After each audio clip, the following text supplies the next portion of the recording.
Nope.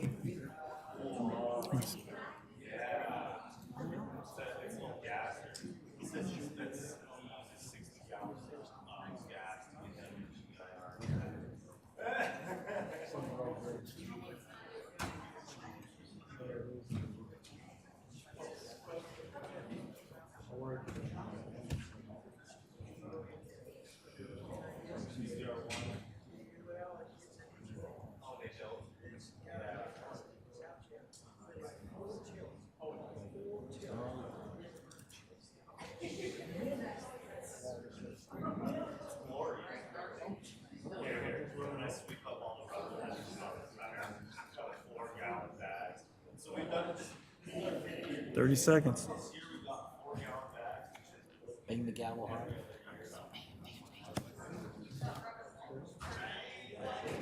Here comes that friend there. No. Sir. Oh, he even has a jacket on this time. Yep.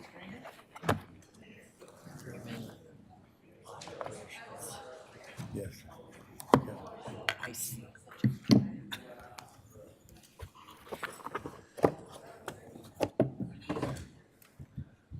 All right, 6 o'clock. All right, we'll get this meeting started here. This is a hybrid meeting. The city council member and the public can view this meeting live on Channel 8, the city's website, and YouTube. Live Spanish translation services are being provided for tonight's council meeting by telephone. Please dial 720-386-9023 and use code 104091*. Se ofrecen servicios de interpretación en español para esta reunión del Consejo Municipal por teléfono. Marque el número 720-386-9023 y utilice el código 104091#. Thank you. All votes tonight's agenda will be conducted as a roll call vote. I will now call the meeting to order and ask the clerk to take a roll call vote. Mayor Douglas, Present. Mayor Pro Tem Noble, Present. Councilmember Madera, Present. Councilmember Teeter, Present. Councilmember Chacon, Present. Councilmember Kim, Here. Councilmember Dukes, Councilmember Ford, Present. Councilmember Douglas. Here. Mayor Douglas, you have a quorum. Okay, thank you. All right, please join me for a moment in silence followed by the Pledge of Allegiance.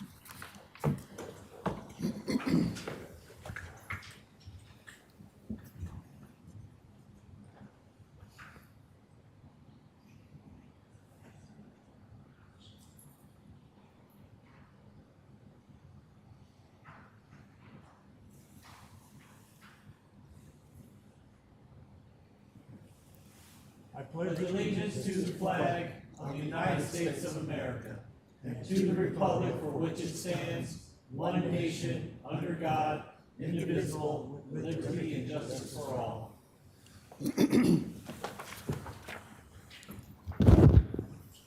All right. Okay, do any council members wish to amend the agenda? Okay, seeing none. Staff is requesting council to move case Z-980-24 and Z-979-24 to October 7th, 2024. The motion is to adopt the agenda as amended. Councilmember Ford. So moved. Councilmember Teeter. Second. All right. All right. I have a first and a second. We'll ask the clerk to take a roll call vote.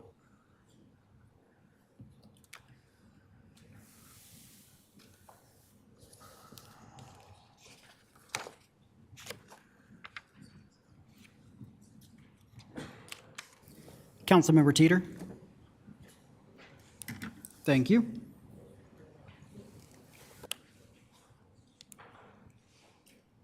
Okay, that passes unanimously, 9 with no votes. Okay.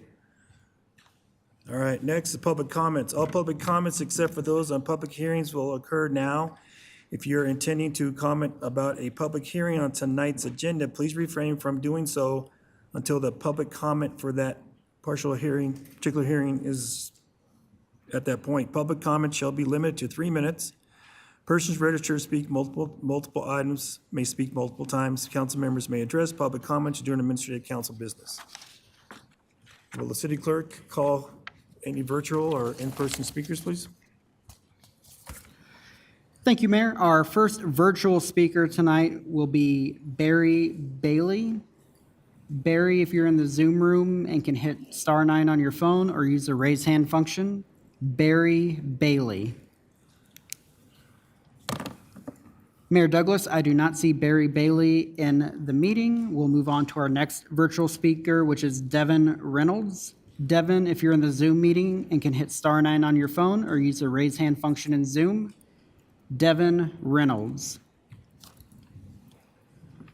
Mayor Douglas, I do not see Devin Reynolds in the meeting. Our next in-person speaker is going to be Ian Tafoya. Ian, if you're in the Zoom meeting and can hit *9 on your phone or use the raise hand function in Zoom.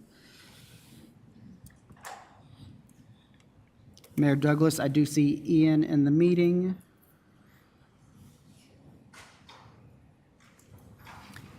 Ian, you should be able to unmute yourself and you'll have 3 minutes once you begin. Hello, can you hear me? We can, yes, Ian. Hi, my name is Ian Thomas Tafoya, and I am the Colorado State Director for Green Latinos. And I'm here to invite the community and the council members tomorrow to an Air Pollution Control Division public hearing listening session on air quality that we've helped organize with the State of Colorado Air Pollution Control Division. It's from 6 to 8 p.m. at Eagle Point Recreation Center. The impetus of this conversation was the DuPont facility that was seeking to expand. You may have heard that the DuPont facility withdrew their application for additional facilities at that site, storage tanks in particular. But the community meeting is going forward tomorrow, where I do believe the director of the Air Pollution Control Division is going to be. You can come if you speak Spanish or if you speak English. And we just wanted to make sure that people were aware of this opportunity that was taking place. I also wanted to take a couple of minutes just to share some feedback that I've been getting from members of Green Latinos in Commerce City regarding the Environmental Policy Advisory Council and Director Russo, whom Green Latinos has worked with closely on a variety of issues, including at the Air Quality Control Commission itself. And we've heard that she is no longer with the city of Commerce City. And we find that really concerning. We've worked really closely with her. We really enjoyed working with her. I want to share our communities are very concerned about what occurred there. But moreover, we want to reiterate that we believe that there is a value in an environmental policy advisory committee, that allowing the community to be a part of the conversation of what's happening in clearly one of the most cumulatively impacted burdened communities in the country, let alone in Colorado, is essential. And so we're disappointed to see her departure from the city, and we hope that you work diligently to find a replacement and to continue working with the community, because it is a priority of Green Latinos to empower local community groups. And we're grateful for all of the work that she did with us. Thank you. Any council members have any comments or questions for the speaker? Okay, thank you. Mayor Douglas, I'm circling back. Devin Reynolds has joined the Zoom meeting. Devin, you should be able to unmute your microphone and you'll have 3 minutes once you begin. Hi there, thank you. Can you all hear me? We can, yes, Devin. Great, sorry, I couldn't find the link for public comment, but I'm here representing as the grant writer and program design specialist for Block Grant Annexation. We worked very closely, and I personally worked very closely. We just learned has been paid off Commerce City on a $17 million grant to bring huge amounts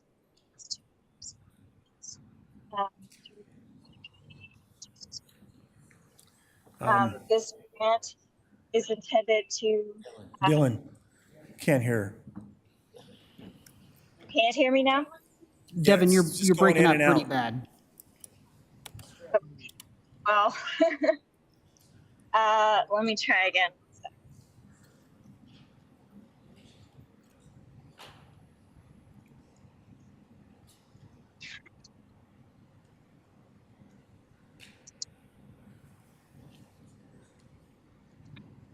Dylan, you want to ask her to call back?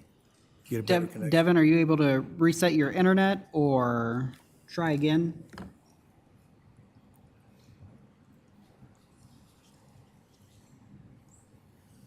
I'm not hearing anything out of Devin anymore.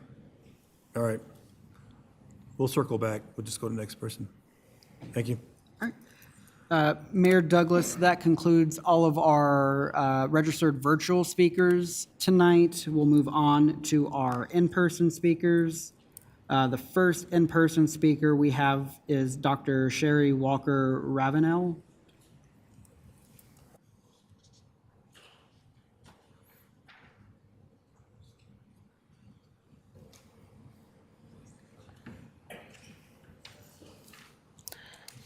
Mic check. I don't need a mic, really. I'm Dr. Sherry Walker Ravenel. Thank you guys for having us. I am the executive director of Black Parents United Foundation and Brown Parents United Foundation. You probably heard Devin on the call as well, and I think she was trying to convey similarly to what I am going to convey here. It has come to our attention, and we've been working in not only in Aurora but also in Commerce City about 3 years now, that Dr. Russo was let go. And that is concerning for me. That is concerning for the community because she played a big role, not just in the community change grant. This is not just about the grant. This is just her expertise, her personal relationship with BPUF, along with just her professionalism and focus and her passion for environmental justice and what we do here in BPUF.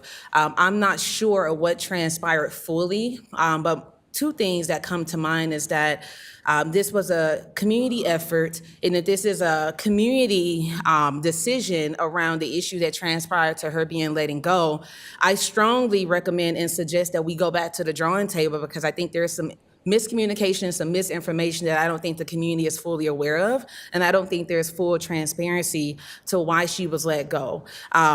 So the second piece is that not only have we worked with her in BPUF, but she has established great relationships here, and she is the first. She's the first sustainability manager, and the community asked for IPAC. And I think because of that, we definitely need to take this serious and not just let someone go without the public and the community fully understanding why these things happen. And honestly, I'm at the end of it, but I am very disappointed, and I'm also very saddened that she was let go. This can also impact funding here in Commerce City, along with the work that we have done over the past 6 months in writing that community change grant. So I strongly urge you to please understand where I'm coming from and the seriousness that this has impacted in the Commerce City residents, along with BPUF, and why Dr. Russo was let go or departed from Commerce City. And also, another thing that I find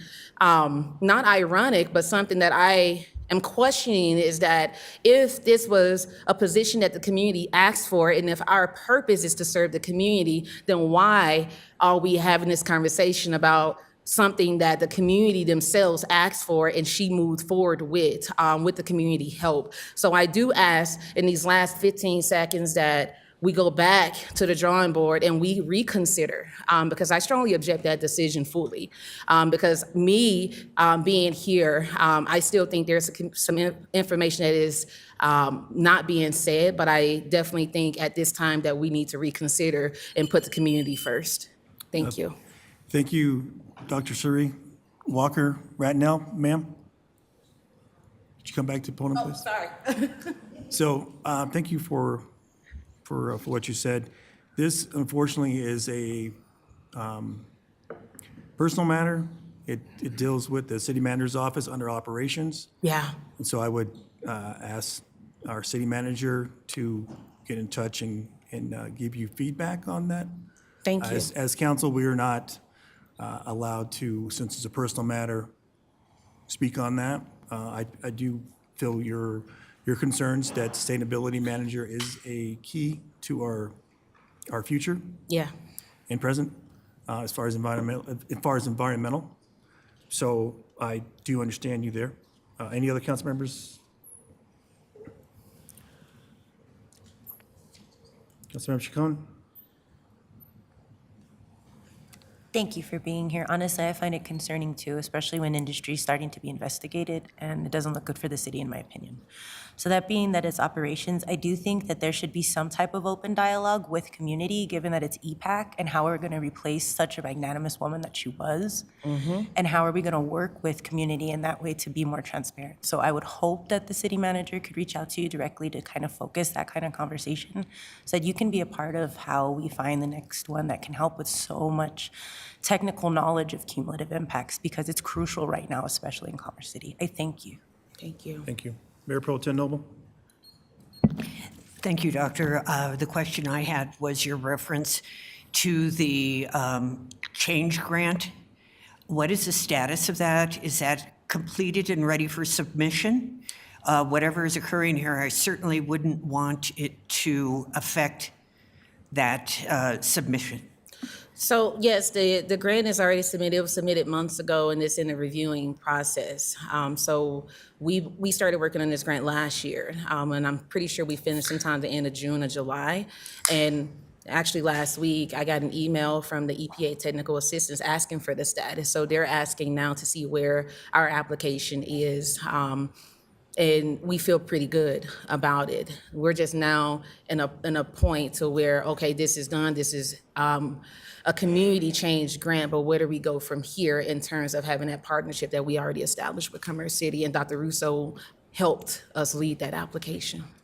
I think that would be especially a part that I want to understand, is to make certain that this major grant that we're requesting from the EPA in partnership with BPUF is going to come to fruition. That would be very important. Yeah. I honestly think it will be. I just think that we were taken aback by this happening so suddenly, and we were not given notice of it until a couple days ago. And I just think since we're now in the trenches of getting the reviews, we're now in a point of thinking about where do we go from here? Who's going to replace? What is that going to look like? My hope is that we do find someone.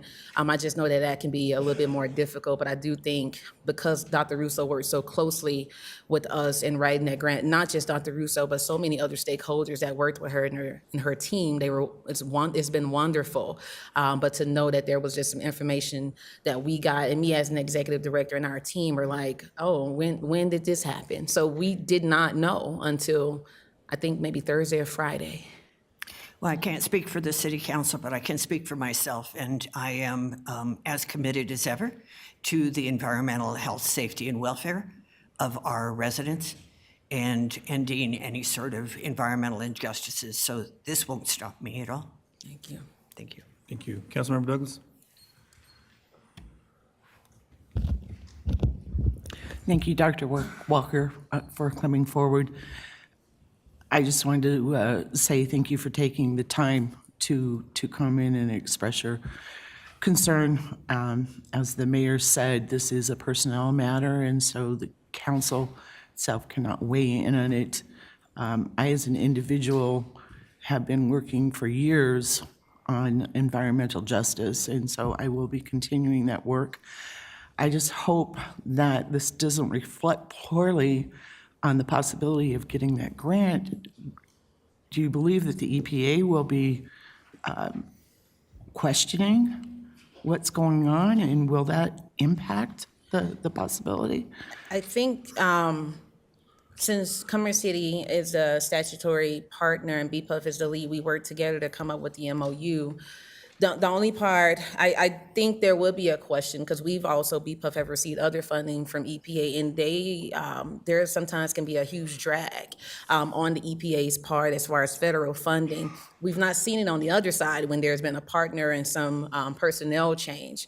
I do think that if we do get this grant, there could be a huge delay, because one of the requirements is that we do have a sustainability manager to help run this grant, and that alone can be one of those factors to determine are we capable as a partner such as BPUF and Commerce City to do those deliverables that we promised. And also Dr. Russo has a lot of expertise in the solar pieces of the grant, a lot of the environmental justice piece that she herself had implemented along with her team. So there could be a lot of limbo that we're now looking to face if we don't get this figured out pretty soon.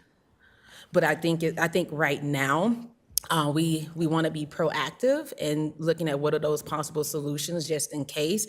It's just a concern overall because this is a community grant, and to be in a space now to talk about staff changes, just for those, whatever those reasons are, it is important that we do have the conversation as soon as possible and have full transparency with the community, because this is not just about the grant, it's the community overall that is concerned. Thank you. City Manager Rogers, I hope that you will be in contact because this is a $20 million grant. This is not, and it doesn't just impact Commerce City, it also impacts Aurora as well. Is that correct? It's a joint effort amongst the city, but most of this work is done.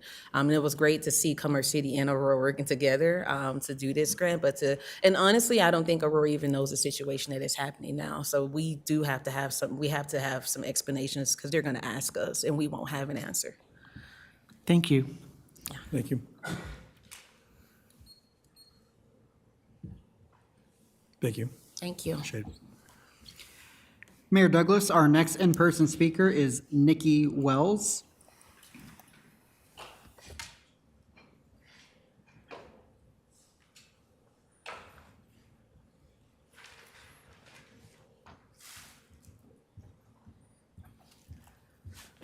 Good afternoon. My name is Nikki Wells, and I am the director of the EJ department at BPUF.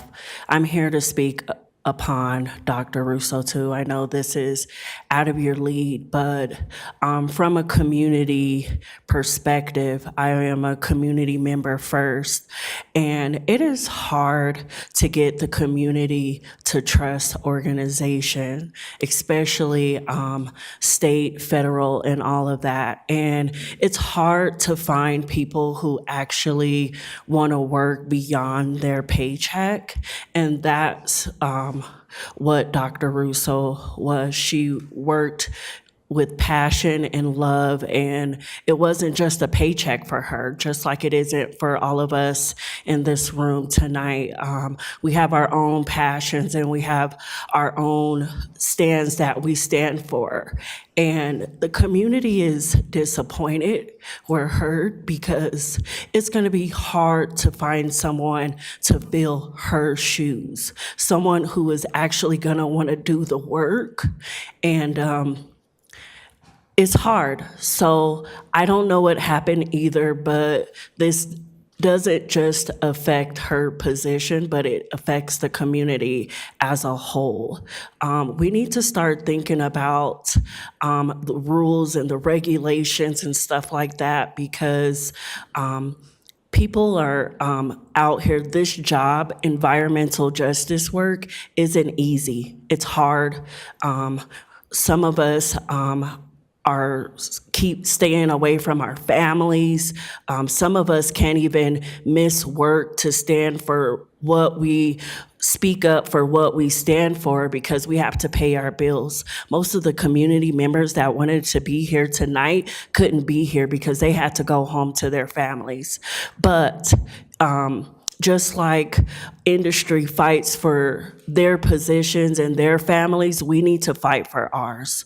This was unfair and unjust, and I'm here to speak up on it. Thank you. Thank you. Thank you for coming out. Any council members have any comments or questions? Thank you. Thank you. Mayor Douglas, our next in-person speaker is Rachel Lehman.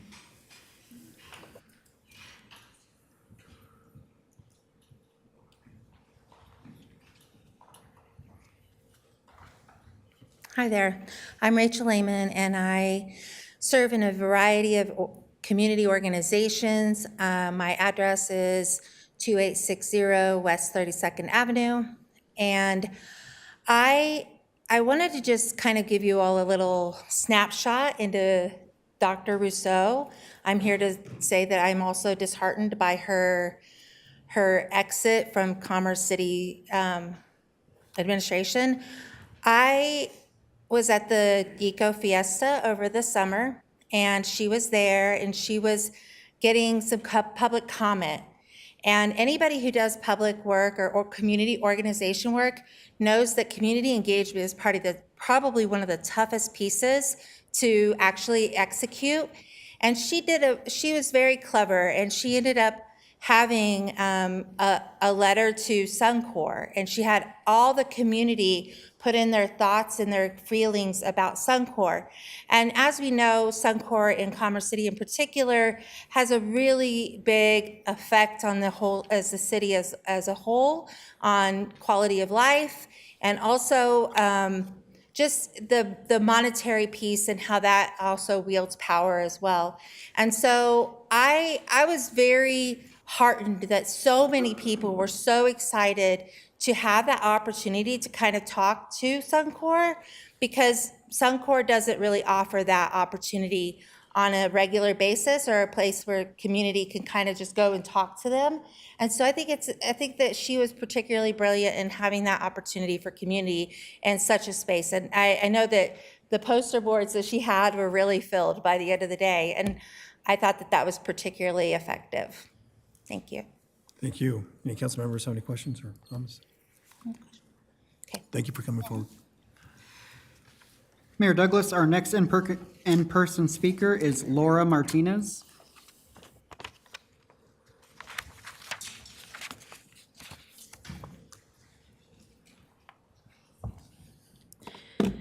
Good evening, Mayor Douglas and esteemed members of City Council. My name is Laura Martinez, and I have lived in Commerce City for over 25 years. And I'm also a member of Commerce City's EGPAC, Environmental Policy Action Committee. I stand before you tonight to address Dr. Rosemary Russo's, our sustainability manager's sudden departure from the city. I have worked with Dr. Russo on several areas regarding environmental justice, both on a personal level as well as a professional level. Her desire to bring environmental justice to our community is one to commend, especially because her actions have always spoken louder than her words. She is truly admired and valued in the community for all of the work that she has done and how she has supported us as an environmental committee. One of the key factors in the quality work that she has done is in listening to the community's needs and addressing them. She has done this by listening to us and never hesitating to work with us in finding a solution. So you can imagine now my surprise when I found out that she will no longer be part of our community. This is not only detrimental to our community as a whole, but also to EGPAC and several other community members that have worked with her. She has always been supportive in everything that we have done. She's participated in Eco Fiesta for several years. She participates in community events, and she's very active and well-known. She's also willing to understand and try to speak Spanish to our community, which is primarily Spanish speakers. You don't see that much here in our community. And so the fact that she went out of her way to do that is phenomenal. We need more people like her. And I come here standing before you to please and ask you to reconsider her standing in the city and consider also her position as she is truly valued and we desperately need her in our community. Thank you for your time and attention. Thank you. We appreciate that. Ms. Martinez? As I stated earlier, since this is a personal matter, this is under operation under our city manager. And so I will ask the city manager later to make sure he reaches out to you and have that conversation, because it's something we can't really dive down into, but I do understand your concerns very much. I mean, that the position was one that the community really safeguarded, and they looked for that attention and relationship and the trust. So thank you very much for coming forward. Any other council members? Thank you. Thank you. Mayor Douglas, our next in-person speaker is Luz E. Molina.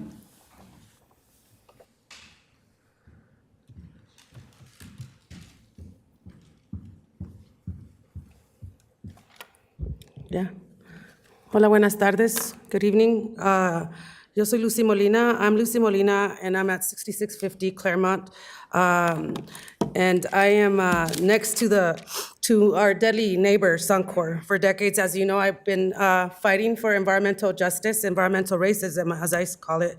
And we have been enduring the poisonous and deadly toxins from our deadly neighbor with no accountability. So, hear that. So again, yes, to our city manager, it looks like it's these, I'm also a member of EPAC. So it was also very concerning for me to see that all the work that me and my neighbors have done for all these years has been thrown down. Like they don't care.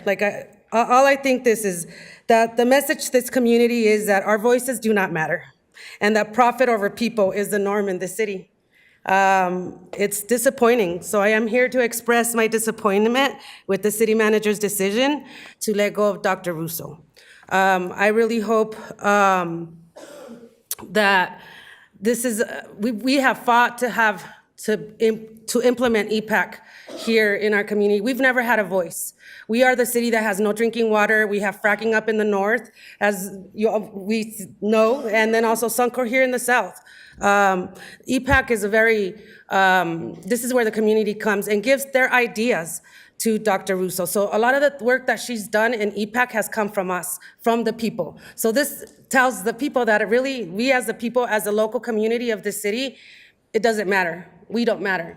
So again, I hope that this is not gonna be a norm in the future for this city because she's doing her job. A lot of other management or city leadership are gentrifying us, are doing shady stuff that are not favorable for the city. So let's let the community know before you make decisions like that, because we have gotten no emails, we have gotten no responses from anybody. I hope this is not gonna be normal from this. And yes, I just heard that we have to direct ourselves to the city manager. I hope that we're able to demand a meeting with the city manager for EPAC to clarify a lot of these questions. Thank you. Thank you, Ms. Molina. Any council members have any questions for Ms. Molina? Okay, Councilmember Chacon? I thank you for coming. I speak on behalf of myself as an Indigenous woman that erasure and exclusivity is environmental injustice. So I truly hope that there can be transparency and more community engagement directly then with you, the city manager, since we're not allowed for operations. So I only speak on my behalf. But it does actually incredibly concern me because we already know the cumulative impacts that are killing by so many different particulate pollutants that if we had that already in community, that type of expert, we would have been able to truly save ourselves on a federal and state level. So I really hope that there can be more engagement and more transparency in that way, and I thank you for the work that you do. Thank you. Thank you all for your public service. Thank you. Gracias. Bien. Mayor Douglas, our next in-person speaker is Glenn Murray.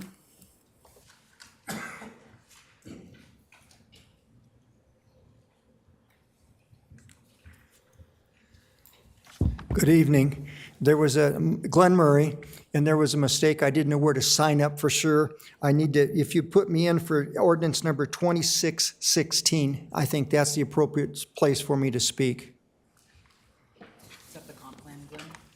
Yes, that's the annexation. Okay. Thank you. Thank you.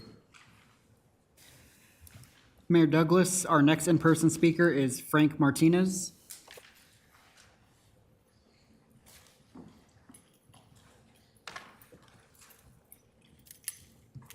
Good evening, ladies and gentlemen of City Council. I was here in July.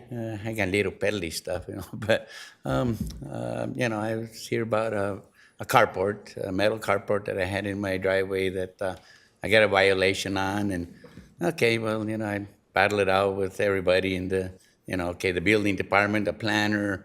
So I took it down finally. Okay, I took it down, but I drive around all over town. They're still all over the place, and I was targeted, and that lady is harassing me. She parks in front of my house every week almost. After I took it down, I put up a canopy. I parked my truck under there just for the heck of it, just to see. The next morning, okay, I go to work, I come home from work, there's a violation right there. Oh, you can't have that, and you can't park your truck. And like, okay, the main thing you wanted me to get rid of my carport is gone. Okay, let me build one. And I come to the building department. Oh, you got to talk to planning. I go talk to planning. Oh, you got to talk to them. Oh, who do I talk to? Okay, I finally got a hold of somebody. They said that I can get a variance. It'll cost me $3,253 for a variance to have the 5-foot setback.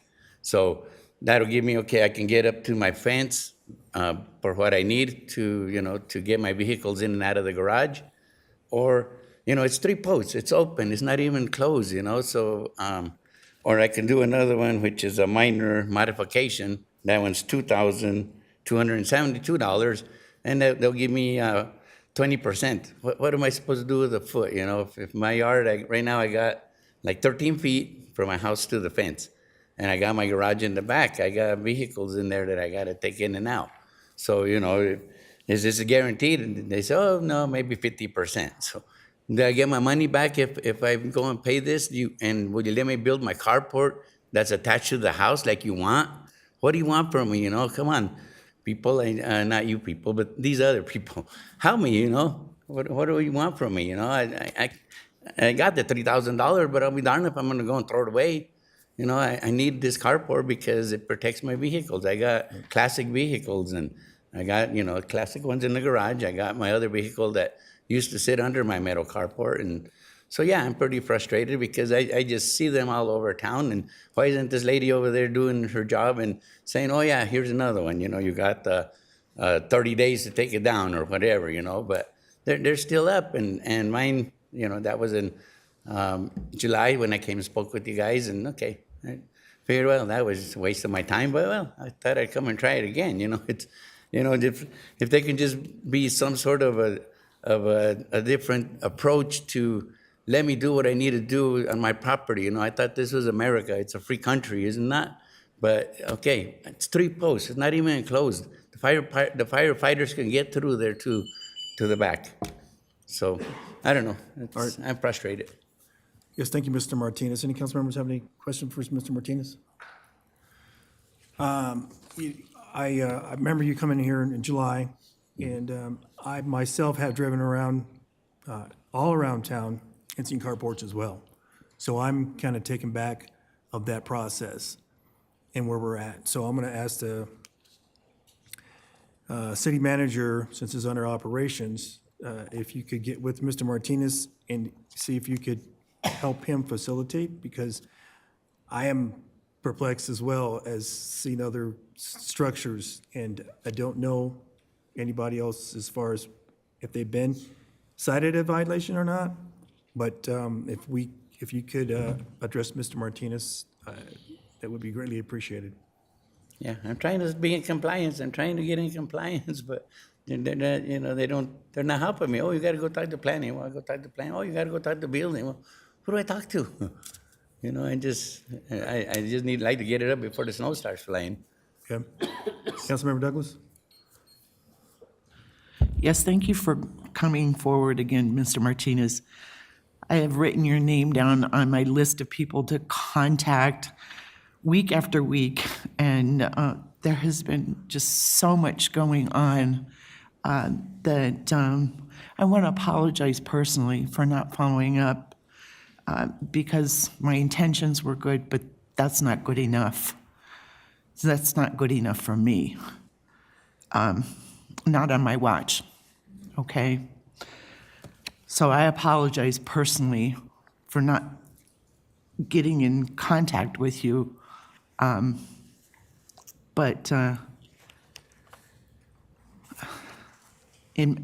my perspective, this isn't right. It sounds like, well, we had a study session a couple weeks ago, and there was talk about code enforcement, and I've been getting a lot of complaints from people who are longtime residents here about how aggressive they have become. And anyway, I just wanted to apologize to you personally as an at-large council person for not, I failed to do my job, and I apologize. Thank you. Yeah, and especially after, I had it up for 8 years. It was never a problem till this new lady comes on and, okay, make your name for yourself, but why target me, you know, over and over and over? There's thousands of, oh, don't worry, Mr. Martinez, there's like 32 is what Jared, the Jared guy told me, and then Jared Berger, and then the other guy, oh, there's like 230 something, so you're not alone. Well, I am alone because I'm the only one that's taking it down. And now let me build something that I need, you know, but it just, they're just not being fair. So I thought I had to come over here and bring it out again to you guys, and Okay. hopefully, like you said, hopefully we Have a get couple more here for get you. some help. City Manager Rogers? I got my question answered by the dialogue, Mayor. Okay, thank you. Councilmember Ford? Yeah, I just have a couple of questions. 8 years, you never had a problem. If you were able to take it down, I don't know, I hadn't seen it. Is it a temporary structure or a permanent structure? It was a temporary, it was a metal carport. Right. Yeah, And so- which I built an addition, and I asked the inspector, can I build this? Can I put this on? Oh, yeah, there's not a problem because you're not attached. So, okay, 8 years passed by, I thought I was good, and Well, I think what my need is a question to staff and to see if I can get some idea of temporary versus permanent versus setbacks to property lines. If it's a temporary structure, does it have to meet the same setbacks? If it's permanent, as if it was permanent? And the one thing that you hit on that I am a big proponent of is if one person has to do it, everybody else should have to do it. You either pick on everybody or don't pick on anybody. So I would ask the staff to be able to respond to me at a later time of what some of these rules are pertaining to their decision on whether it was permanent or temporary and what those setbacks would be. And after 8 years, if there are others, what has been grandfathered, what hasn't. And so I'll look into it and see what I can get, but I have to look further into it and get some of my questions answered from staff. But thank you for coming in tonight. okay, no, thank you guys, I just, you know, again, I'm frustrated, I want to do the right thing, but I don't know what to do because building and planning just can't get together, you know, and I've tried it all, so I figured I'll come speak to you guys one more time. So I appreciate it. Thank you, Mr. Martinez. Thank you. Have a good evening. Mayor Douglas, our next in-person speaker tonight is Jackie Valdez.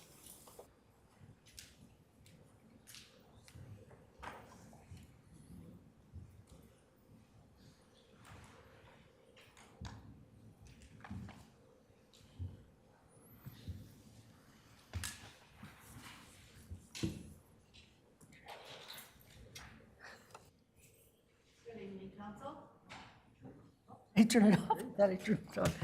Good evening, council. Good evening, city manager and staff.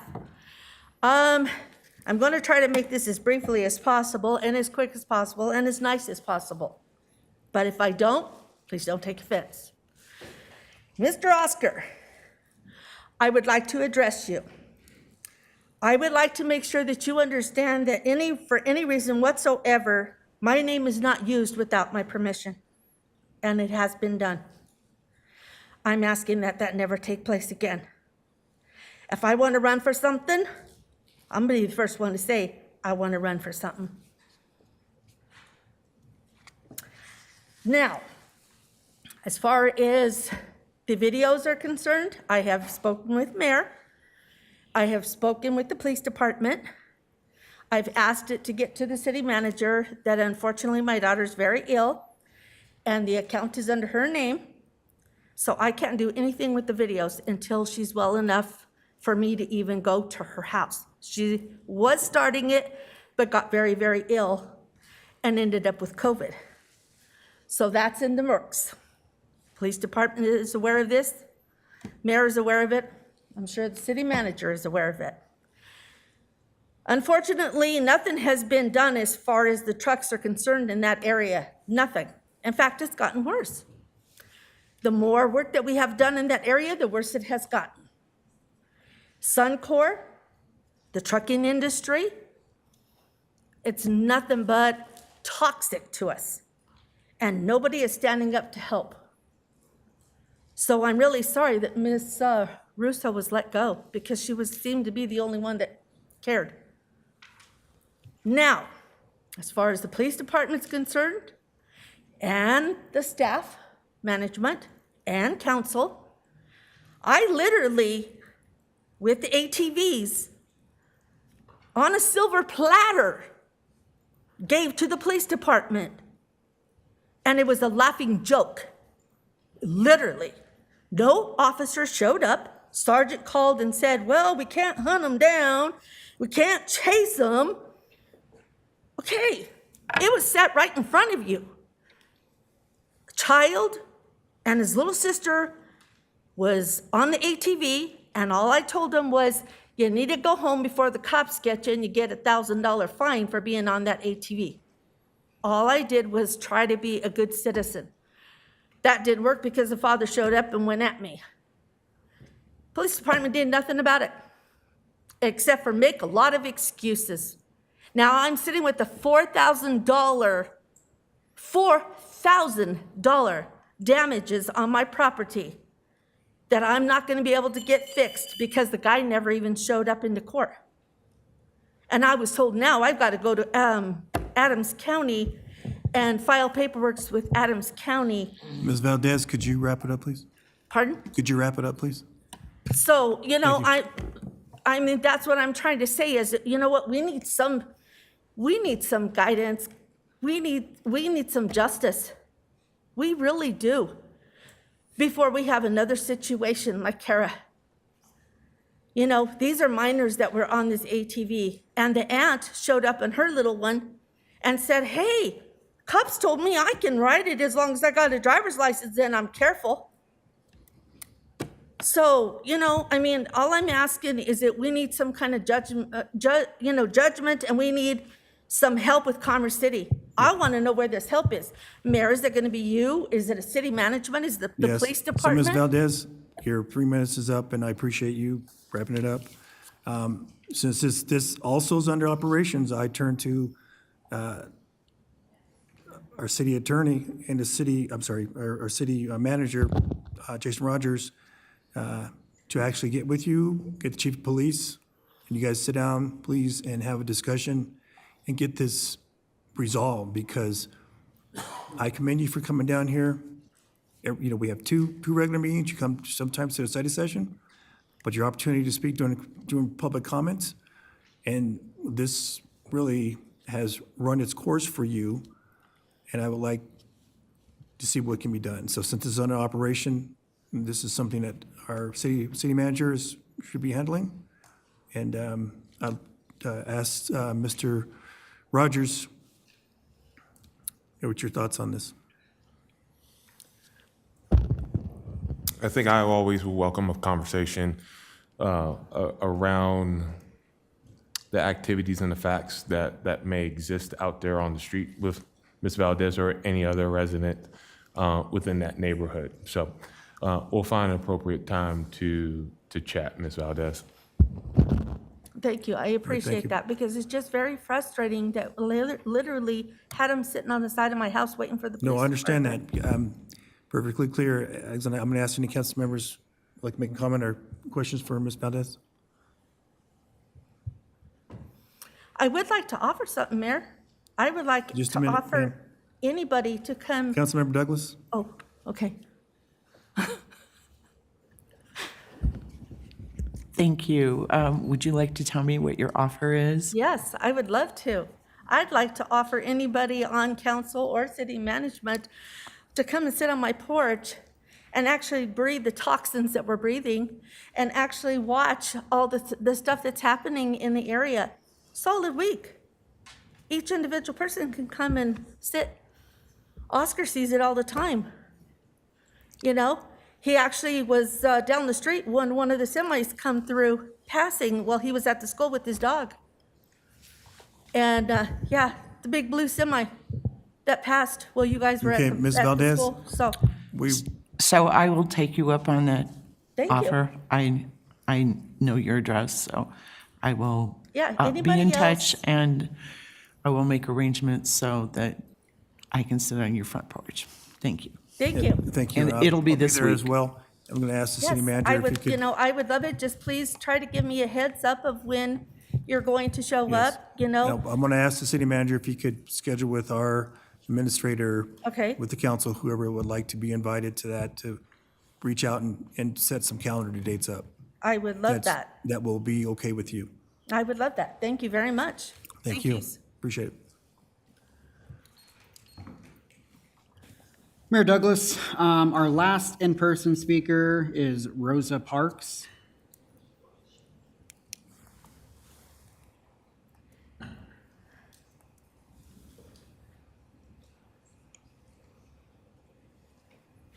I'm not Rosa.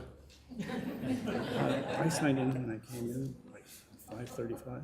What name? David Sanchez.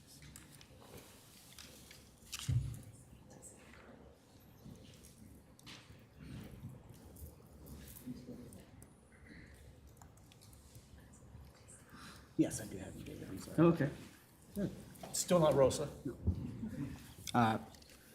Mayor Douglas, I don't see that person. Our next in-person speaker is going to be David Sanchez. Okay, thank you.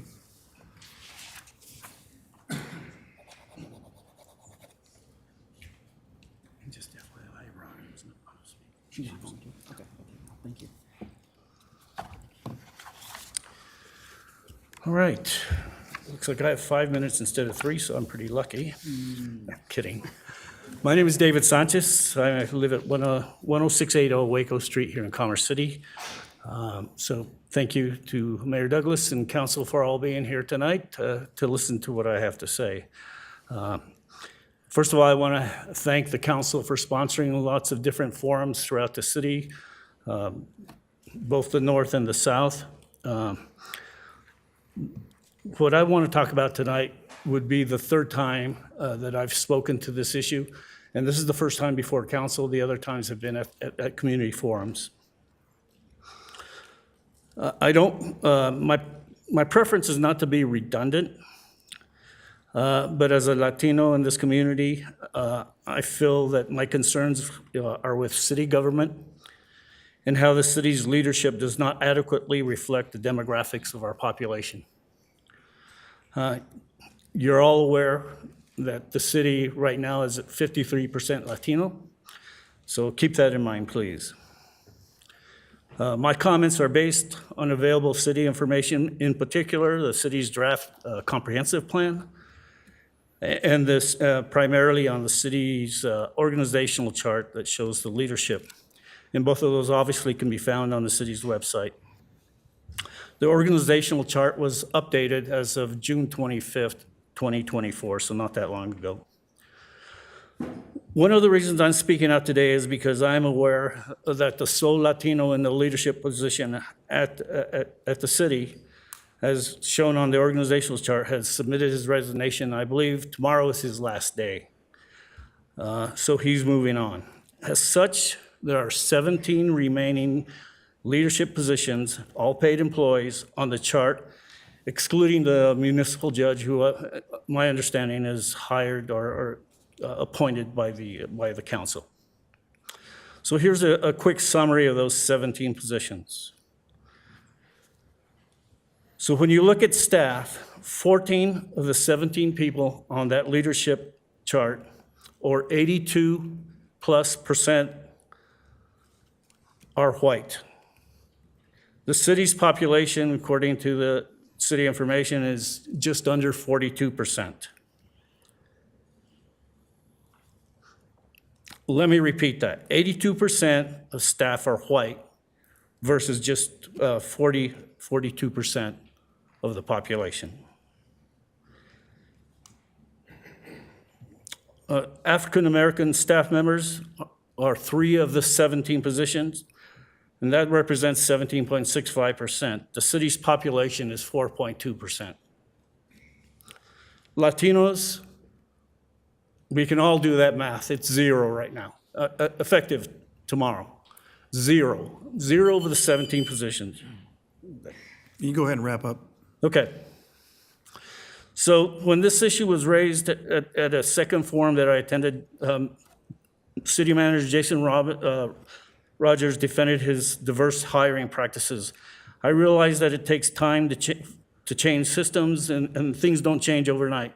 But I understand I also understand that internal promotions are practical and understandable for a multitude of reasons, including staff morale and institutional knowledge. However, there have been 6 recent hires of folks who were not previously employed by Commerce City since Mr. Rogers approved the city manager positions. Of those 6, 4 were white, 3 men and 1 woman, and 2 were African American. Many of these hires in our city come from outside of Commerce City, most from other states. I believe that a concerted effort needs to be incorporated into the city's hiring practices that will increase Latinos in leadership positions and throughout all levels of city government. And I know there's been a lot of turnover on staff, so there have been plenty of opportunities to hire Latinos so that we can look at people in city government that look like us and represent us. Thank you. I appreciate that. Anybody else have any comments or questions for Mr. Sanchez? Okay, Councilmember Kim? Yeah, I'll touch that with the 10-foot pole.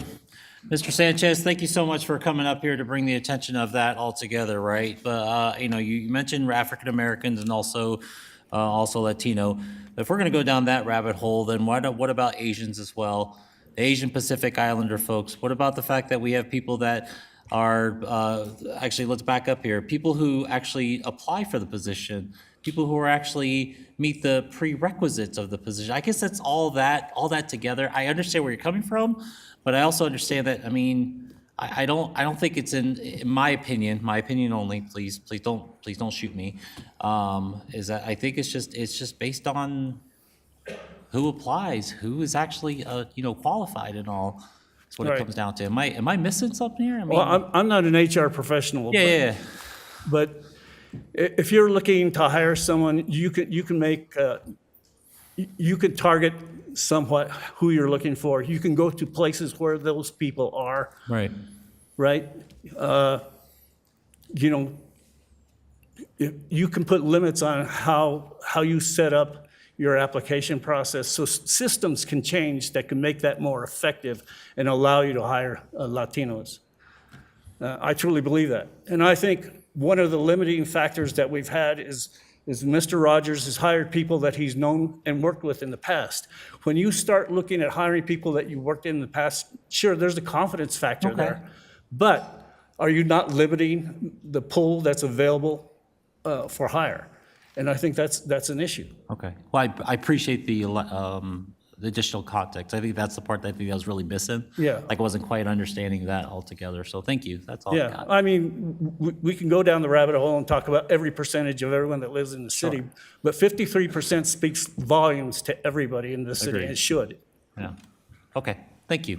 Más preguntas? Councilmember Chacon? I could go on about indigenous populations and that representation if we really wanted to. But I actually really appreciate it for equity because we have a huge talented population here in Commerce City that I would love to tap into and a lot more moving here every day. So I think there should be more of an asserted effort about reaching locally more because that is a reflection of the community that actually lives here, grew up here, and cares about here in a different context. I'm not saying that staff that comes here doesn't care, but it is those community roots that really are crucial. That also speaks to language justice and so many other forms of equity when you have a population 53 and in some words 70% that population. So I really, really appreciate you bringing this forward for that type of just. And I just went off of general information that's available. I haven't had an opportunity to drill down, but if there are any Latinos that are currently in city government that are lower levels, are they being groomed so that they can come up and take leadership positions? And I think that's really important. It's critical. Thank you. Councilmember Douglas? Mr. Sanchez, thank you so much for coming up and bringing this issue forward. A lot of times people don't recognize something unless someone brings it up, and you have done that. So really appreciate the fact that you have come forward. And I also appreciate how much you've been involved in the city, in our community. Your contributions are greatly appreciated and seen and acknowledged. So thank you for caring about our community so much. And yeah, so just wanted to say thank you. Thank you, Mr. Sanchez, for coming in, and I appreciate everything you have said. As you can see up here up on the dais here, it's taken some time, but our citizens have voted in of what lives within the community when it comes to ethnicity, race, female and male. I'm the first black mayor, and that says a lot because we've come, I'd say, full circle here. But there's a lot of work to be done in that part, and I appreciate what you have brought forward. And again, that is on our operations. Understood. But it's duly noted. So I really do take your information. Okay. So Thank you for allowing the additional time to finish my comments. I appreciate it. you. Thank you. And Mayor Douglas, that's the last of our in-person speakers. We'll circle back to Devin Reynolds, who was having tech issues earlier. Devin, you should Hi, be thank you. Devin, you should be this- able to unmute yourself, and you'll have 3 minutes once you begin. Is this all good now? Can you hear me? Yes, we can hear your complete sentences now. Okay, great. I'm Devin Reynolds. I am the grants strategist for Black Parents United Foundation. I was, deeply involved on writing the community change grant with Dr. Russo, and I just wanted to speak to some more specifics from that side of things, because I do think that this could affect EPA's decision making on the grant. There are a few reasons for that. The grant is awarded based on the specific qualifications of Commerce City and BPUF staffs. And so Dr. Russo's experience with solar projects and green infrastructure and sustainable building retrofits were key to our justification that we were qualified to complete this grant. I'm concerned about EPA's decision on the grant because this significant portion of the project rests on her specific qualifications, her resume that we put into that grant. Without her in that position, as far as I'm aware, Commerce City does not have the expertise to carry out what we said that we would carry out in this grant. I expect that EPA will see that as a significant risk to the viability of the project. The second concern I have is that these grants, the community change grants, are awarded based on whether the organizations have strong connections with community and with the community members who are benefiting from the grant. It's not every grant requires that, but that is a specific grant requirement of this grant opportunity. As you've already heard, that was a strength of Dr. Russo's and takes time to develop those relationships with community. So again, that calls into question Commerce City's qualifications for carrying out this grant. Again, I'm not saying that as a personal thing, but just because she was the key staff member that we were saying had these qualifications that we used to justify our ability to carry out the grant. And finally, Dr. Russo was responsible personally for many of the key partnerships that are required for this grant. Her efforts connected us with solar professionals, landowners, and community groups without which the grant will be difficult to carry out. And again, those connections were used to justify the overall ability to carry out the grant. So I just want to conclude by saying that I want the City Council to be aware of the serious potential consequences of Dr. Russo's dismissal. And I would ask that you make your own investigation to ensure that the dismissal was carried out based on accurate information and with due process, just because the risks presented by this decision are so significant to this grant. Thank you. Thank you, Ms. Reynolds, for hanging on and providing your public comments. Appreciate you. Mayor Douglas, that concludes all of our public comment speakers. All right, thank you. Members of the public were able to submit written comments online by mail. Written comments were received by the deadline and incorporated into tonight's agenda package. If a follow-up was necessary, you should expect to be contacted by a staff member. Up next is notice of council business. I will invite Councilmember Dukes to introduce 27J Foundation Annual Golf Tournament sponsorship.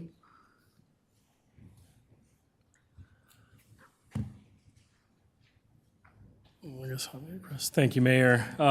This is an opportunity for us to provide sponsorship to 27J and their golf the golf tournament in the amount of $1,500. Their 27J, as you know, is a partner with us as a school district. So this opportunity helps support the funds that goes directly to youth. Okay. So I'd like to make a motion to approve the sponsorship in amount of $1,500 to 27J for their golf tournament. All right. Okay, Councilmember Chacon. I second. Okay. All right, this first and the second, is there any discussion? Okay. Motion has been made to support 27J Foundation Annual Golf Tournament sponsorship in the value of $1,500. We'll ask the clerk to take a roll call vote. Your vote is open.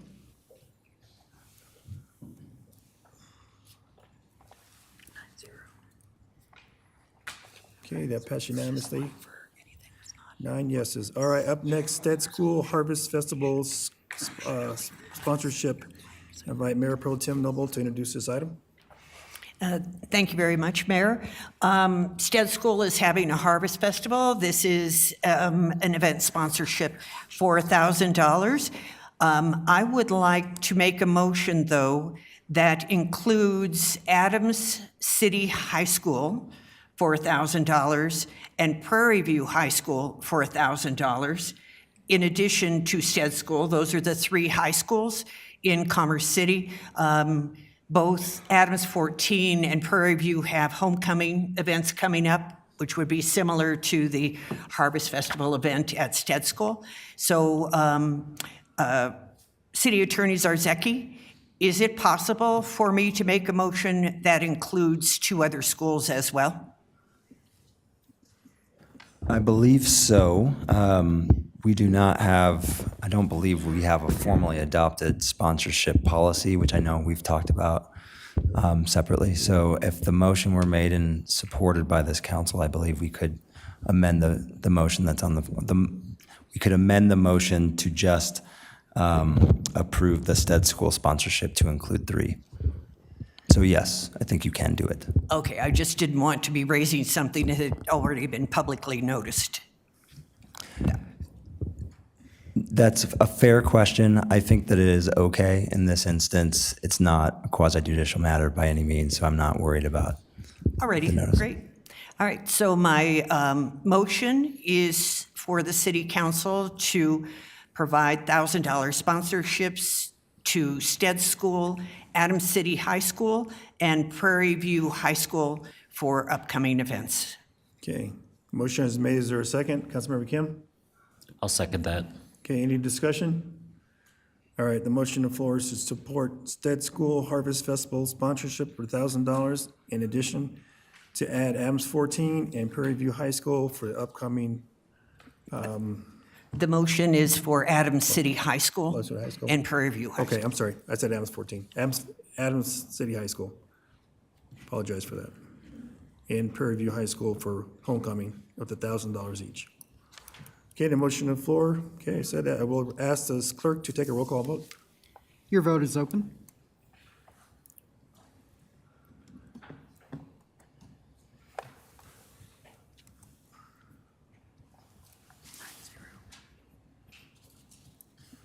Okay, that passed unanimously. Thank you. All right, thank you. All right, Colorado Youth Mariachi Program sponsorship. I'll invite Councilmember Kim to introduce this item.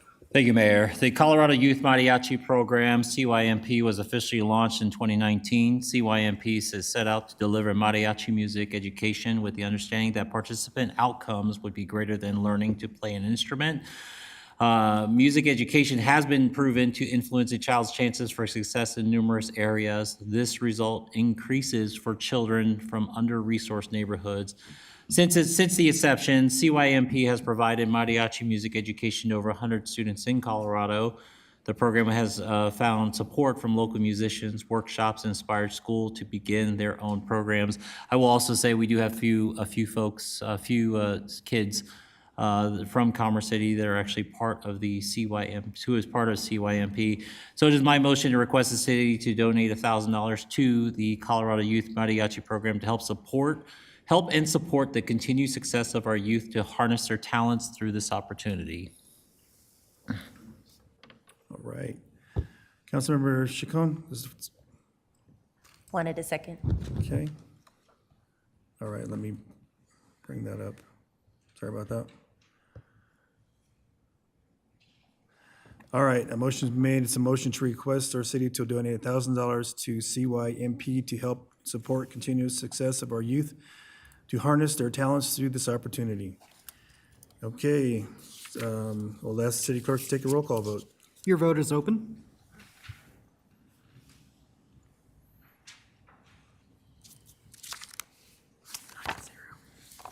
Okay, that passes unanimously.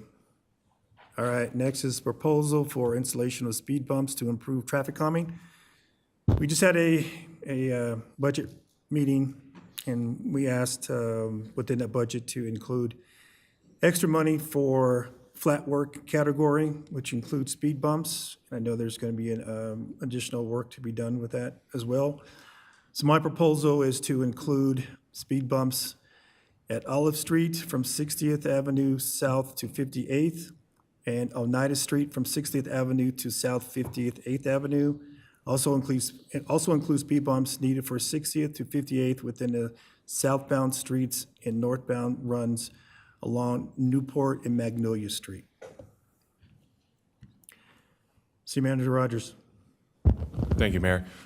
Just want to make it clear that before we will install any speed bumps, we will have to conduct a speed bump analysis to determine whether or not the installation would be warranted and or meet certain standards. If they are not and do not meet those standards, we would not put those in, one for a number and a host of different reasons. But just for a point of clarity, our first step before just going straight to installation will always be conducting an analysis by our engineering team and Public Works to make that determination based on their expertise, and then taking appropriate action if so or if not. Okay. Well, that's my proposal to add it to the list. All right, it's my proposal. Is there a second?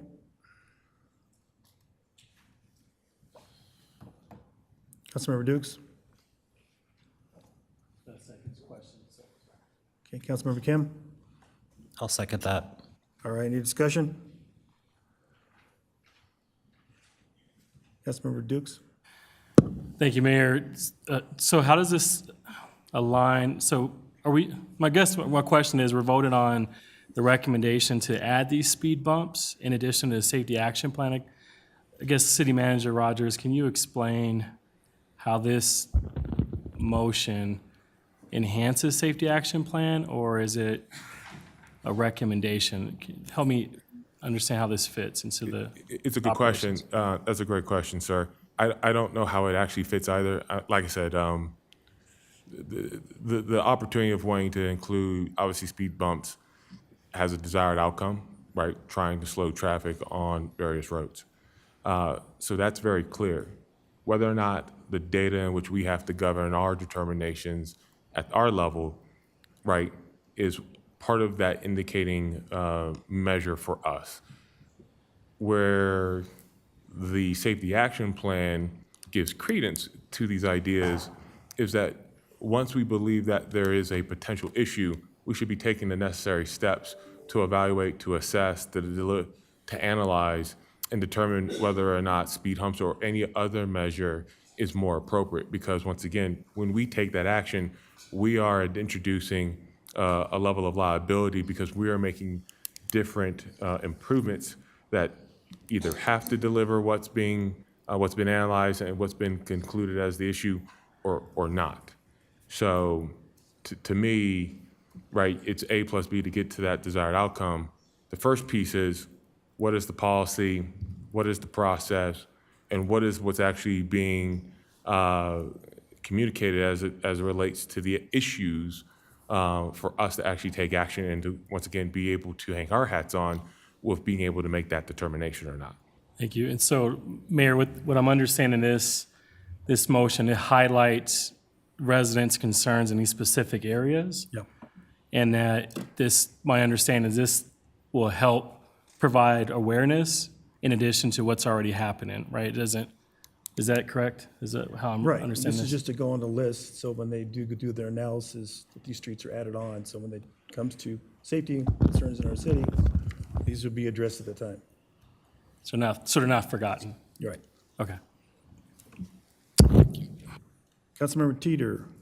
I guess my question is, okay, so we're not, city council's not dictating on where to put the speed bumps in, No, this is just a suggestion to put them on the list, so when they do the analysis for speed bumps, to include these streets within that we're boundary. still gonna let our engineers make the final decision and, okay. Councilmember Douglas. Yes, this has come up in my conversations with different citizens, and I haven't brought specific streets forward, but I would like to, and especially if it's going to be an analysis. But I think that we owe it to those citizens who are asking for something like this to be able to see the analysis and understand if they've been denied those speed bump requests, why they are being denied. And so I saw the opportunity to bring this up, so that's why I decided to throw that in there, because if people don't understand the reason that they've been denied, then that festers and it becomes a problem. So knowing that this can be done, I will go back through my list as well and see if there's any others that have not been submitted so far. And then some of them are in areas where we have metro districts and HOAs, and I don't know what the protocol is on that, who is responsible for speed bumps and requests in those areas. Is it the same kind of procedure? Yes, ma'am. Same procedure. We are actually trying to work on a process to be a little bit more clear on how to make those requests from the general public. But in short, to your question, ma'am, the streets, whether it's in a metro district or within an HOA, the majority of those streets are public rights of way, which have been turned over to the city after a 2-year period of having gone through a warranty inspection, so that the infrastructure that we're receiving, the asset that we're receiving, is in the condition that was required to be delivered at the time of the development. Once that turns over, unless it is a private alley or a private street that's been identified per a plat or per another approval, those are our responsibility, and we can take the necessary steps to address that, like I said, when we conduct an analysis. Thank you for answering that. Okay, thank you. All right. I'll ask the clerk to take a roll call vote. Your vote is open.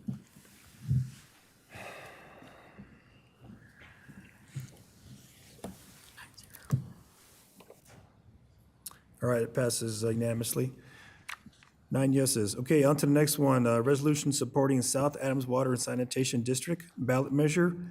As you all aware, South Adams is asking to put on the ballot to be debruced, and by debrucing, it would allow them to go out and get grants, and also would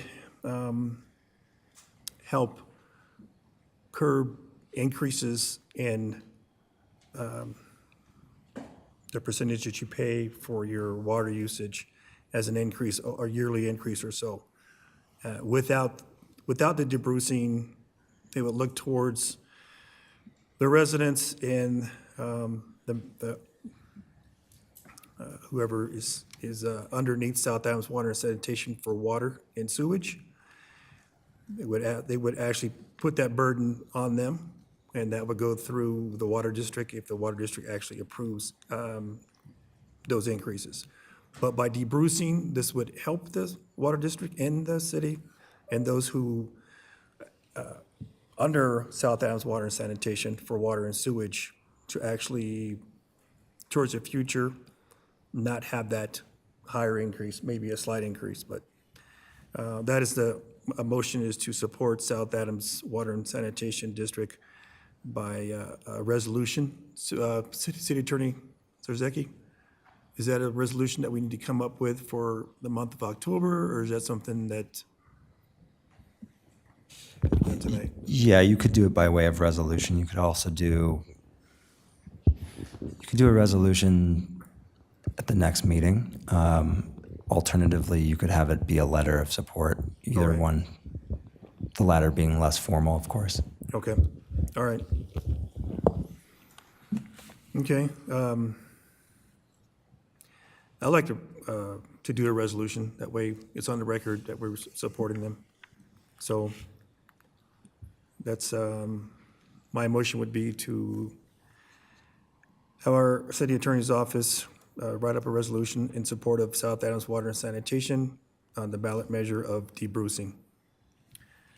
Councilmember Dukes? Second. Okay, I have a first and a second. Any discussion? Mayor Pope Noble? Thank you. Has Commerce City debruced?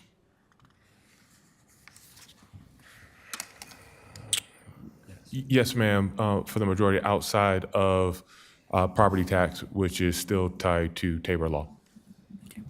Now, I just wanted to make that clear that not just, so South Adams County Water and Sanitation District is actually a little bit behind the curve, because my understanding is that we did this several years ago. And one of the other things that's important about doing this process is that it makes SACWAs eligible for state grants, and right now they are not eligible for state grants. So I will be supporting it. Councilmember Ford? Thank you, Mayor. You know, I'm a big proponent of South Adams Water, and I don't have a problem with them wanting to debruce for the right reasons. And that if that is to be able to keep the rates down and continue to provide a good service to our residents, that's one thing. To be able to access grants, that's one thing.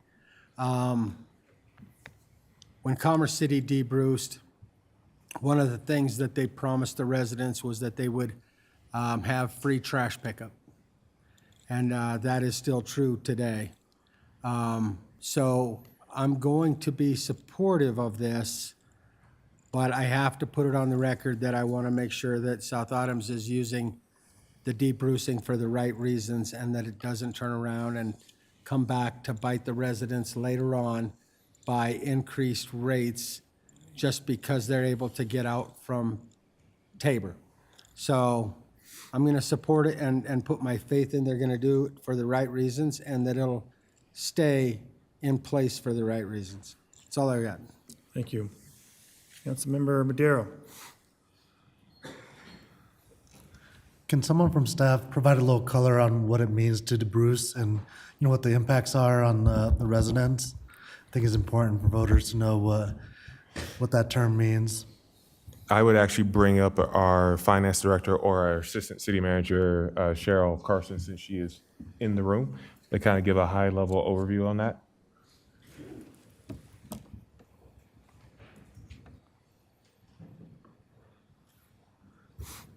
Good evening.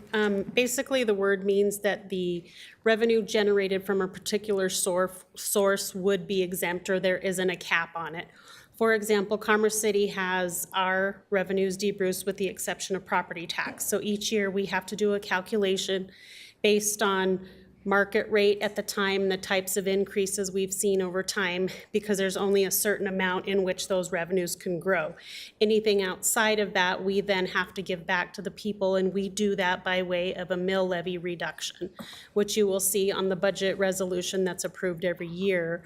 We indicate what the mill levy is that's being certified, and you will see for Commerce City, for example, that many years we have had a small reduction from the 3.28 mills that we normally are authorized to certify. That will be reduced to be able to give that excess amount of revenue back to the people. Does that help?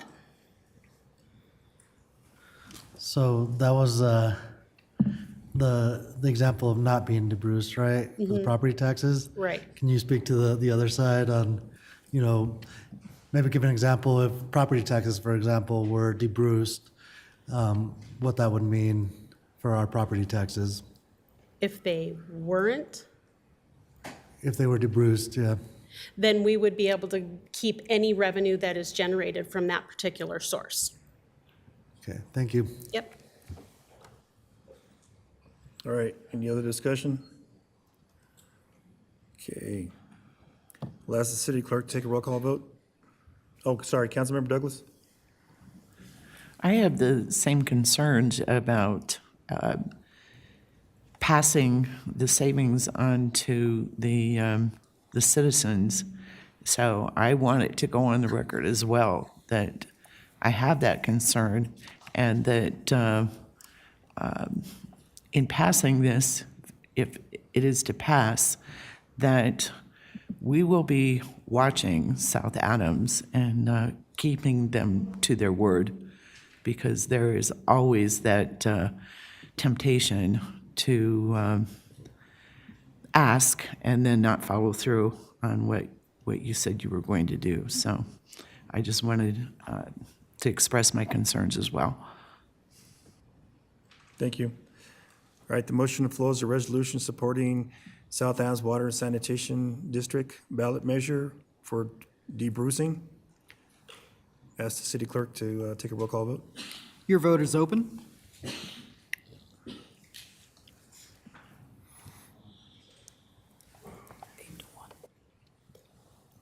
Okay, that passes 8 yeses and 1 no. All right, on to proclamations. Code enforcement monthly proclamation. Month proclamation, sorry. I'll invite the city clerk to read the proclamation.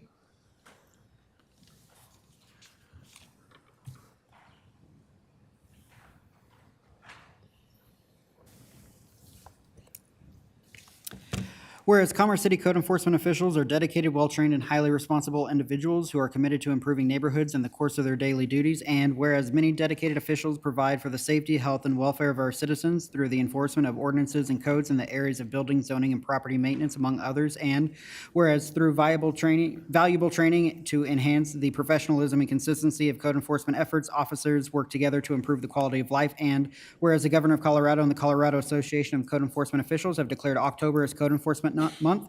Now therefore be it resolved that the City Council of Commerce City hereby declares October 2024 as Code Enforcement Month, recognizing the importance that code enforcement staff have on the city's health, safety, and welfare for our residents. Thank you. I need a motion and a second to approve the proclamation.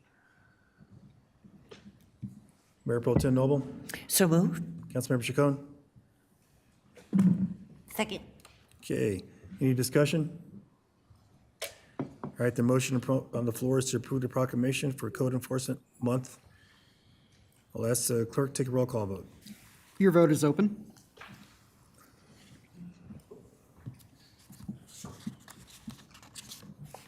Councilmember Noble, it looked like you did not vote. Would you like me to vote for you?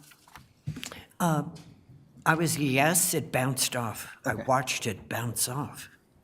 Thank you. All right, we'll have to do a revote. Mayor, your vote is open. Okay, one more time.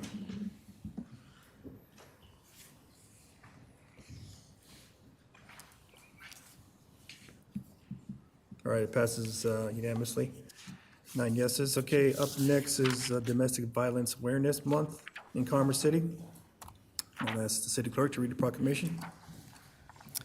Whereas domestic violence is a serious crime that affects people of all races, ages, gender, and income levels, and whereas domestic violence is widespread in the United States, on average of 20 people experience intimate partner physical violence every minute. This equates to more than 10 million abuse victims annually, and whereas despite tremendous progress, an average of 3 women in America die as a result of domestic violence each day, 1 in 4 women and 1 in 9 men will experience domestic violence in their lifetime, and whereas children that grow up in violent homes are believed to be abused and neglected at a rate higher than the national average, and whereas domestic violence costs the nation billions of dollars annually in medical expenses, police and court costs, shelters, foster care, sick leave, absenteeism, and non-productivity, and whereas only a coordinated community effort will put a stop to this heinous crime, and whereas Domestic Violence Awareness Month provides an excellent opportunity for citizens to learn more about preventing domestic violence and to show support for the numerous organizations and individuals who provide critical advocacy services and assistance to victims.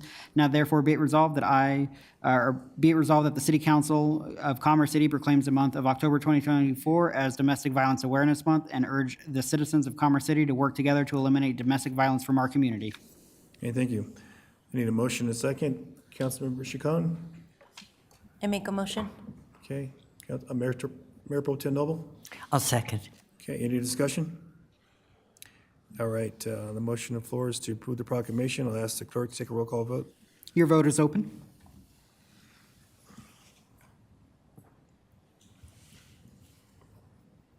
Okay, that passes unanimously, 9 yeses. Okay, up next is Good Neighbor Proclamation. I'll invite McKinney Community Development Manager forward to read the proclamation. Good evening, Mayor and Council. This is the 46th year that the country has recognized National Good Neighbor Day, which is celebrated on September 28th. To show our appreciation to the neighbors of our community, the Code Enforcement Division is making a special effort to connect with the community on Friday, September 27th from 8 a.m. until noon at the Eagle Point and Bison Ridge Recreation Centers. The team is looking forward to this opportunity to engage with the community. We're excited to provide resources as well as a small gift in hopes that it will encourage residents to embody the spirit of good neighbors throughout the year. Whereas understanding love and respect build cohesive families and communities, and whereas the sense of community is nurtured by numerous relationships between its varied neighbors, and whereas even the smallest act of kindness towards a neighbor helps establish a foundation for a stronger and more caring community and can lead to a safer, more supportive, and happier neighborhood. And whereas the City of Commerce City recognizes the importance of raising awareness that good neighbors help achieve human understanding and build strong and thriving communities. And whereas all of us as neighbors have a crucial role in this endeavor, by being caring neighbors who create relationships through positive influences, we can make good times better and the hard times easier to bear. This responsibility empowers us to contribute to a stronger, more caring community. Whereas President Jimmy Carter in 1978 first proclaimed September 28th of each year as National Good Neighbor Day, this tradition connects us to a larger national community, reinforcing the importance of our local relationships. Now, therefore, it is hereby proclaimed that the City Council of Commerce City declares September 28th, 2004 as Good Neighbor Day. Furthermore, we encourage the residents of this city to make a special effort on this day to get to know and appreciate their neighbors. Thank you. I need a motion and a second to approve the proclamation. Councilmember Teeter? I move for approval, Proclamation 24-034. Council is seated. Councilmember Kim? I'll second. Any discussion? Yes. Councilmember Kim? Thank you, Mayor. So as a good neighbor, I appreciate you reading that. Thank you very much. I would also say as a good neighbor that us as neighbors all along across Commerce City, that we should really be speaking to each other regardless if we don't like each other, whether or not if you don't like someone's carport or whatever the case may be. So let's try to be a good neighbor. I just would request that everyone does become a good neighbor and actually be able to speak to your fellow neighbor about any issues you may be having, and that you guys can actually have a gentle conversation all in all. That is all. Thank you. Thank you. Any other council members? No, any comment or so?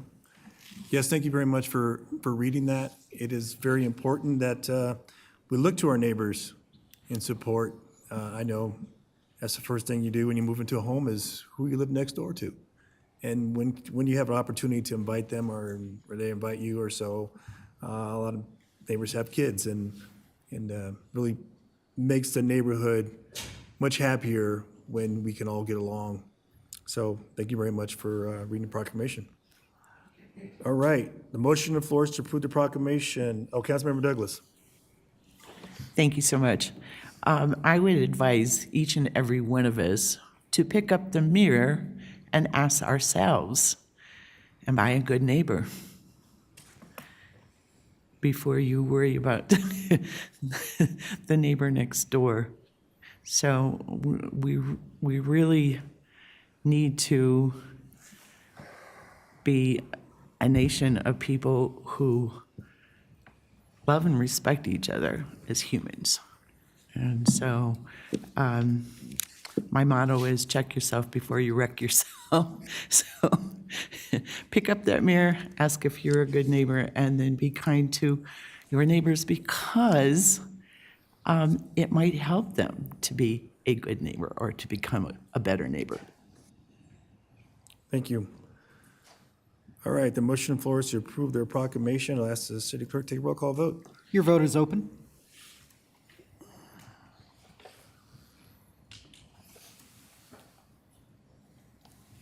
Okay, that passes unanimously with 9 yeses. Okay, I will invite the council forward to take a photo for those who are present for the proclamations.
Going to recess for 5 minutes, take a personal break. Thank you.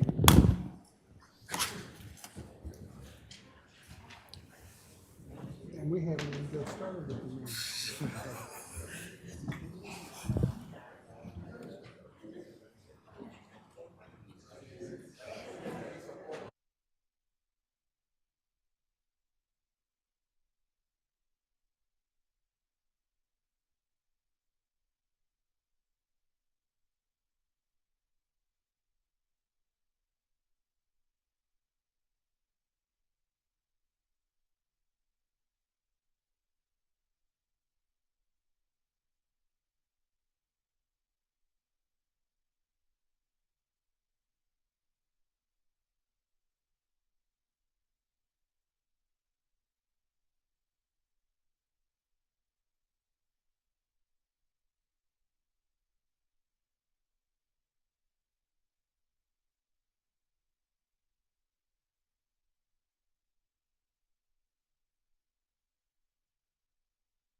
Master mute. Go ahead. Oh, did you do that? 1 minute. How many seconds? 42 seconds.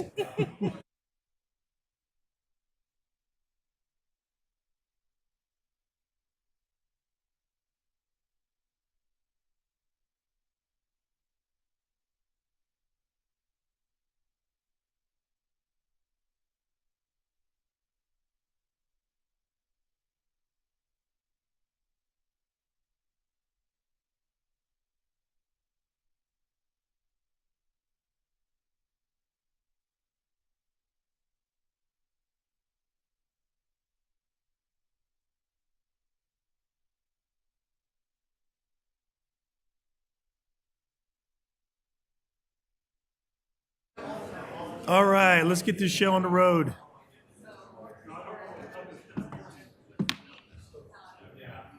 Here. We got Sean. Sean's here.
Right?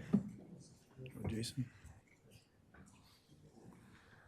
All right, now we'll reconvene on to the consent agenda. Consent agenda includes items that are routine, procedural, informational, self-explanatory, non-controversial. These items are presented to council for a single motion and a vote. Any members of council may ask to remove a specific item off the consent agenda for further discussion and a separate vote. Tonight, there are 14 items consent agenda. Do any council members wish to remove any items? Okay, seeing none, need a motion and second to approve the consent agenda as presented. Councilmember Deere. So moved. Councilmember Kim. Second. Okay. All right. Motion and a second has been made. We'll ask the city clerk to read the title and take a roll call vote. Minutes of the August 19th, 2024 regular meeting, minutes of the August 26th, 2024 special meeting, ordinance 2614, an ordinance amending the 2024 budget of the City of Commerce City, Colorado by the recognition of the U.S. Department of Energy grant in the amount of $121,660 for electric vehicle EV charging stations at the Municipal Services Center. Ordinance 2615, an ordinance amending the 2024 budget of the City of Commerce City, Colorado by the recognition of the Colorado Division of Criminal Justice grant in the amount of $100,000 for a lighting study in the core city. Ordinance 2618, an ordinance amending the 2024 budget of the City of Commerce City, Colorado by the recognition of the Adams County Open Space Grant for Parks, Recreation, and Golf PRG improvements in the amount of $1,525,000 and the authorization of the expenditure thereof. Ordinance AN 26324, an ordinance annexing the property generally located at the southwest corner of East 88th Avenue and Tower Road to the City of Commerce City, Colorado in case AN 26324, known as the Tower Landfill Annexation. Ordinance V 24-0001, an ordinance vacating right-of-way comprised of a portion of 7th Avenue generally located north of East 84th Avenue between Rosemary Street and Ulster Street, Commerce City, Colorado. Ordinance V 9324, an ordinance vacating right-of-way comprised of a portion of Himalaya Street approximately 3,286 feet in length extending to the southeast 88th Avenue in Commerce City, Colorado. Ordinance Z 705-99000924, an ordinance amending the zoning ordinance and zoning map of the City of Commerce City, Colorado by zoning the property annexed as a Tower Landfill annexation from Adams County A3 to a PUD zone district and approving a PUD zone document. Ordinance Z 23-0001, an ordinance amending the zoning ordinance and zoning map of the City of Commerce City, Colorado by rezoning the property generally located at 6540 Highway 2 from General Commercial District C2 to Multifamily Residential District R3. Resolution 2024-053, resolution authorizing award of contract for Axon body-worn camera, interview room, and taser hardware and software licenses and cloud storage for the Commerce City Police Department to Axon Enterprise Incorporated. Resolution 2024-093, resolution authorizing award of contract for automatic identification system traffic enforcement to American Traffic Solutions Incorporated, doing business as Vera Mobility. Resolution 2024-101, a resolution authorizing award of a contract for document management system licensing, hosting support, and implementation services to ECS Imaging. Resolution 2024-102, a resolution authorizing award of a contract for an asset management system licensing, support, and implementation services to OpenGov Incorporated. Your vote is open.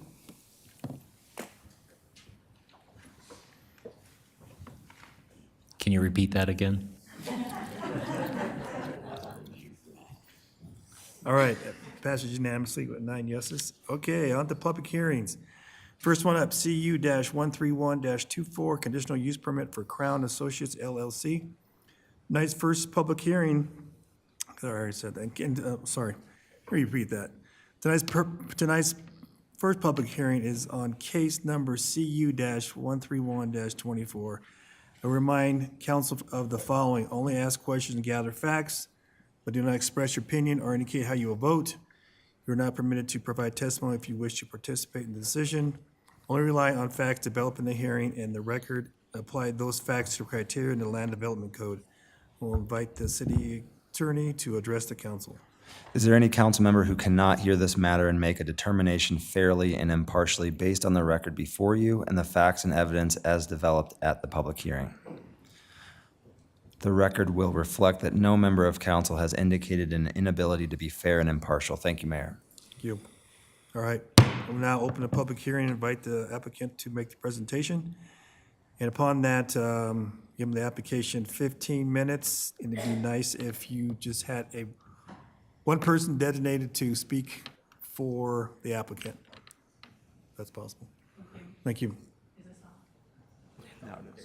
Thank you, Mayor and Council. My name is Alyssa Knudsen. I am here this evening on behalf of the applicant, TSL. I am with Auden Johnson. I'm a land use planner there. I first want to thank Dalton for all his help as we've worked through this application, and also wanted to let you all know that the project team is here tonight to answer any questions once this presentation is complete. Dalton, are you clicking through for me? Okay. Next slide, please. Thank you.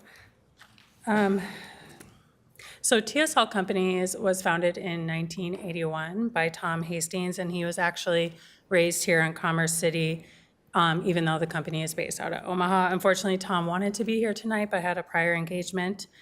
His 3 sons now operate the business, and David Hastings, one of his sons, is here this evening for any questions and to support the application. TSL is a full-service logistics company specializing in the import and export of intermodal freight. And the existing uses on the property include shipping, container storage, equipment maintenance, and office. Next slide, please. The property is located within Ward 1, so Councilmember Madera's district. From my understanding, within the Phelps-Toyton Industrial Park, the property is approximately 28 acres. It's located west of Dallas Street, generally south of I-76, right where that split from Highway 85 and 76 occurs, north of 96th Avenue, and then east of Union Pacific Railroad right-of-way. As you can see from this aerial image, it's completely surrounded by other similar industrial uses, including outdoor storage uses. Next slide, please. The property is zoned heavy intensity industrial, and surrounding properties are similarly zoned. Within this zone district, outdoor storage, warehousing, and equipment repair are uses permitted by right. Within the current comprehensive plan, the property is zoned within the general industrial category, and then further designated within the industrial enclave focus area. Both of these areas support industrial, and the enclave focus area actually further supports a focus on maintaining industrial and industrial jobs in this particular area. I understand also you are looking at a comprehensive plan update this evening. I looked at that as well, and it is designated within the Northern Business District within the comprehensive plan update. And that comp plan update designation also encourages industrial primary uses. Next slide, please. So these are a lot of words that I'll try to quickly breeze through for you. The use, as I stated, currently includes shipping, container storage, office, and then maintenance of equipment associated with the business. In 2000, Adams County actually originally approved this use as well as the existing building on the property. This included container storage stacking above the height of the fence and not to exceed 40 feet. In 2007, the property was annexed into the city. The property has consistently been stacking shipping containers up to 3 containers high or up to approximately 30 feet.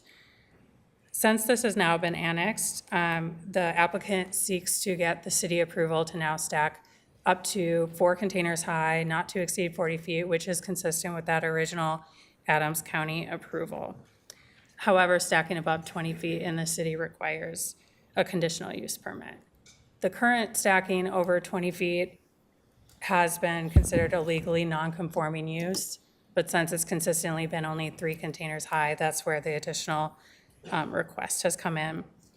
A separate development plan is under administrative review for a building expansion and other site improvements that will benefit the site.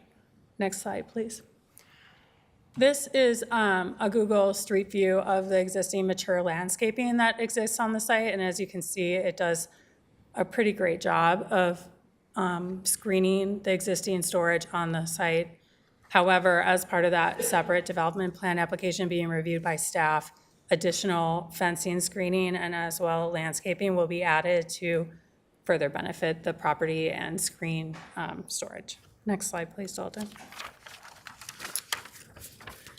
Impacts will be mitigated in a number of ways.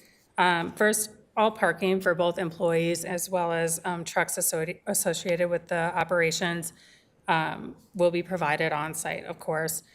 The traffic study further found that the existing access can adequately serve the project, and a separate planned widening of 96th Avenue will further ensure that traffic is mitigated from the operations. Stacking will be at least 30 feet away from the side property lines, and this will further ensure that neighboring properties are not impacted from any potential tipping of containers, but I will say that generally this does not happen on the site. It's very safe, and I'll get more into that in a bit.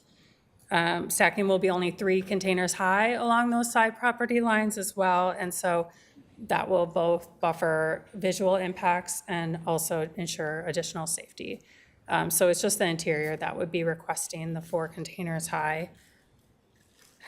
Further screening, like I noted, there will be 8-foot vinyl fence generally along the southeast corner of the property, and then additional landscaping on the northwest and northern perimeter of the property as well. Next slide, please, Dalton. So this is just kind of an example of how safety is ensured. So certified operators, first of all, are placing the containers according to industry standards. The first one on the left is what's called block stacking, and that's where each row has the same number of containers and virtually ensures that tipping does not occur and the containers are meeting safety standards. On the right is more of a step back pattern, and I kind of view it as the wedding tier cake standard. So if that top, there's only one on top and then a larger tier on the bottom. So if anything gets tipped, then it falls on that tier, that lower tier, rather than on the ground. So further ensuring safety. And I just want to point out that the company has not had OSHA or injury incidents from the operations. Next slide, please, Dalton. Community benefits from this is it ensures that operations are consolidated from throughout the Denver area onto one site. First of all, a benefit of this is it's adding office and maintenance jobs that would otherwise not be in the city, and it conforms with the comprehensive vision for that focus enclave area to encourage additional industrial jobs. Further limits the storage footprint at other locations and traffic between sites. The additional landscaping, screening, and site improvements as part of the development plan will create heightened aesthetics in the area and contribute to area businesses and increase property tax revenues. Finally, it allows TSL to meet the growing demand of regional exports and worldwide imports. Next slide, please, Dalton. The staff report and Planning Commission staff agree that the proposal meets all conditional use approval criteria under the code. Generally, I just want to note that the property will comply with all local, state, and federal regulations. It's consistent with the comprehensive plan, the surrounding area, and that impacts will be mitigated. All approval criteria, therefore we agree with staff that all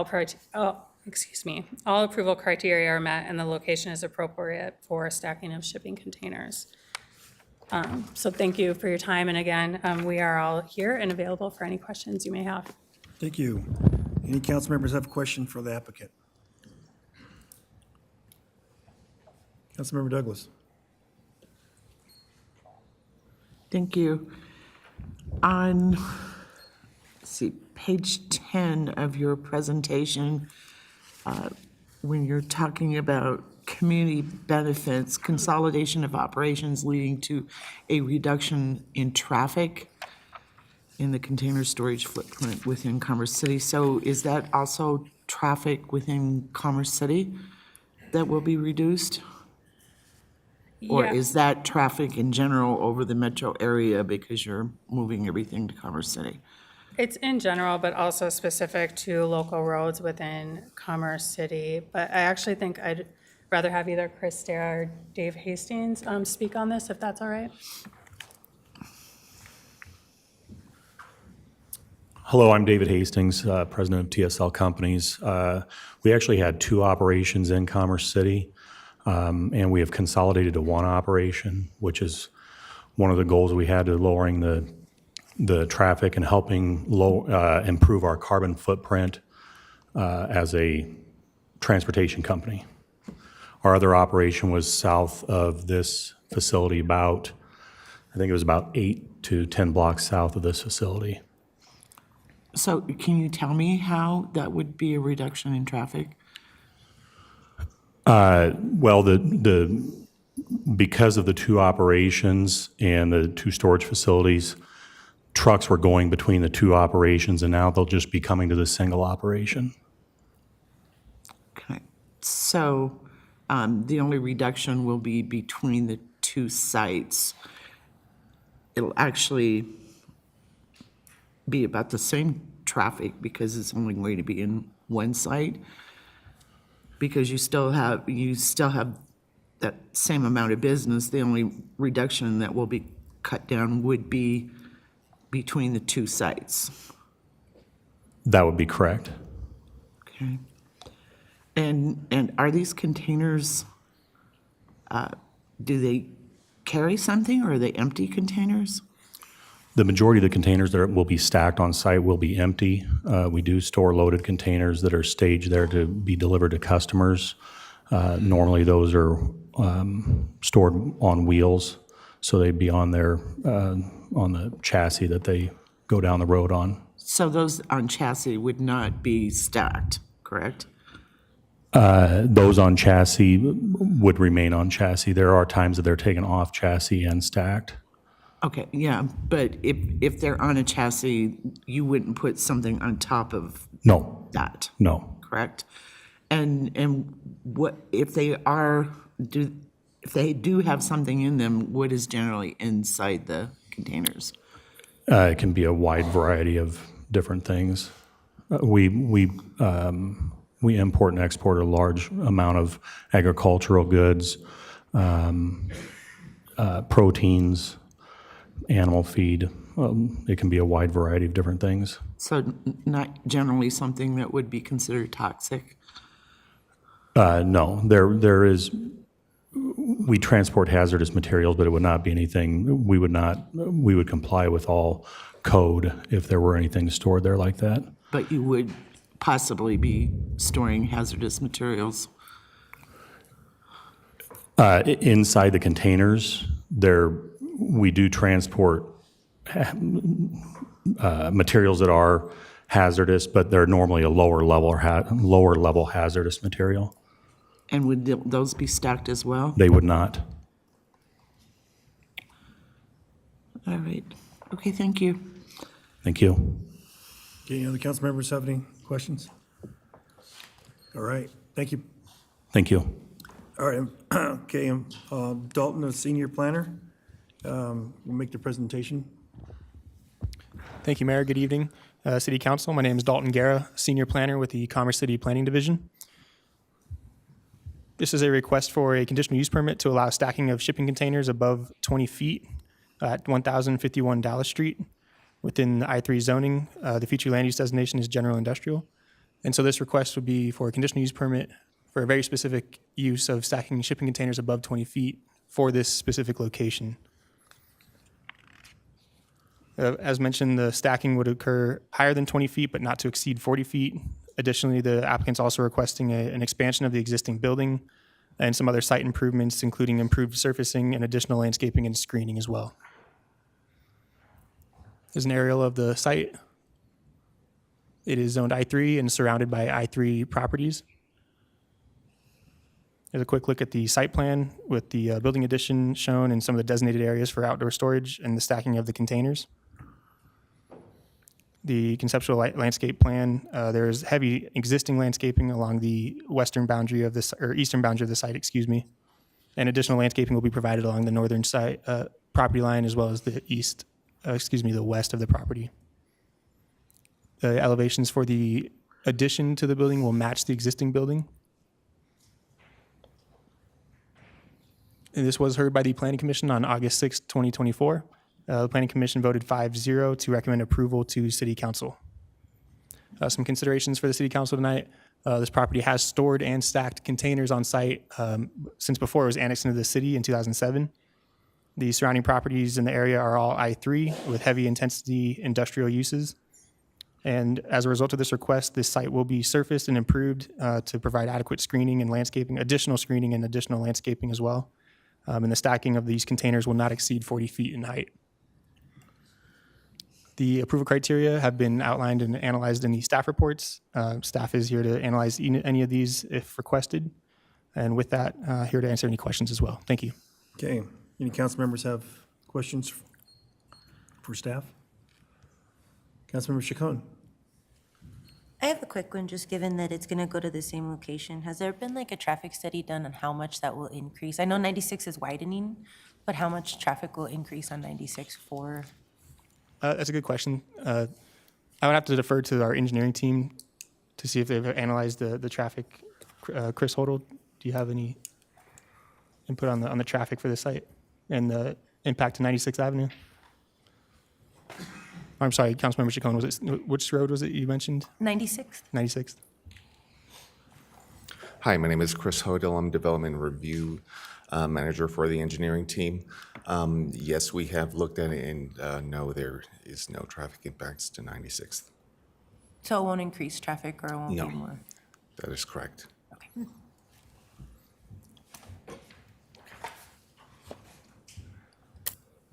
Mayor Pro Tem Noble? I'd like to follow up on that. How many of these containers does the site currently hold? And how many containers will it hold if approved? Thank you for your question. I'll defer that to the applicant as well, actually, to speak to the number of existing containers on site.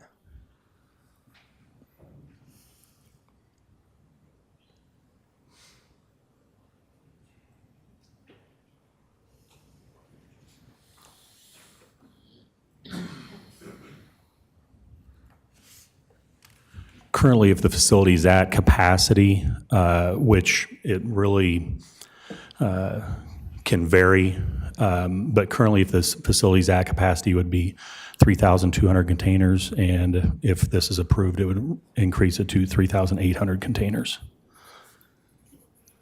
Okay, so a fairly minor increase then. How Yes. how do the containers get to the site? By truck. And they leave the same way? They do. Thank you. I would like to just add one other thing. In the Denver area, and actually in the state of Colorado, our company-owned trucks all are operating under current EPA emission standards. Our fleet average in the state of Colorado is, I believe, 2023 model year. It might even be 2024. We just moved a bunch of new trucks in just here 2 months ago. So as far as environmental impact, carbon impact, we are operating under current EPA standards for all of our on-highway vehicles. Thank you. Thank you. Councilmember Teeter?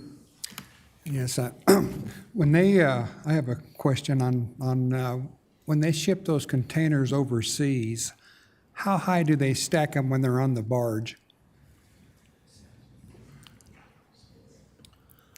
So when you read in the news about the new mega ships that are being built and they're dredging the ports in California, those ships are rated by they call it a TEU, which is a 20-foot equivalent unit. So that would be a 20-foot container. There's 20-foot containers, 40-foot containers, and 45-foot containers. The new ships can hold 20,000 TEUs on one ship. There's a few that I believe can hold over that now. When they're on the ship, I believe they can be stacked. I believe it's 14 high. That's what I thought. Thank you. Okay, any other council members before I go to Councilmember Chacon for a second? Councilmember Chacon? Just to follow up, because I know residents on 96 are concerned about the time of traffic going all day long. Is this within like normal business hours that you'll be having these shipments? Our standard hours of operation are 7:30 to 4:30. We do have trucks that go in and out overnight, but that is very limited. I would say it's probably less than 10 a night after our standard operating hours. Okay. And I guess I'm concerned about the noise ordinance. How noisy are these trucks going throughout the day? And are they 7 days a week? I'm sorry, Sorry, how I didn't- noisy would you say for a sound ordinance that many trucks a day? And is it running 7 days a week or is it just? It's 5 days a week. We're open Monday through Friday. So I guess that would be for the city staff. Is there anything to kind of conduct kind of a noise ordinance for community members about how just that level of truck traffic and how loud that can be throughout the day? That's a good question. Thank you. We don't currently have a noise ordinance in the land development code for standards. I could defer to City Manager Jason Rogers to speak on a noise ordinance for the city. Thank you. or City Attorney Zarzaki. So I can jump and just clarify, there is a noise ordinance on the books with the city, and anyone operating in the city would have to comply with the noise ordinance, and they would be subject to enforcement if they were not in compliance. Thank you. Thank you. Councilmember Douglas? Would most of the truck traffic be coming from the east or the west? Would it be coming like off of 76th onto 96th? Or would it be coming from the eastern, and which would be going past a lot of residential? Most of the truck traffic would be coming in on 96th Right, but from the east or the west? from the west. From the They west. would, So basi- they would be exiting off of 76 and then coming back from the west. Okay, so this location is kind of off the traffic circles on 96, is that correct? I'm trying to, We're about 2 to 3 blocks north of 96th on Dallas. okay, all right, thank you. Dalton, can you bring up the map, the zoning map to show right there? So this is just south of 76, and then a few blocks off of 96 to the south. So it's pretty much an industrial area. What's the closest residential There's, plot of land? thank you for the question, Mayor. To the northwest, if you go north of 104th, there's Bell Creek. That's at least a half mile northwest of this site. Okay. My question is, with regard to the city, is there an application in to get a spur off the rail into this property? Not that I'm aware of, Mayor. Okay, all right. Is that something you guys would consider or looking at in the future to increase, since Colorado is like the logistic capital of bringing goods and services in, and a lot of it leaves and comes and goes on rail? We've had customers ask about that. That's not anything we've looked at this time. We're working with our engineers to see if we'd even be able to get a spur to come into the property with the way that the tracks run in conjunction with our property, excuse me. Okay, all right, thank you, appreciate that. Thank you. All right, seeing no others. Mayor Pro Tem Noble? Are we able to add conditions to this? Excuse me. Yes, you are.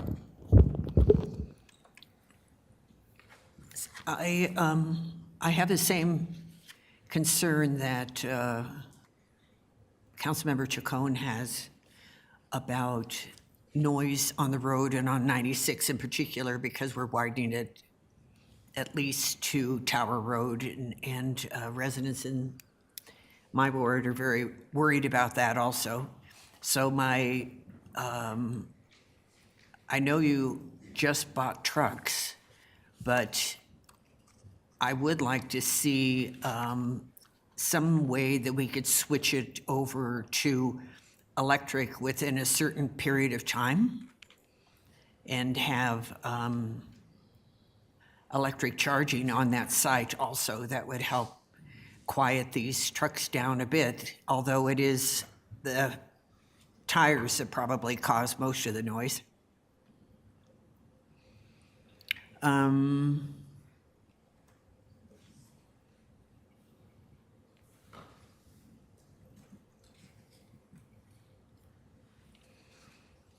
Could we do, I'm thinking off the cuff here, and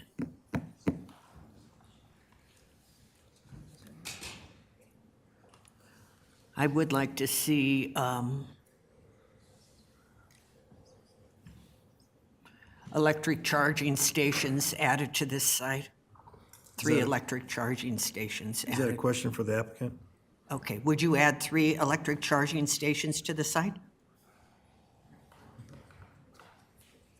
I don't think that we could even commit to that tonight, just because the electrical infrastructure in the area, those electric charge stations for trucks, they require a tremendous amount of power. And what we've found is that there's a lot of the electric providers that just cannot provide that amount of power to an area. So I would not be able to commit to anything like that tonight. That would take quite a bit of study, and I think we'd have to get with the electrical company and see if they'd even be able to provide us with anything like that. Are you XL or United Power? United Power. Okay, thank you. We are actually, with our expansion, we are actually planning to add solar panels to our roof on the facility to be able to provide some power and then be able to give back potentially to the grid. Well, I do appreciate that. All right, thank you.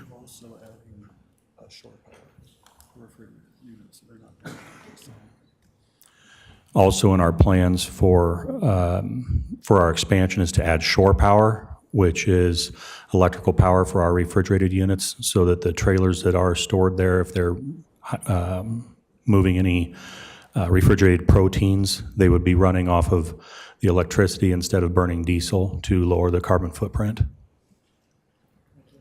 Thank you. All right, thank you. Okay, seeing no other requests to speak, we'll invite the public to provide testimony. City Clerk, do we have any registered to testify on this hearing? Give me one moment to just triple check.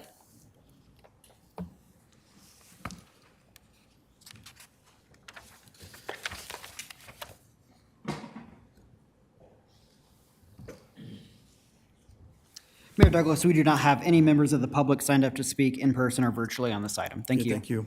All right. We'll go into the rebuttal phase. Do the applicant wish to make any rebuttals?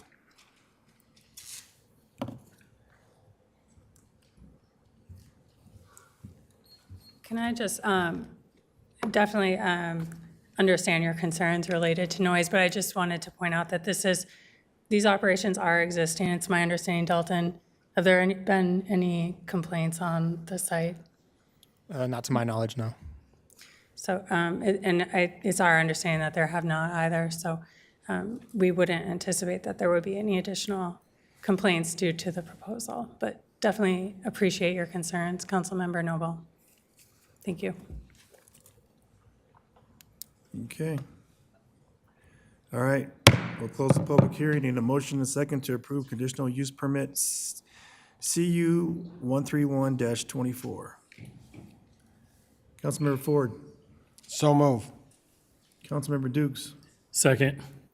Is there any discussion? Councilmember Teeter.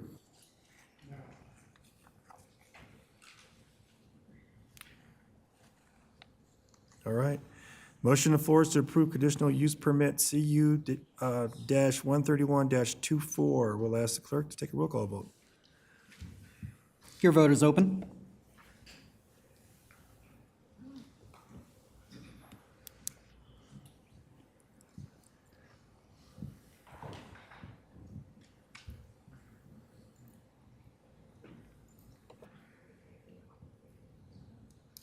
Okay, that passes eight yeses and 1 no.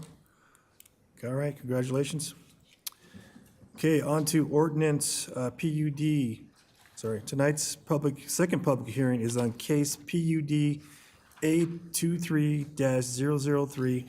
I remind council of the following: only ask questions and gather facts, but not express opinion or indicate how you vote. You are not permitted to provide testimony if you wish to participate in the decision.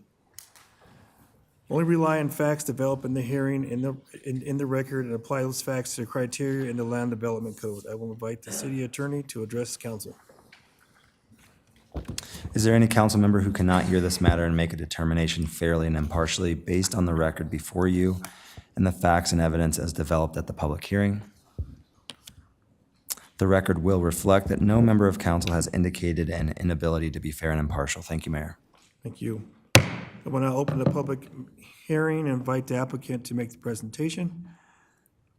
And I've given the applicant 15 minutes, and it will ask if, have one person present this case. Thank you. Thank you. Sorry, I had to run outside and get some batteries for my cochlear implant. Anyway, my name is Mark Campbell. I'm president of Southwestern Property Corp., and I'm here to talk about this site, 16.5 acres at Potomac to Blackhawk on the south side of 104th. This is the 8th retail site, and this one has some multifamily as well, but that we've either annexed and/or zoned in the city of Commerce City. This would be the 4th one that's built on, as we have many tenants in place already. However, we're here to fix a screw up that I take responsibility for 2 years ago, really started 3 years ago, when we amended the PUD zoning. And 2 years ago, our company came before this council and got it amended. I was not here. I was actually on vacation with my son. I've always been here for the last 23 years. I missed this one. I take responsibility. I signed that document. And when you read that document, under retail uses approved, it says clothing store. That's it. Now, it does allow some service tenants. It allows medical, stuff like that. But in terms of retailers that generate sales tax, that was it. So it renders this site unbuildable. In fact, we have tenants that are not able to process their application because their zoning does not fit that category. I think there's just a few changes on the document itself. Dalton has been great to work with. He can go through that, I suppose. We did meet with your senior executive, Jason, and others a couple years ago, and they were kind enough to allow us to come back and fix that screw up so we can have a successful retail center. Keep in mind, 4 years ago when we came before you and amended the comp plan, we really just wanted multifamily in the whole site, but the city insisted retail all along the frontage of 104th, which we absolutely understood. We developed the southwest corner of 104th and Chambers. I bought that in 2003. Originally, we had a King Soopers signed letter of intent on that site. 2008 came along. That changed everything. And when they came back, their store size had gone from 72,000 to 132,000. So we built what you see there. Now we built the southeast corner, which was going to be a Safeway at that time. And they went away. And as you probably know, there's very few grocery-anchored centers being built these days. But we're still a retail development expert. So I apologize for wasting your time tonight. I hope it's not a waste. I'll be conscious of your time. I can't answer questions if you have some. We appreciate your consideration of this amendment again. And I don't hear too well, but I can address that with Mr. Harmon, or Jason will tell me what your questions are. Thank you very much. Okay, thank you. Any council members have questions for the applicant? Councilmember Kim. Mr. Campbell. Hi. Excuse me, yes. With regards to the build out for commercial, just out of curiosity, would you be able to advise as far as what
So he's going to.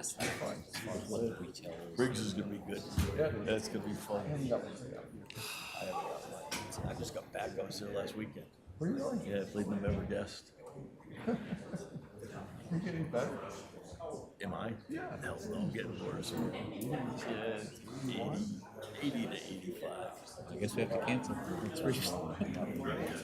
Oh, yeah, yeah, yeah. To be continued. To be continued.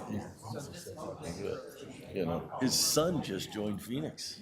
Did he really? Yeah, his son joined Phoenix.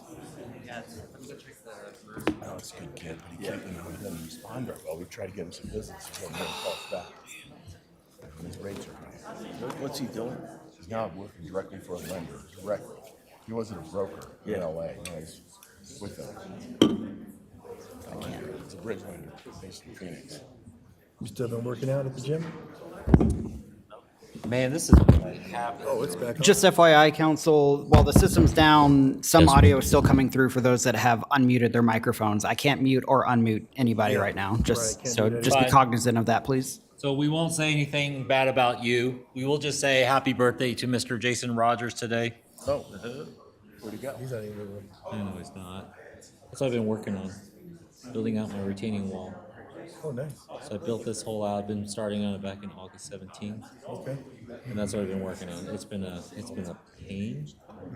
This is what it looked like when I first started.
No, not at all. I did make sure that we had, adequate aggregate, like pea gravel and stuff like Yeah. that, so the water can go, Sure. keep coming down, so. And you already have when they built your foundation, they already have French drains in there. Those did not have drains. You didn't have you didn't have French drain around your property? I don't. You have a sub pump in your basement, right? Yeah, I do, yeah. Yeah, so you got French drain. Okay, so I must have. I paid attention. So. Are we good? Are we good? Can you hear me? Everybody else?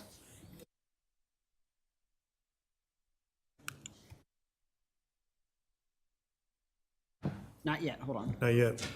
Waiting for others to show up. Please do. Thank you.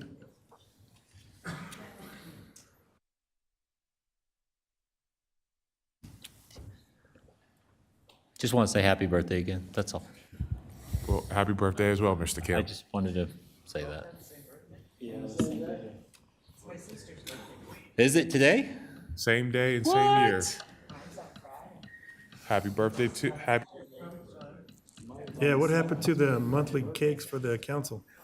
Where's my chantilly cake, Mr. Rogers? Once again, I told you I prefer box cake, but I will take the bundt cakes that were delivered for me and for the council today. I can't take credit. That's my better half. Okay. You guys ready to proceed? We ready? All right. Let's get back to order. Okay, Mr. Campbell, we're back. Glad we're back here. Just wanted to ask you the question with regards to the commercial property that that would potentially get approved tonight.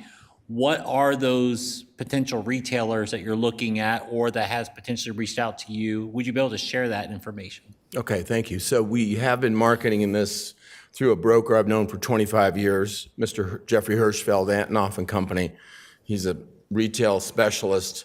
First of all, I'd like to explain that I would call our retail site a tweener site. It's between two major north-south corridors. So Chambers being one, where we built the two centers, and Highway 2.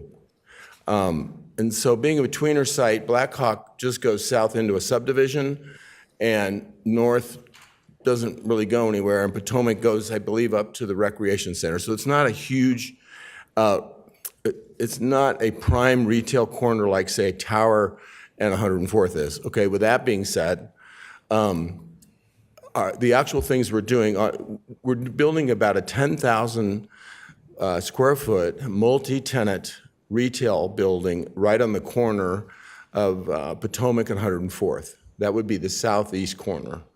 The lead tenants we have there are two restaurants, one Indian, one Mexican, and we also have a national dental chain there.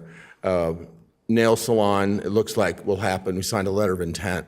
So service, medical, restaurants. That's really what we're headed for the most part.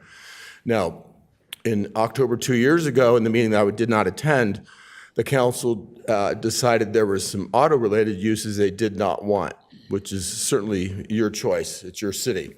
So we did at that time have a grease monkey signed to a letter of intent, a car wash signed, a Service Star auto repair shop signed, and a gas station.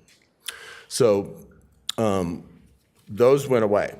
Now, I think maybe the most contentious thing you want to discuss, perhaps, on the other major corner at Blackhawk and 104th, we do have many people, many businesses that would like to put a gasoline convenience store with 4 electrical charging vehicle stations, or EV portals, as well as gasoline.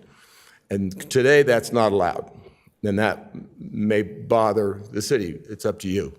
But that would generate a lot of sales tax. And this document here are the changes. So from our point of view, they're relatively limited. I can't read it, but under the retail section is where it just used to say clothing store. Now it went back to the language that we had in the previous PUD document going back. So we have, right now we're negotiating, we think, we're not sure who it is, but a big medical clinic. It may be something like University of Colorado Health Science, we're not sure.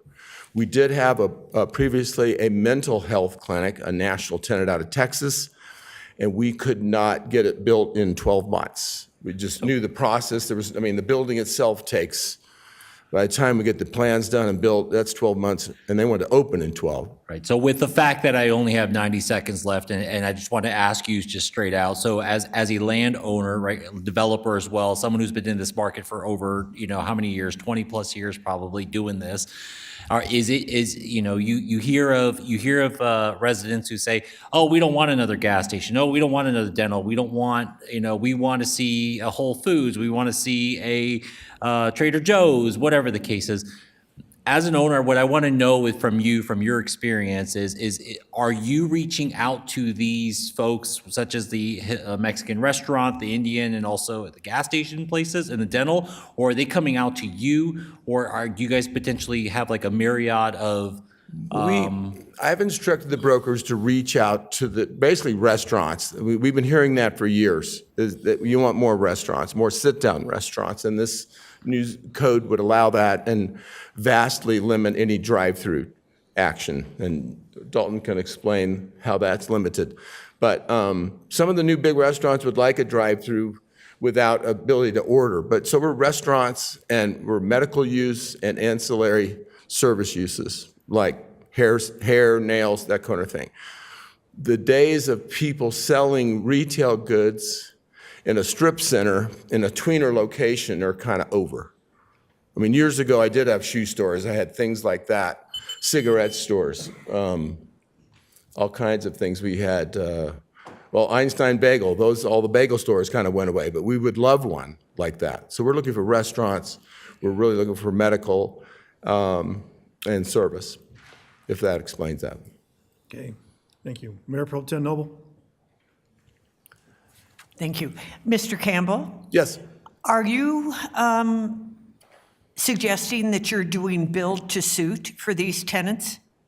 We will, and we also sell land, and it's up to them. We don't have a preference either way. Many tenants bring a captive developer with them.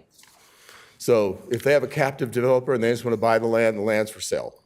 And we have several sites under contract for sale. The big building on the corner, we'd prefer to build that and keep that. Just like we built a 16,000-foot building on the southeast corner of 104th and Chambers. I built that building. It's got pizza on one end, it's got the Mexican place on the other end, and it's got dentists. It's a very typical building. It's got dry cleaner, nail salon, that sort of thing. The building we would build would be exactly the same depth, 65 feet deep. That's been successful for us. And so we would build that. The others, like the big medical people, we think want to build a suit. They're asking for a build-a-suit proposal as to what it would cost them in rent. So to do that, I've got to get their plans and understand what are they expecting me to build. Building just a shell completely empty is a different cost than if it's all chopped up with a bunch of offices, a bunch of plumbing and that sort of thing. We can do that and we give them a price. So it's whatever they want. Because some developers in the area won't do build to suit. What makes you decide to do build to suit? Why do you choose to do build to suit? Well, the build to suit we do want to build is multi-tenant, and we know some of those tenants, and I think it's going to be very, very successful. I mean, you know about the residential growth west of our site, all the way to Highway 2. So I think we're going to fill a demand, a community need, and I think it's going to be very successful long term. So that's why we would keep it. Thank you. Don't have to. You know, the council members You can have sell it to the questions? city, I don't care. Any other questions? Councilmember Kim. Oh, wait, before I go to Councilmember Kim for a second. Councilmember Douglas. I didn't hear that. Yes, so I remember this coming before the council. I was sitting on the council at the time, and it was proposed as a commercial site, and then you asked for the apartments to be, so it would be zoned for apartments. And that was a concession. One of the things that and I'm leading to a question, one of the things that council did not want to see was a gas station, a car wash. And I'm seeing that the gas station request is coming back before us, although it does have some capabilities for allowing electric charging stations. My first question is, for this to be a success, does it have to have a gas station, convenience store? My second question is, with the apartments, will you be putting EV charging stations for the residents of the apartments? You know, Dalton might know that. I'm not as involved in the planning of that apartment, but that is going forward soon. Dalton? I do not remember off the top of my head if there's any electric stations proposed for that apartment I complex. don't know. I think that's a reasonable request at the apartments. In terms of the gas station, the reason we put it back is because we don't need it. If you don't want it at your cities, take it back out again. But we put it in with 4 EV stations, thinking that might be a compromise that the city would accept. But if that's not what you want, fine. I mean, just so you know, that will probably become a medical use, which doesn't generate much, if any, sales tax. Well, I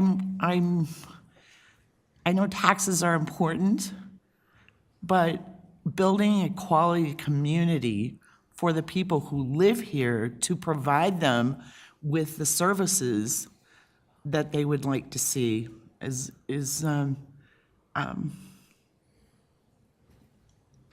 also important. And so people don't want to see more gas stations. So that's why I'm asking, does it have to have a gas station? I would really like to know for sure if you can put those EV charging stations into the plans for the apartment complex. You know, I think that's a reasonable request, and like I said, we don't need that gas station. If that's what the council decides, that's fine. We'll drop it out. But,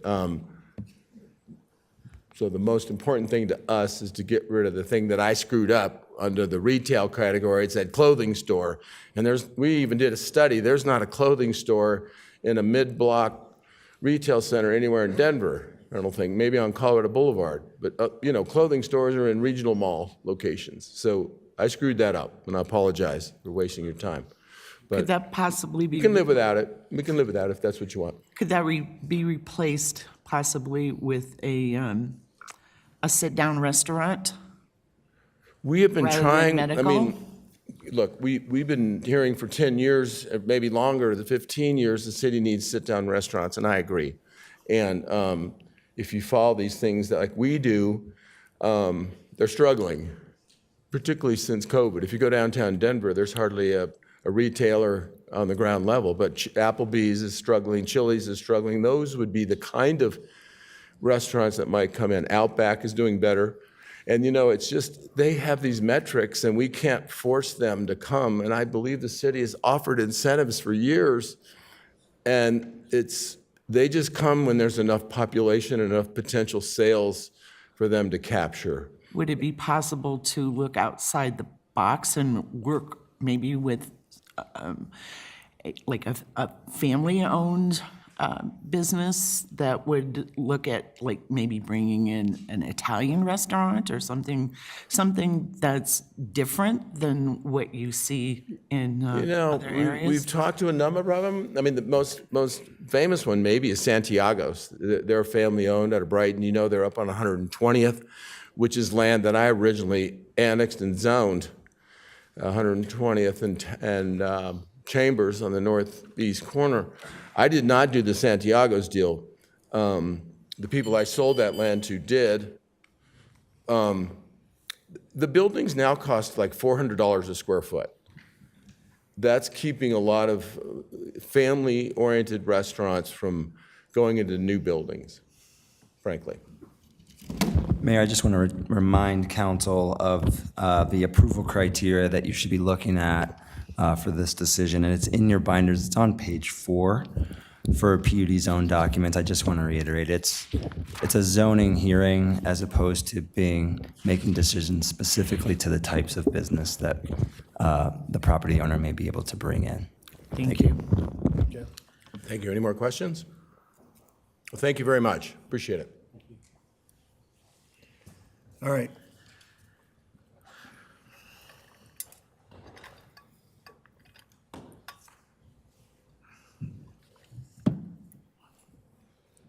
Any more? Okay, let's go to, okay, Dalton. I'll invite Dalton Guerrero, Senior Planner, to make the presentation. Thank you, Mayor. Members of the council, my name is Dalton Guerra, Senior Planner with the Commerce City Planning Division. This is a request for a PUD amendment to allow sit-down restaurants with drive-throughs, retail stores, and EV charging stations for a property at the southeast corner of Potomac Street and East 104th Avenue. Again, a PUD amendment is to amend the existing PUD zone document to modify the land use table for the existing PUD zone document. The original Commons at 104th PUD was approved in 2008. The first amendment was in front of City Council in 2022, specifically to allow multifamily residential on Planning Area B. This is amendment number 2 to modify permitted commercial uses within planning area A.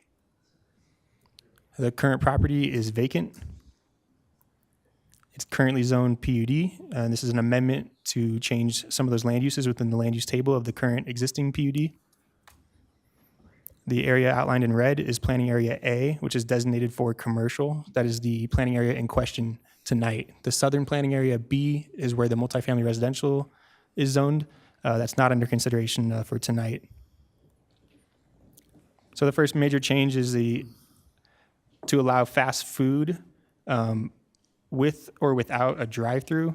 And with a drive-through, it would be a conditional use permit. And then a sit-down restaurant with or without a drive-through would be allowed by right.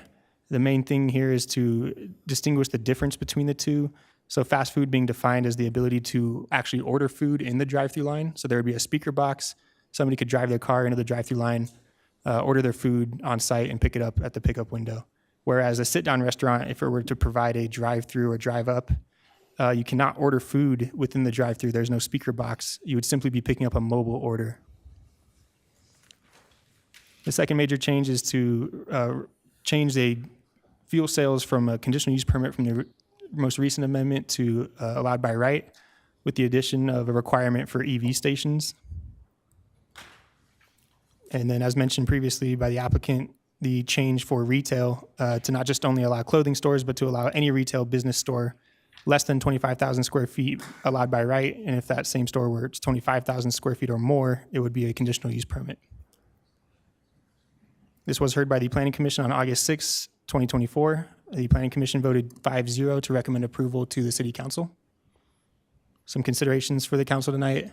Allowing additional commercial uses may promote more commercial development along East 104th Avenue. The sit-down restaurants with a drive-through as a land use is only for mobile orders, and that would be by right. A fast food restaurant with a drive-through would require a conditional use permit. EV stations would be required with a fuel sales use.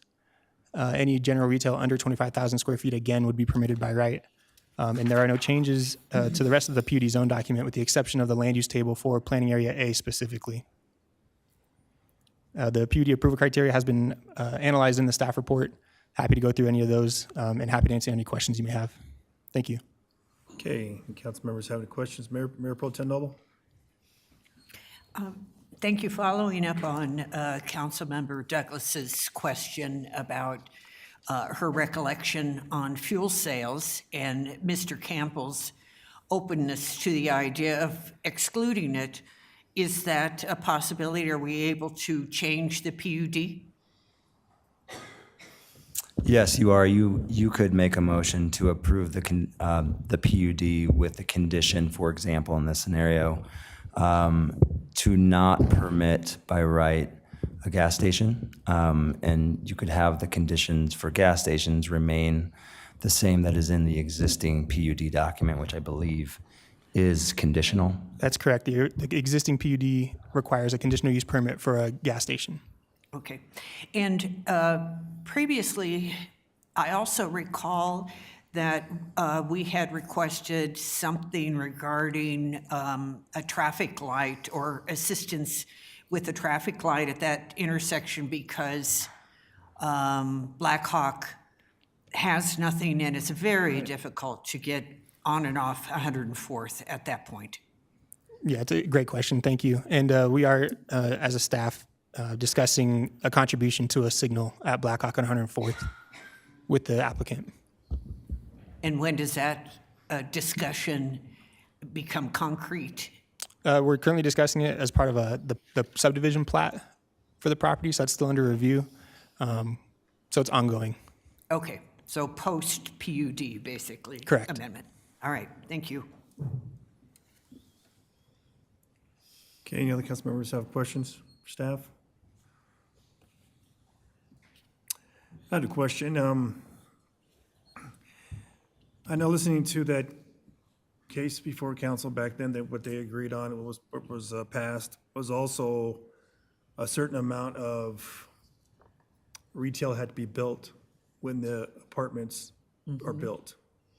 Is that still part of this? Yes, sir, that is correct. That is not changing with this amendment. That condition is still in place. Okay, and what was the condition? Was it, It was to not allow more than 50% of the residential units to be occupied until at least 25% of the commercial square footage was built out on 104th.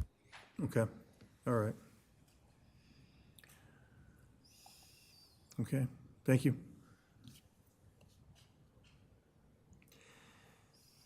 Okay, see no other requests to speak or ask questions. We'll now invite the public to provide testimony. City Clerk, do we have anyone registered to testify on this hearing? Mayor Douglas, I have one person registered to speak on this item. They registered to speak virtually, but I don't see them in the Zoom meeting. It is Melody Lowe. Melody, if you're in the Zoom meeting, you can use the raise hand function or hit *9 on your phone. Mayor Douglas, I do not see the person registered to speak on this matter in the Zoom meeting. So as Okay. of now, we don't have anybody present. All right, okay, I'll skip that then. Okay, at this time, does the applicant wish to make any rebuttals? No? Okay. I will now close the public hearing and a motion and second to introduce ordinance PUDA 23-0003 by council with seating and approve on first reading.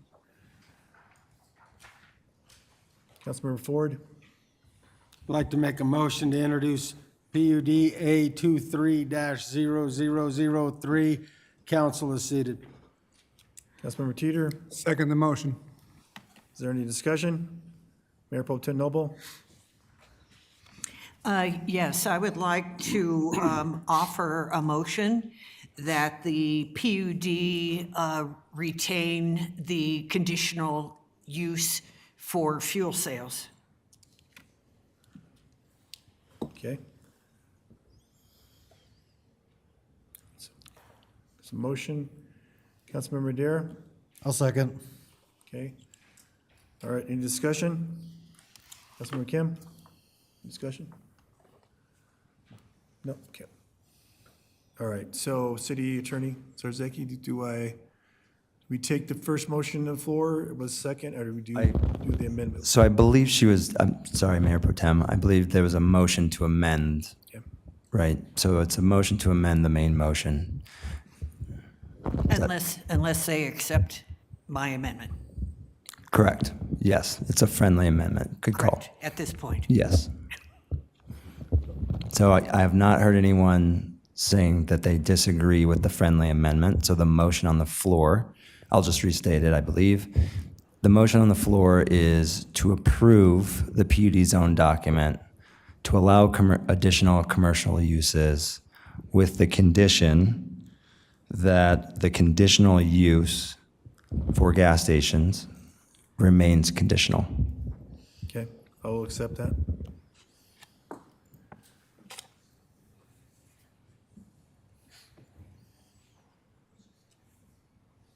All right. Okay, the motion has been made and introduced, and the amendment has been made and introduced, and a friendly amendment has been added. We'll ask the clerk to read the title. Is that correct? Yes, sir. Ordinance PUDA 23-0003, Southwestern Property Corporation is requesting approval of the Commons at 104 Second Amendment PUD zone document to allow additional commercial uses. The subject property is approximately 16.57 acres and is generally located at the southeast corner of Potomac Street and East 104th Avenue. Mayor, I don't think that's the actual title of the ordinance. Kim, do you mind pulling that title up? Just click save and exit.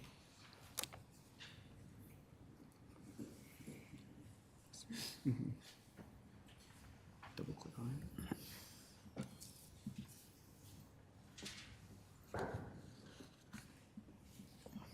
And go to attachments.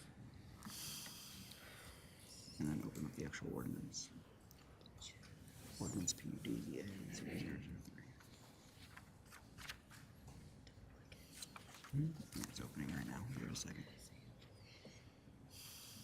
All right, Mayor Douglas, that ordinance title is Ordinance PUDA 23-0003, an ordinance approving the Commons at 104 Second Amendment PUD zone document amendment to allow additional land uses, including sit-down restaurants with a drive-through, EV charging stations, and retail stores for planning area, a consisting of 6.97 acres generally located at the southeast corner of East 104th Avenue and Potomac Street as amended. Your vote is open.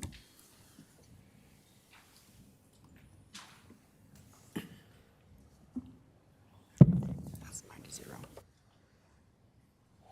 Okay, that passes unanimously, 9 yeses. All right. On to third public hearing is on 2045 Comprehensive Plan. I remind the council of the following: only ask questions and gather facts, but not express opinions or indicate how you vote. You are not permitted to provide testimony if you wish to participate in the decision. Only rely on facts developed in this hearing and in the record, and apply those facts to criteria to Land Development Code. I invite the city attorney to address the council. Is there any council member who cannot hear this matter and make a determination fairly and impartially based on the record before you and the facts and evidence as developed at the public hearing? The record will reflect that no member of council has indicated an inability to be fair and impartial. Thank you, Mayor. Thank you. We'll now open the public hearing and invite Jeff Roswell, Acting Community Development Director, to make the presentation.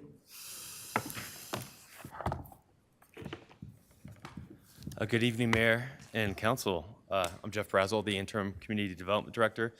Tonight, I'm pleased to present Council with the Draft Commerce City 2045 Comprehensive Plan for City Council's consideration. We're requesting that City Council vote this evening on whether to adopt with conditions, or not adopt the comprehensive plan.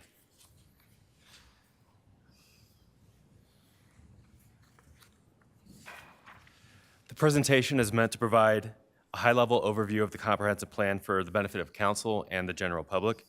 We'll discuss the purpose of the comprehensive plan, how the plan was drafted and developed, provide an overview of the plan document and the concepts contained within the plan, and finish up with reviewing Planning Commission's recommendation and requested changes for the comprehensive plan for council consideration. I'd like to begin the presentation on the plan by spending a moment explaining the purpose of the comprehensive plan document, what it is, what it isn't, and how the plan will be used by the various members of the public. The comprehensive plan is an advisory document to help guide the city over the next 20 years with two high-level objectives. First, it serves as a roadmap for the physical development of the city, including land uses and high-level goals on mobility, infrastructure, planning, economic development, parks, and open spaces. While the plan isn't all-encompassing, it sets a foundation for further implementation efforts or informing topical plans such as the recently adopted Parks and Recreation Plan, our Sustainability Plan, and our ongoing Transportation Plan initiatives. It also will inform future planning efforts such as sub-area and neighborhood plans, which typically have a more granular look at a smaller area of the city and focus specifically on issues that are present in those areas and opportunities that are present in those areas as well. Second, the comprehensive plan serves as a vision and values document to help inform decision-making by city staff, boards and commissions, and city council. It also is used to help understand where we prioritize spending public funds and future regulatory actions such that the city might consider, such as our land development code updates. If adopted, the plan is not law or regulatory in nature, but it does inform future regulations. It is primarily an advisory and policy document. It is not a detailed blueprint for how to achieve specific outcomes. Much of that work is still to come in implementing the ideas of the comprehensive plan. And it isn't all-encompassing to the point where it would prohibit the city from pursuing topics or strategies that are not specifically articulated in the plan. Finally, the plan isn't meant to be a static document for the next 20 years. The plan should be evaluated periodically and amended when conditions warrant. So how did we get here? The plan itself, the update was initiated in 2020. A consultant was selected through our city standard procurement process. The main consultant was Housel, Levine and Associates. The project included a robust community engagement process, market and demographic analysis, and work with multiple groups to inform the direction of the comprehensive plan. We're currently in the last stage of this project, which is the adoption of the plan. Because of the comprehensive plan's visionary and foundational aspect, It needed to be generated first and foremost from robust community engagement. This engagement process lends legitimacy to this document.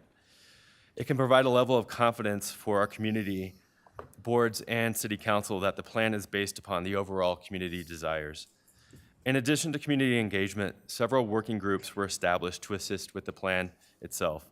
A citizens advisory committee comprised of 15 community members representing a cross-section of the community, including members of the existing Commerce City boards, residents, business owners, and developers. A technical advisory committee was also formed, and that included representatives from the Rocky Mountain Arsenal, school districts, South Adams County Water and Sanitation District, RTD, DRCOG, Adams County, adjacent municipalities, CDOT, the Fire District, among others. A staff working group was also key in ensuring the plan aligned with city operations and department goals. Planning Commission and City Council were also engaged throughout the project. And most importantly, a public outreach effort to engage the community was made throughout the process. The community outreach process occurred over multiple years and changed a bit when COVID struck as well, through a variety of means, including direct public engagement and online engagement. There were a total of 48 meetings and workshops of various formats held. In this infographic, it's also in the plan. It contains kind of a summary of all the outreach in totality that occurred during the planning process. This map shows places within the community where physical engagement occurred with community members, in addition to the online and virtual efforts.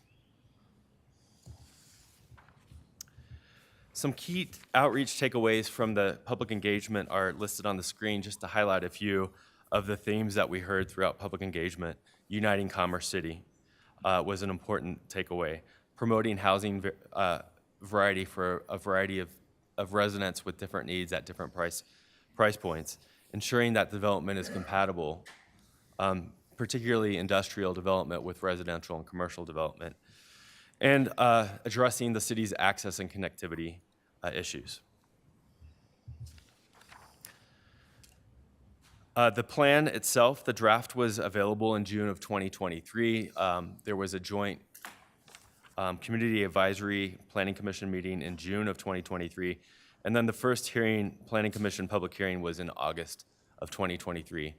There was an error in noticing, and so the Planning Commission reheard the document on October 3rd, where they tabled decision to adopt or recommend adoption of the plan until further engagement could occur with the Planning Commission. Fast forward to now, we have done a new study session with the Planning Commission in July, and the current Planning Commission heard this on August 6, 2024, and has forwarded a recommendation to City Council. And tonight, here we're for City Council public hearing. So briefly wanted to go over the plan at a very high level. The plan is organized into 13 chapters. Chapters 1 through 3 focus on background and data about the community. Chapters 4 and 5 are the heart of the plan and contain the vision, core principles, goals, and land use plan. Chapters 6 through 12 are deeper dives into different topical areas, and Chapter 13 contains an implementation strategy for how to carry out the plan. This kind of graphic kind of shows how the different key concepts build upon each other within the plan document. At the highest level, we have a plan vision that's articulated, and this is an overarching statement of how we envision Commerce City will evolve over the next 20 years. Underneath that, there are some core principles, and these are values that are articulated within the comprehensive plan in which we should view all the recommendations through. Then there are plan elements, and these are topical subjects that the plan is organized around. And then with that, there are different goals and objectives and frameworks and recommendations presented. So this is the vision statement that is placed within the comprehensive plan, and I'll just read it really quickly. Commerce City is a thriving community, economically strong, environmentally sustainable, and socially equitable. Commerce City is a healthy and safe city where fresh air, clean water, public health, and the preservation of natural open space are paramount. Commerce City is a financially sound city where businesses flourish through collaboration and innovation. And Commerce City is a diverse community that celebrates its unique history, identity, and culture, where families and individuals of all ages can live, work, and play. From this vision statement, here are the four core principles that are articulated in the plan. And again, these are values of the plan. Welcoming an equitable city, safe, healthy, and livable city, an environmentally thriving city, and an environmentally responsible city. From that, there are 8 plan elements. These elements include character areas, connected corridors, commerce and employment, housing and neighborhoods, arts, cultural and tourism, transportation, mobility, open space, and the environment and public facilities and infrastructure. These core elements build on the character areas identified in the plan and provide policies and recommendations for each of those topics and contributing land uses within Commerce City. While the character areas are broad and provide a community-wide view of how land should be used, land use should be dispersed across the city, the core elements provide additional steps required within each character area that should help inform our growth of these places over time. So these are the character areas and associated land uses that are associated with each character area. There are 13 character areas that are organized around desired character, form, and function. These character areas address land use, and they include housing, commercial, and industrial. And each character area focuses on a mix of uses that function together to establish identifiable places and areas within the broader community. The plan also, specifically in Chapter 6, has something called connected corridors.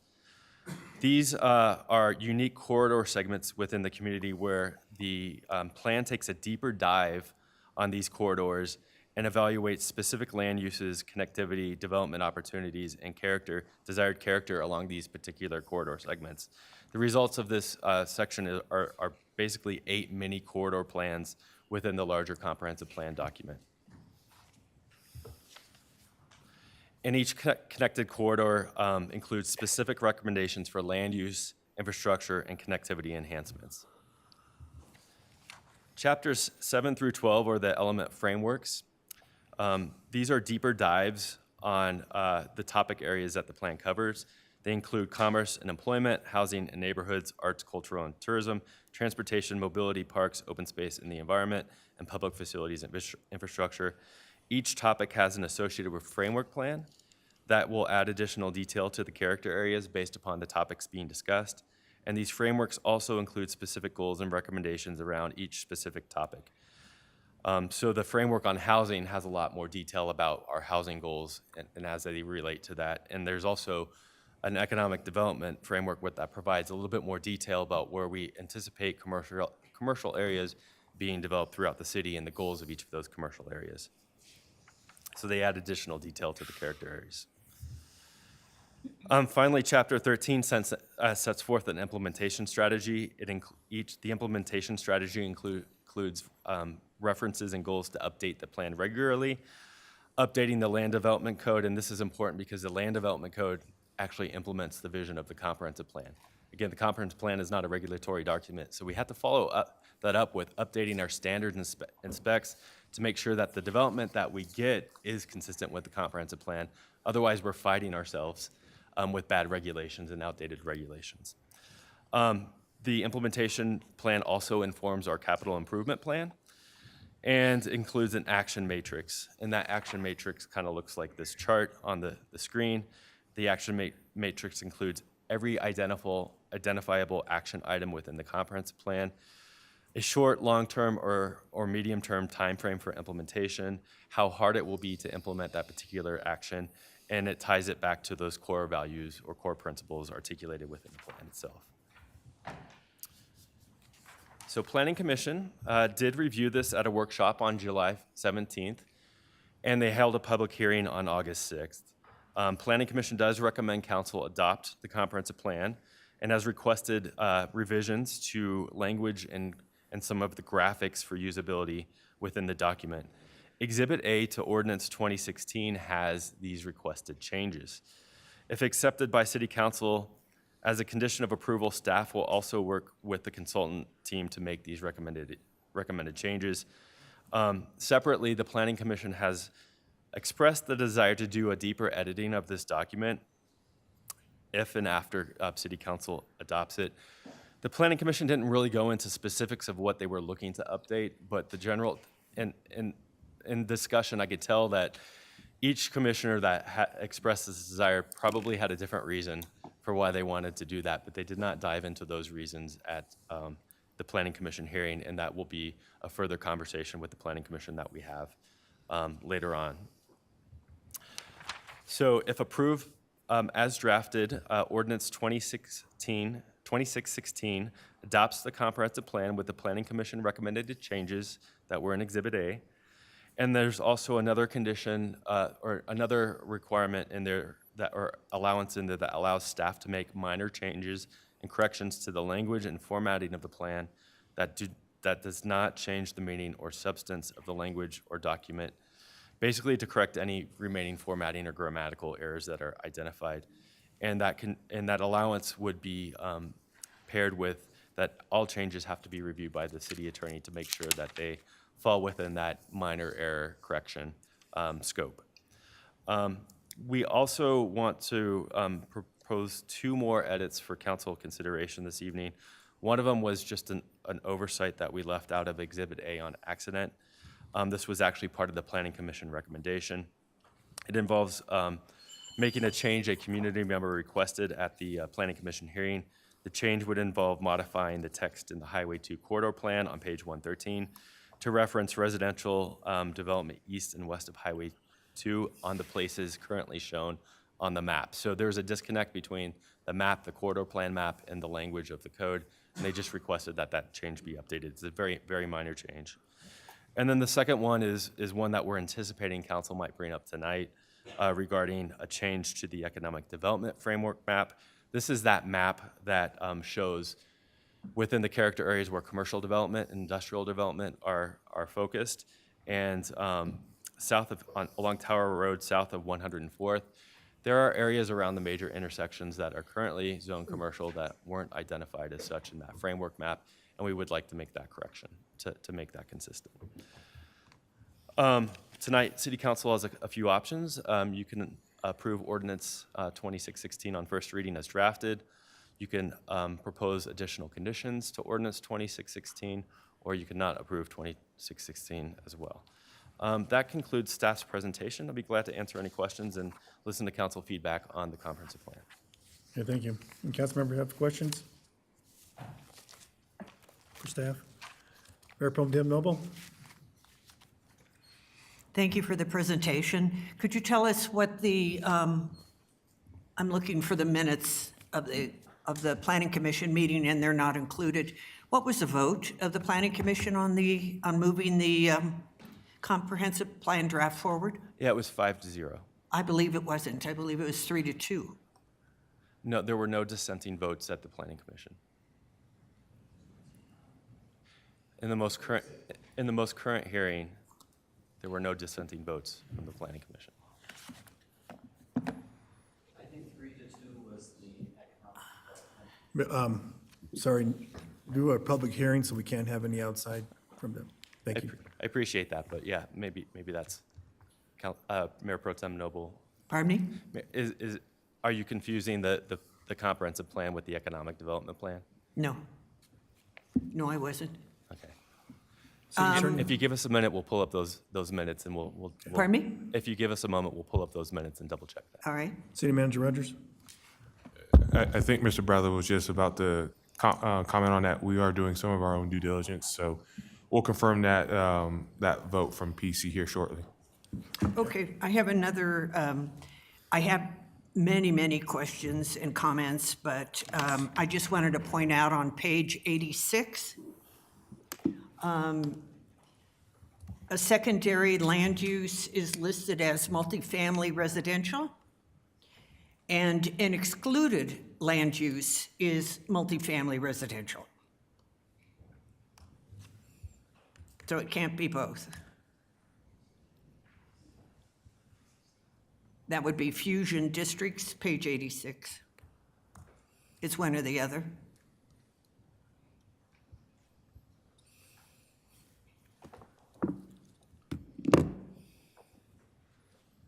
Thank you, Mayor Pro Tem. We will we can look into that and make that edit.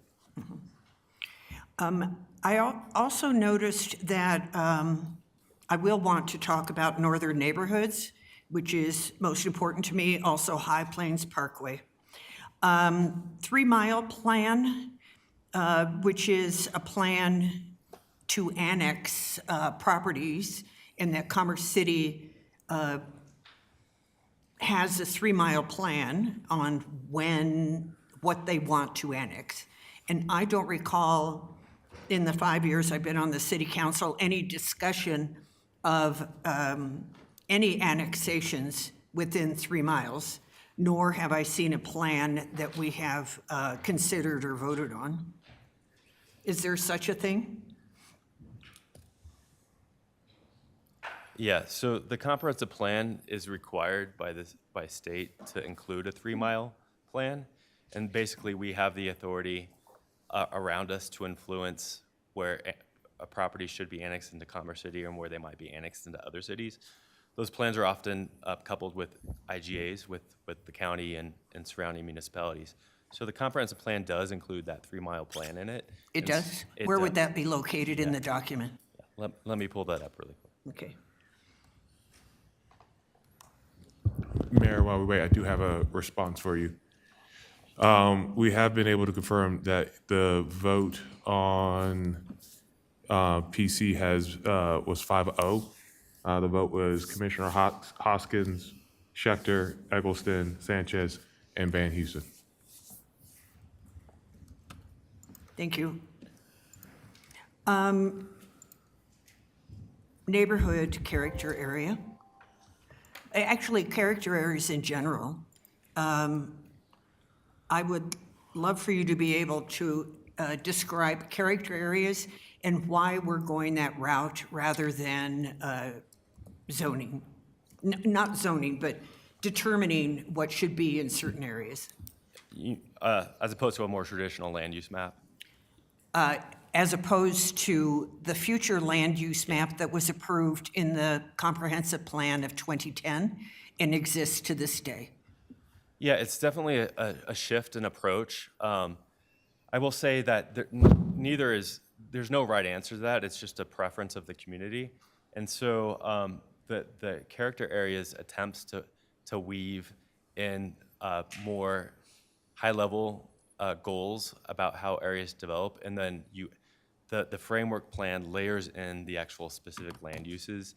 And what that will give council is a little bit more flexibility. Okay, I'm at the end of my time. I just want to say, I want to come back to it. You may finish, but I'll want you to put the map up. Thank you.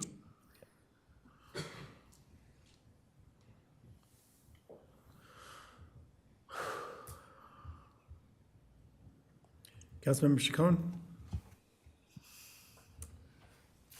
Thank you. On page 23 of your presentation, so element frameworks for chapter 7 through 12, it's a lot of housing. Is this based off of the Commerce City Housing Authority's recommendations?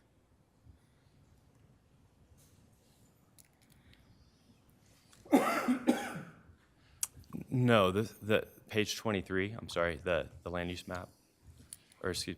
No, of okay, your yeah. presentation? No, that is based upon the engagement of the plan itself. So this was created through public engagement at the planning subcommittees, input from Planning Commission and City Council. That's how this map was created. So this section, oh no, I just lost it.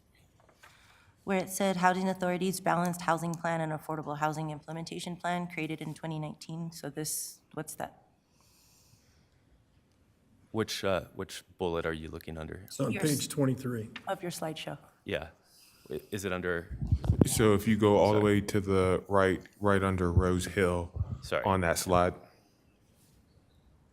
Yeah, these purple call-out boxes are distributed through the plan, and they're attempting to link the comprehensive plan with other efforts the city has been doing. Mm-hmm. So there's another purple call-out box on page 133 of the comp plan that talks about environmental issues and the environmental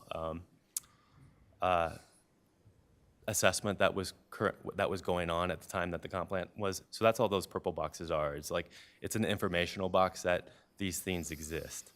And so there is a housing authority housing and implementation plan, and it just discusses that as an informational piece in this document. So that context based this type of section for the residential? Well, it probably had some influence on it, but there's a section in the framework. So the presentation was just snippets of the plan document itself. So there's a whole section on housing in I believe chapter 7, that goes into a deeper dive of the housing goals of the city. And so there might be some reference to that plan in that thing, but it stands on its own. The comprehensive plan stands on its own, if that makes sense. I'm kind of concerned because each one that talks about high-density residential should transition from higher-intensity industrial uses to lower-density residential areas.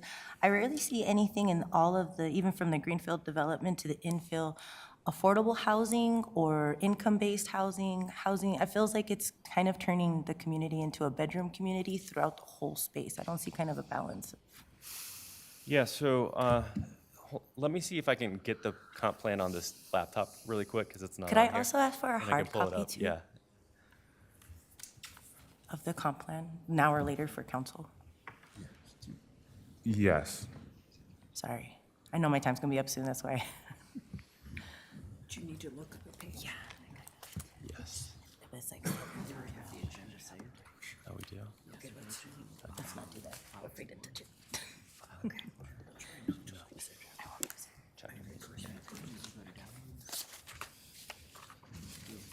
Page 23?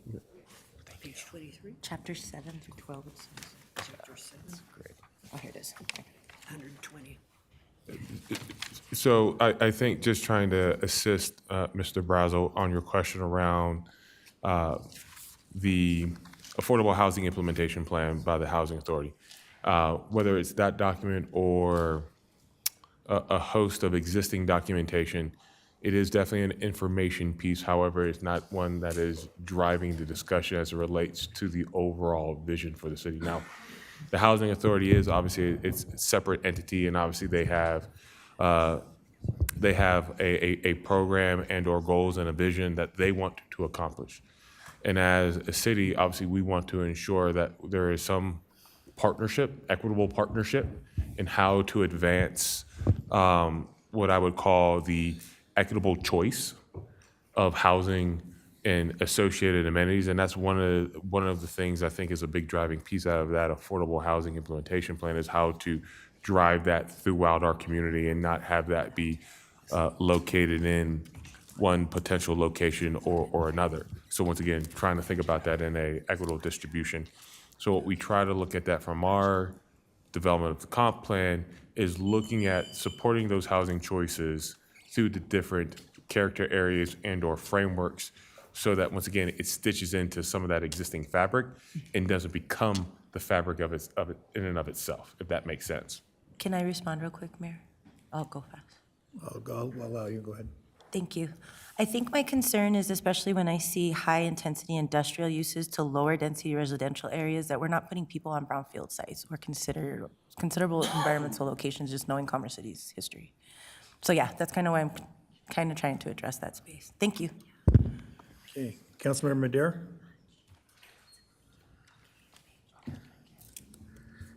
Can you expand on, the reason for going more towards character areas versus bright line zoning maps?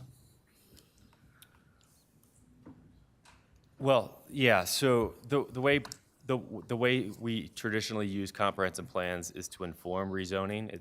It's not a zoning document in itself. So the land use map that we're familiar with from the previous comprehensive plan, that informs how we zone, what zone districts we apply to this.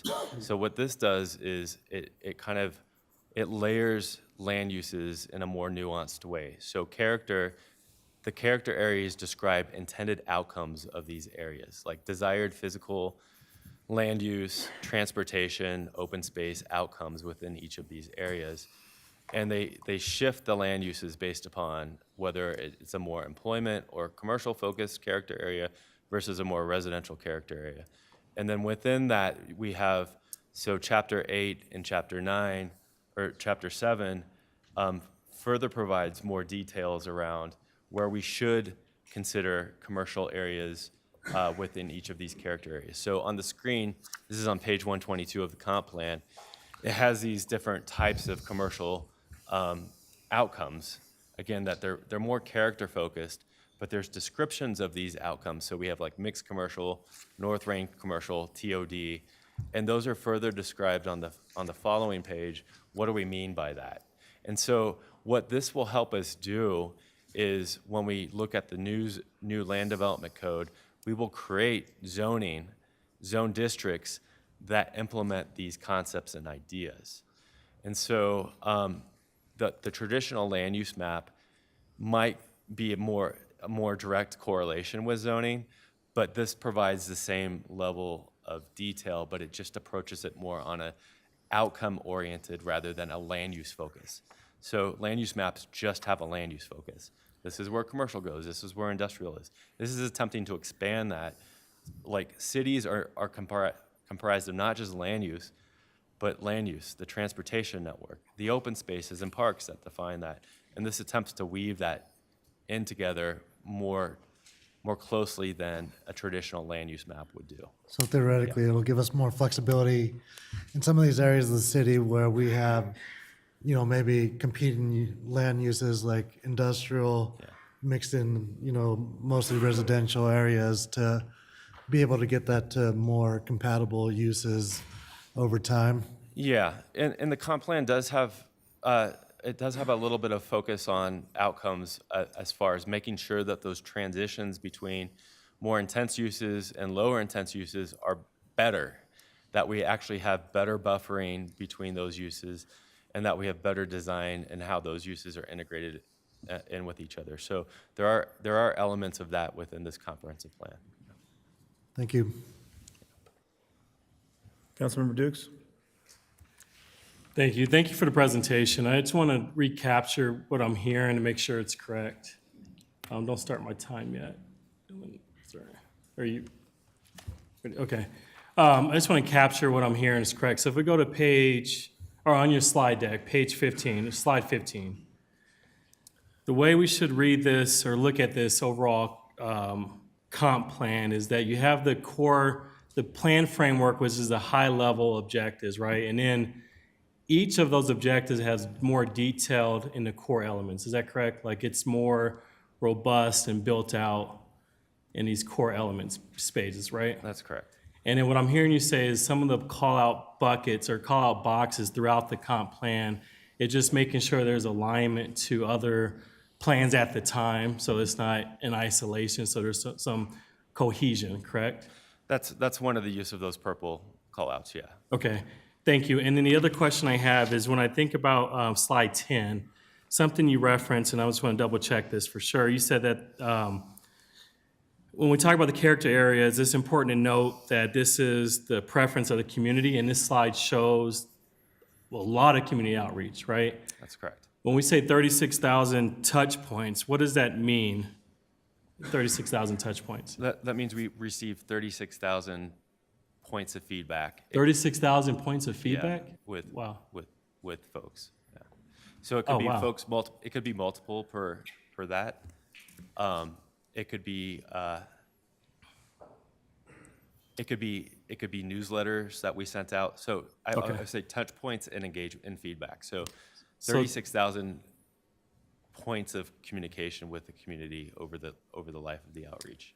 Thank you. And then someone who I was involved in the Citizens Advisory Committee, I know for sure we had virtual meetings, we had in-person meetings. I think on slide 9, we talked about the vision statement that was sent to the council at the time. So there's a lot of engagement on that level across the city. If you go to slide 11, this shows engagement across the city, correct? Is that what this is? Yeah, the physical locations where we had open houses or community events. So you had physical open houses at all these locations? Yeah. And the last thing I heard, and sorry, I was jotting down some notes, but you said the planning commission approved this 5-0? That's correct. After we brought it back for them to review it, he had a study session, and it still approved it 5-0, is that correct? That's correct. The last question I have is around character areas. And again, when I was sitting on the Citizens Advisory Committee, this was something that was brought up from, the preference of the community. Not only does it help with some of our land use issues, my understanding, but it also possibly communicates to our partners in land owners, developers, retail, that this is what we want in this area. That's So I guess last part, does that create a common unity in terms of how we develop these character areas with our partners? Is that correct or no? Or could it help? Can you go into that a little bit more? Well, having it identified as a character area, when you work with partners, developers, landowners, et cetera, when we talk with them, we say, here's what we would like to see in this area as a community. Yes. Is that correct? Yes. And how does that benefit the city? Well, like having a good comp plan provides predictability to not only developers, but also business owners and residents, because it's a document we can all point to saying, here is what the future land use and development plans are for these areas in the community. And so that's important, because if we don't have a consistent value or document or plan that we can point to, what will happen is haphazard types of outcomes. And so in the world of planning, this is probably the most important thing we do. And it's important because it sets that vision for the community. And it's important that we do the outreach, because a plan developed in vacuum has no legitimacy associated with it. So community engagement is extremely important when developing plan documents like this, because we need to understand not only what the desires of the community are, but what the expectations of the community are. So our hope is that this document is something that we can use over and over and over again in different ways to point to, this is where we want to go. Thank you. And sorry, I have 10 seconds. Yeah. You talked about the EJ, environmental justice and sustainability, a little bit, but this plan includes a lot of those conversations, correct? It includes high-level goals associated with environmental sustainability. It does reference the sustainability plan that was in process at the time a lot, and I believe council has since adopted that. And so, again, comp plan is high level, and then we supplement it with these topical plans. And if we choose to do neighborhood plans, they're under the umbrella of the comprehensive plan. And that's how we add a lot of detail and specificity to this document. This is high level, and then we add specificity with other plan documents. Thank you so much. Any other council members, questions? Mayor Pro Tem Noble?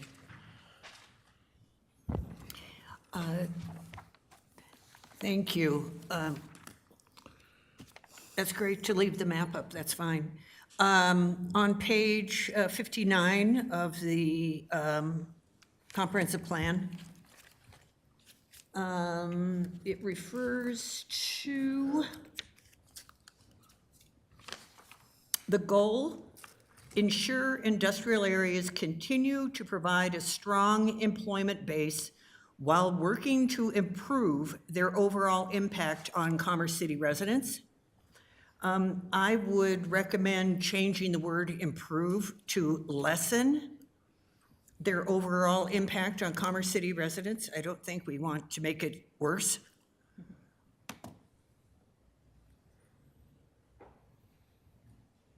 Or reduce their overall impact. I mean,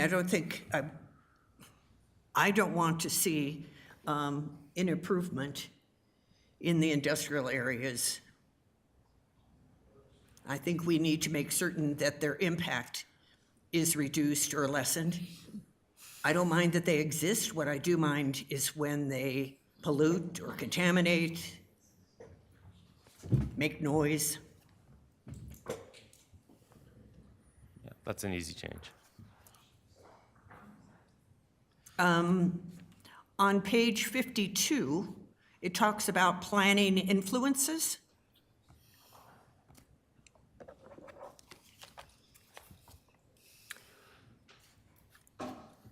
But what I don't see here are PUDs. And those have an enormous impact. Because those areas, I think one of the reasons that the northern neighborhood looks as it does on the land use map is that that's already zoned. That's what a planned unit development is. So the entire northern neighborhood, which on this map, as a character area, mind you, ranges from west of Highway 85 all the way to E470. That's not a single character area. That is residences, but there's also important things in that area that people want. They want to see more commercial in that area. Yes. The previous map showed commercial acting as more of a hub and spoke effect. Instead, the character land use map has, as you can see with the red area in the northeast portion of Commerce City, that's where commercial is. It's not, and in fact, if you go to the economic development map, I hate having to have all these page numbers in my head, sorry. That's a character map. The commercial is now in a quadrant at Tower Road and 104th, intersected by E470. Do you see that, E470? Yeah, so that's the regional commercial area. Right, That's right, only, right. That's one of, I think, 3 different types of commercial within the northern neighborhoods character area. And you can see the yellow, which is mixed commercial, and the orange, which is the northern range commercial. Those are shown along corridors and key intersections within that character area. And this is an example of how the character areas are broad and that the framework elements add additional detail to that.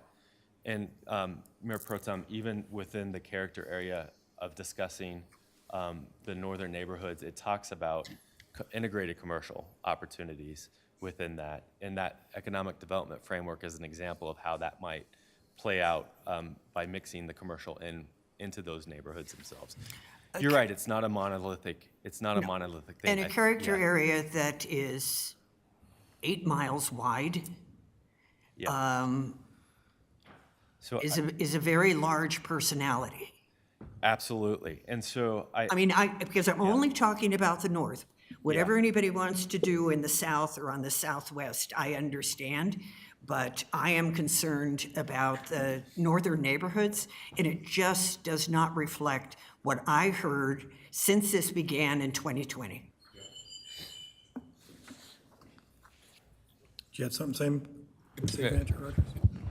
Yes, I think this is a great question, or a great conversation that the Mayor Pro Tem brings up. I guess trying to understand, if you can go back to the existing zoning map that we have. The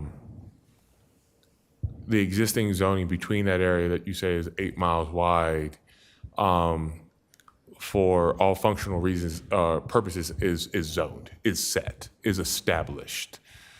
And the character area is a representation of what has already been established by zoning. And I think what Mr. Brazel was trying to also communicate is that the areas for where there are economic development influence at the key intersections, that's also been identified by zoning in place that has been approved through various PUDs. But what this functionally has done differently from the past comp plan, from looking at it in a very archaic perspective of square footages, 200,000, 300,000, 400,000 square feet, which is no longer a market reality.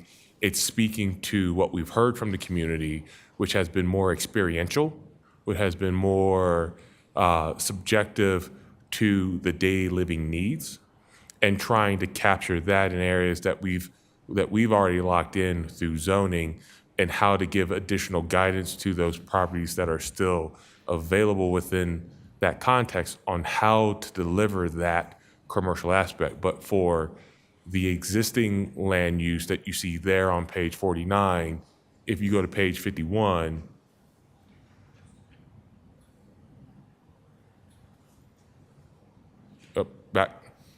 that really communicates those areas that are that lovely little peach color. They're spoken for. They have their approval. They're in process.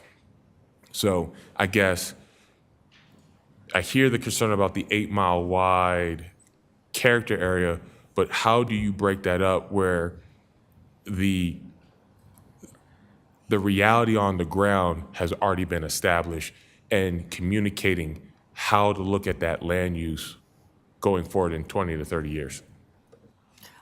I would just want that conveyed in the comprehensive plan. I don't want people to think that there's things missing. The fact is that there is no choice. There is no dream. There is no hope. It is done. It is already done. It has been established. We can't change this animal now, apparently. Well, Mayor Pro Tem, I would kind of temper that outlook in that the comprehensive plan, like, I think what's built is built. But cities evolve over time.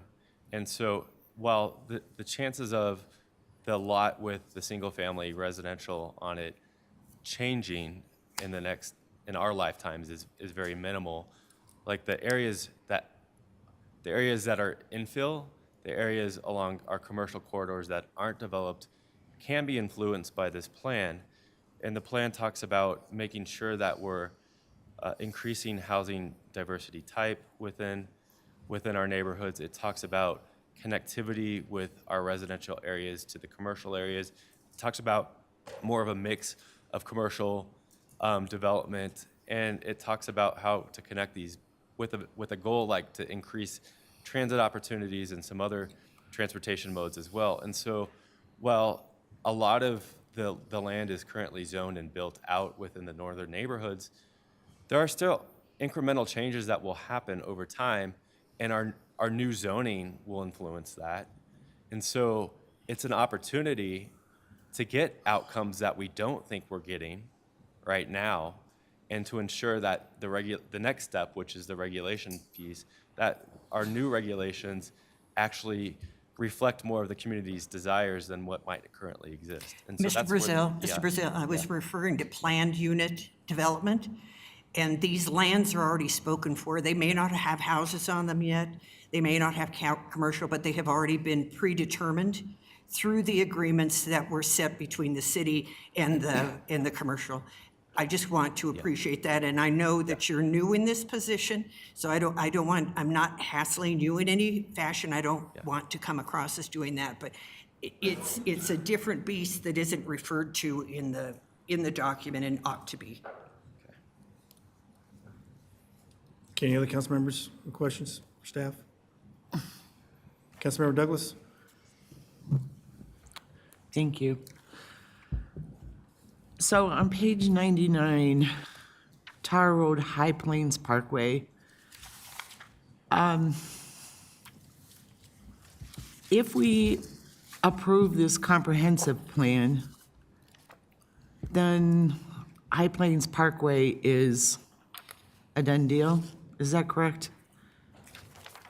City Manager Rogers? I'll talk to that, ma'am. High Plains Parkway's already been approved as part of a number of different PUD zone documents over the course of the last 10 years. So I would say what this attempts to provide additional guidance and vision towards how to develop along that corridor in those areas that haven't currently started to take shape.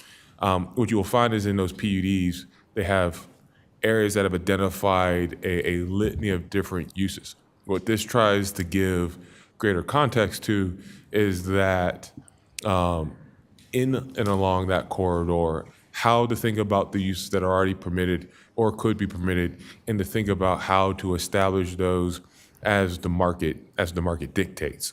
I don't mean to, I wanted to interrupt because really my question was in approving this comprehensive plan, then that cements High Plains Parkway. To me, High Plains Parkway, it says that it will create a continuous north-south arterial from Brighton to Denver, opening opportunities for new development in the area.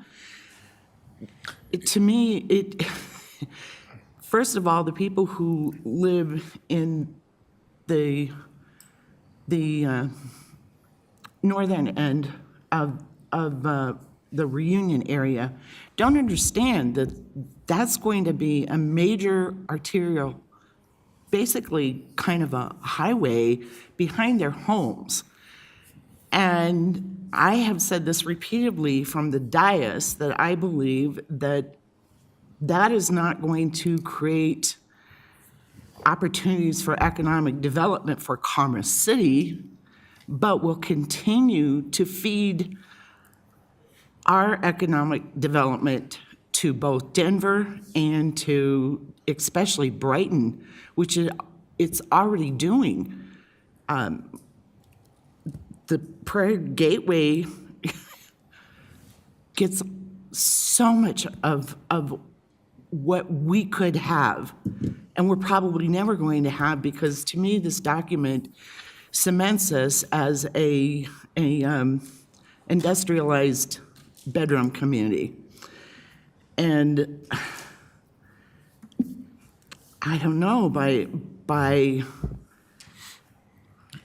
just that one piece to me is so crucial. It's like, why aren't we thinking about extending Tower Road all the way up so that we can keep our future here in Commerce City and not give it away? So if we approve this, that's what I'm asking. Then things like this are a done deal. Is that correct? So High Plains Parkway, Tower Road, as we know it, it's already a done deal. So there's no potential of revisiting this and scrapping it and saying, this does not make sense, it never did make sense. We got pushed into this by developers who saw us being different than we see ourselves. So the comp plan gives better guidance and protections to us at the city. Once again, like I said, Tower Road up to 104 from 81st, it's a done deal. High Plains Parkway between 104th up to 120th to Buckley, it's a done deal because those have been approved and ratified as part of PUDs that exist with agreement. So, and that's what, not to interrupt you, but that's exactly what the Mayor Pro Tem just said. It's very disappointing to me. I'm sorry, I know that's supposed to be a question, but this is a hearing, but thank you. Councilmember Dukes.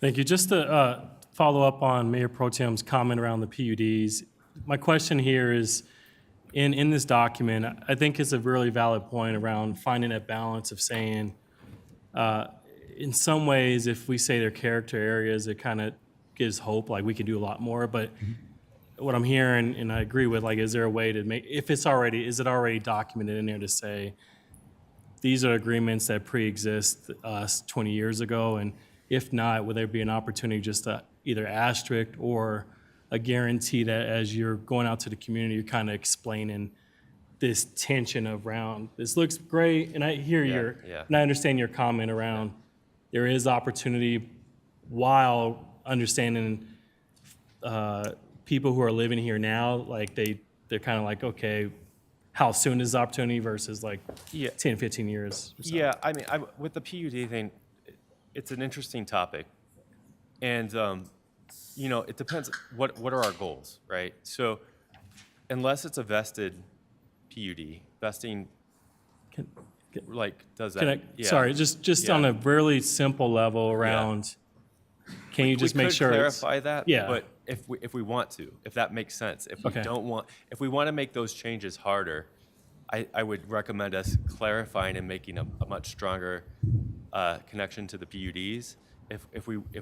But if we want to have any possibility of evolution, let's not make that strong of a connection. That's what I'm suggesting. Okay. Yeah. Is there a way to, if not already, just highlight the character areas while recognizing Yeah.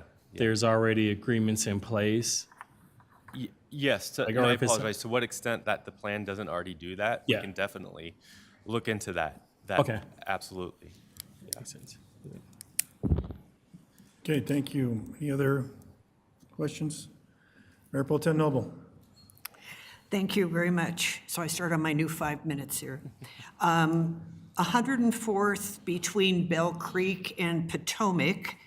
I don't have a page number for it, but this is described as the gateway to Commerce City, a gateway that welcomes residents and visitors into Commerce City. As much as I love Bell Creek doesn't really sit on 104th. That is commercial entities. Then we have Highway 85. Then we have Liberty and other industrial uses. We have warehouses. We have condominium complex. We have 2 railroad tracks. We have a strip mall, some housing, a church, and then Potomac. I don't see how that is a gateway welcoming residents and visitors into Commerce City. Could whoever determined that tell us what the reasoning was on that? That's page 98 of, oh, you have it there. Yeah, so I have page 114 Okay, up, there which, it is, which yep. builds upon Yep. that concept, yeah. And so Right. there's a specific call out that this is what they mean by gateway. It's an entrance into our community. You're right, it's probably a little lackluster right now. But this talks about enhancing the streetscape, enhancing signage, enhancing the urban design of that area. So it is a more welcoming gateway that you are in Commerce City. And those are the types of things that the gateways are trying to promote. Why aren't we using that same language when we talk about Tower Road from Peña? When we talk about 120th, where we're raising funds to do a flyover, 104th from E470. I just don't see how this is the one area that should be called out, because I also want to point out to you that a great portion of 104th, the area between 85 and 120th, is actually CDOT. Commerce City doesn't have authority over that section. So if there's going to be improvements, then that would be a partnership with CDOT. Yeah. That's not a city street. So if I may, ma'am, you are absolutely correct. Right now, it is not a city street. I mean, there have been some ongoing discussions, and those have been on and off over, at least for my time here for the 5 years, about devolvement of that section of 104 so that we can have better control. And that once we do have better control of that, obviously the comp plan, the master transportation plan will be more communicative to what we can do. But obviously, in until that time, this also then helps to give some guide rails for discussions while still under CDOT control when they have it as a priority for them to take a deeper look at how to improve it under their control. And once again, these have been kind of parallel discussions that we've been having through the comp plan with CDOT, but also with devolvement about how we would be able to look at what we could do as well. That's from an improvement perspective, but that ultimately then lends itself into the land use discussion that could ultimately play with some of the zoning over there, which is more of your traditional underlying base zoning of the Land Development Code as opposed to PUD, which kind of sets things into place for an extended period of time. I would still encourage staff to include in the comprehensive plan the other gateways in Commerce City. Yeah, so Mayor Pro Tem, page 154 is a map. This is in chapter 9, and it talks about our culture and other things. And so there is a gateway area map and a public art area map, and that's on the screen for you. And so Yeah. the red hexagons are I would the like to areas- see yeah. a map for the other areas that I'm talking about, because we don't show that. Right now, High Plains Parkway is from 104th up to 120th. We don't have anything from 104th down to Pena. We don't have anything for 120th, which is where the flyover is supposed to be, and where it connects into High Plains Parkway or continues on into what's going to be our new growth area. And I have one more thing I'm going to be asking about later, because my time is running out, is that there isn't any cultural use or mixed use in this document. Okay, that's it. Anybody else, council members?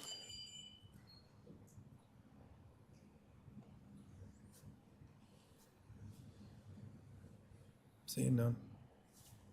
Councilmember Chacon.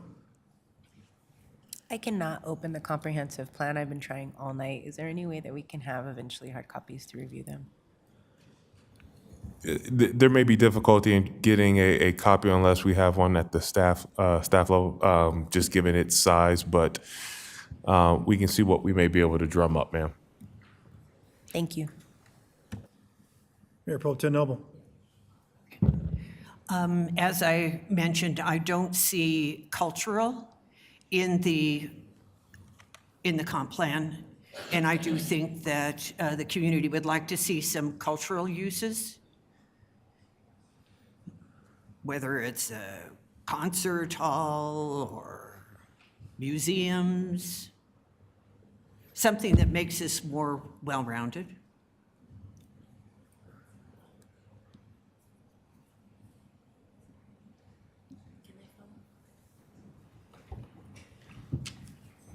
Also, I don't see mixed use, which is a use that we have talked about for a long time, about a business on the main level and then residents above, so that it's a tight, walkable community. What I'm missing here is the walkability in these communities. That's what I was suggesting earlier about a hub and spoke. You know, some of the best cities are the ones that have hubs and spokes, like you're showing here. Where are those on this map? Yeah, so the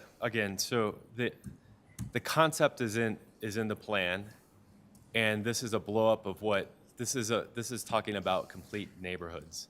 And so when we look at our neighborhoods, we want to make sure that they meet these kind of goals. And it does talk about mixed use. And so I will say that, again, the implementation of this plan will happen either with the zoning code or subsequent programs or regulatory efforts.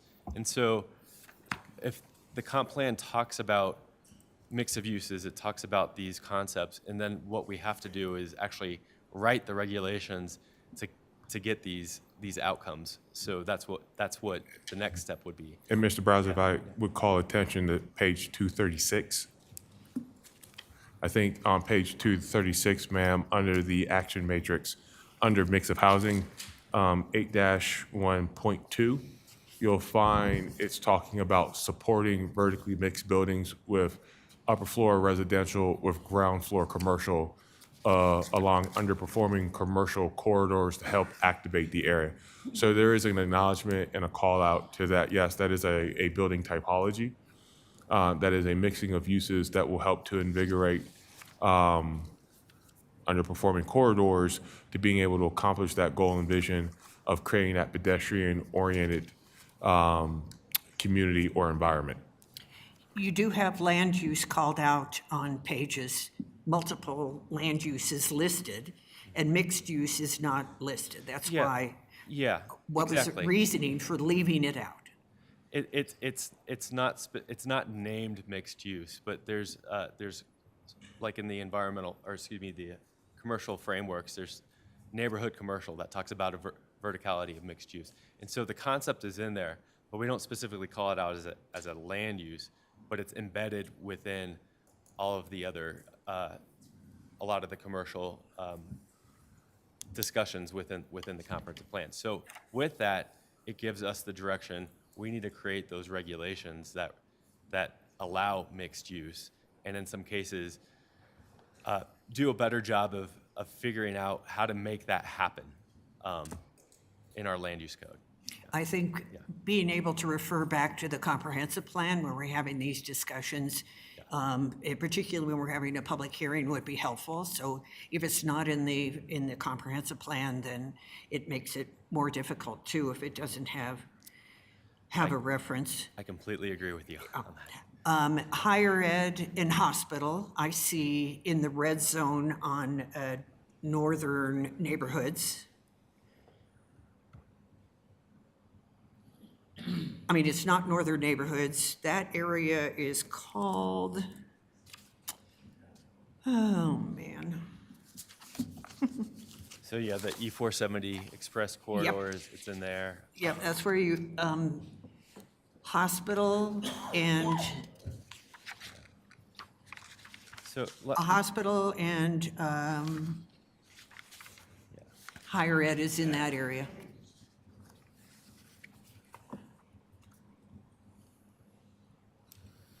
And why is commercial retail, entertainment, and services considered a secondary use in the northern neighborhoods? Well, please, I'm just trying to explain. As you pointed out, the primary land use in our northern neighborhoods is residential. That's just what it is. And so that's the dominant land use. And that's why those other uses are considered secondary, because they're limited in location and in geographical scope in this document. And what are we doing about primary employment? Commerce City has the highest percentage of commuters outbound of any of Adams County. Yeah, so the city council just adopted an economic plan recently, and that's our document that focuses on that particular topic. Is that part of this comprehensive plan as well? Yeah, the comprehensive plan would sit over that, and then the economic development plan was developed in part with this draft in mind. Because of the heavy emphasis on warehouses and distribution, I don't see how people are going to be able to afford to live here and work here. Okay, Councilmember Chacon. I have a couple of questions just listening. The comp plan doesn't really offer a lot of walkability, but multimodal. I'm kind of concerned just with an aging population, both north and south. We've discussed at council before having things like microtransit, so we could help be more ADA and not just walkable friendly, but just open to all communities. I don't see any reference to that type of. It's in there, and it's in there quite often, and so let me do a quick search. But also, the transportation plan will build on the concepts in here, and we'll dive into much more detail on the different modes of transportation. But yeah, having corridors that promote other modes of transportation is definitely a concept in this document, throughout the document, actually.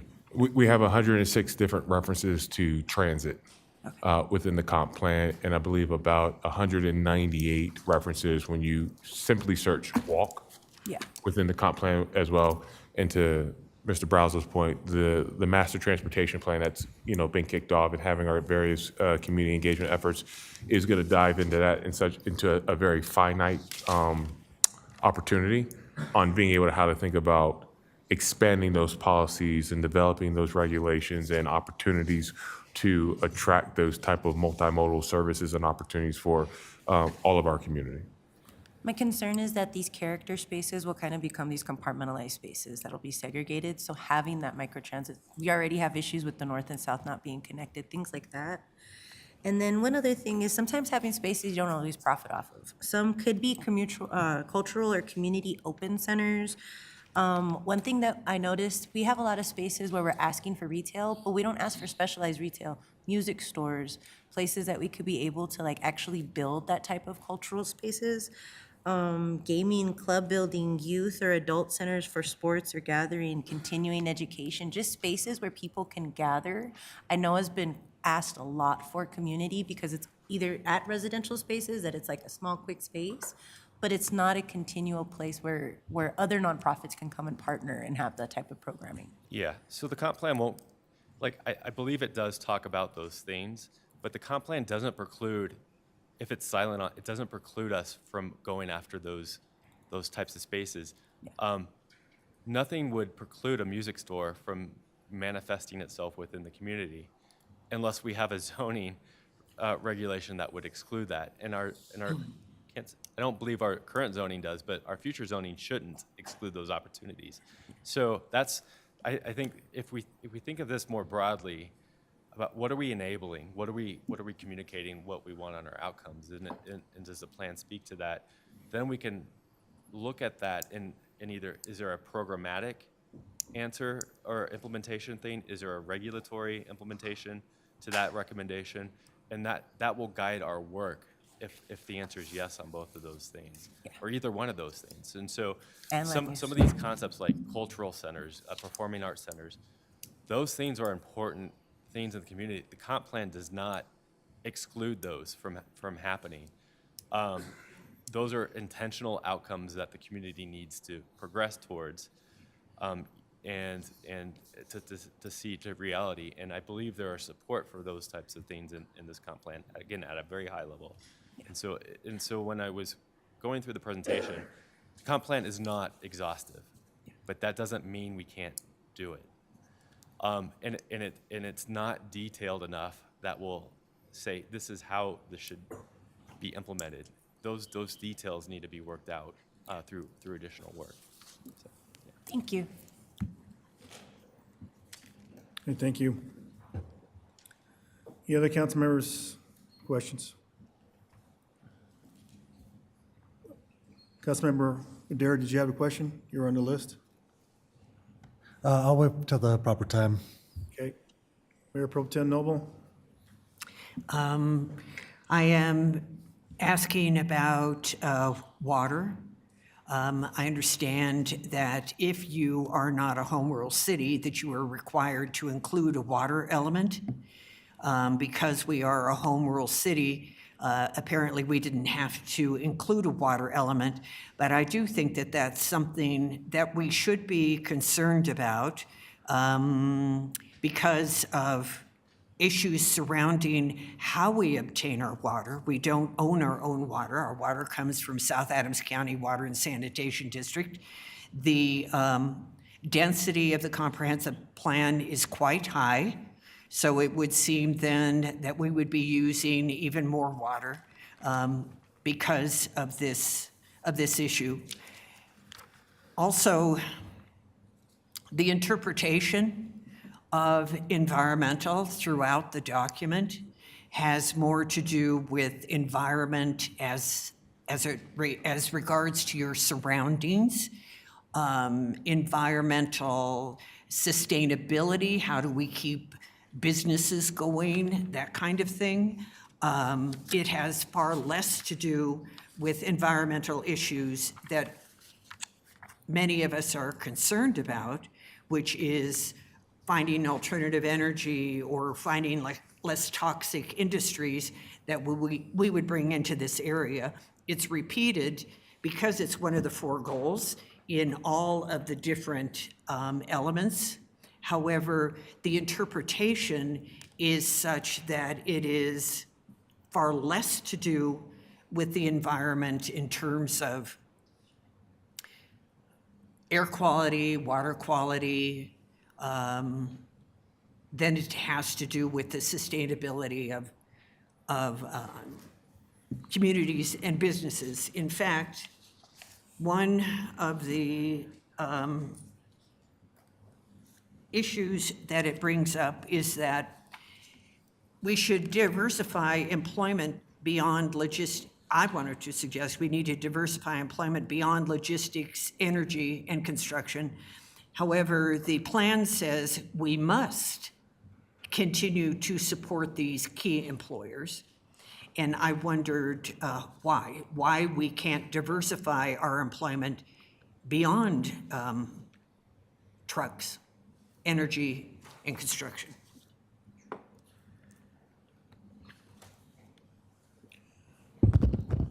So I'll tackle that one, Jeff. So I think obviously transportation, logistics, distribution, they are a fabric of Commerce City. There is no changing that. They have been a fabric of Commerce City. They make up a large contingent of our tax base, which has allowed for us to effectively operate a lot of the services that you find in our community today.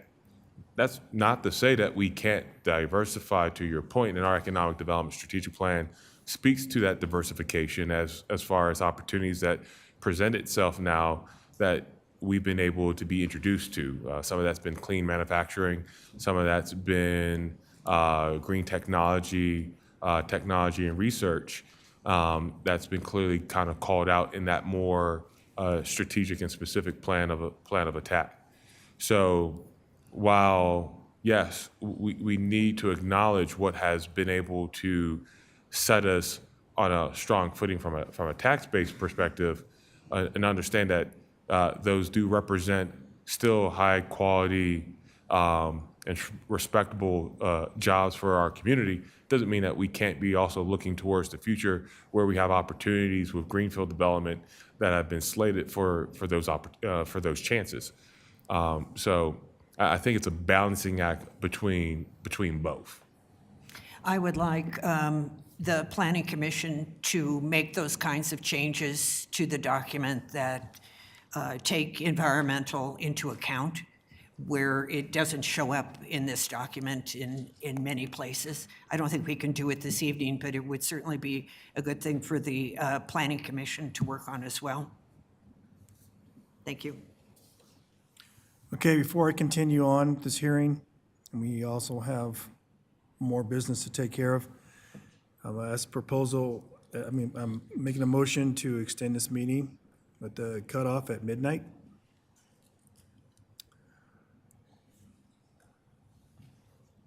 Could be less. So that's my proposing. Just need a second. No. I'll second. Mayor Pro Tem Noble, second. All right. City Clerk? You have to give me just a few minutes, Mayor. No I've got to problem. type this Just in. wonder if you.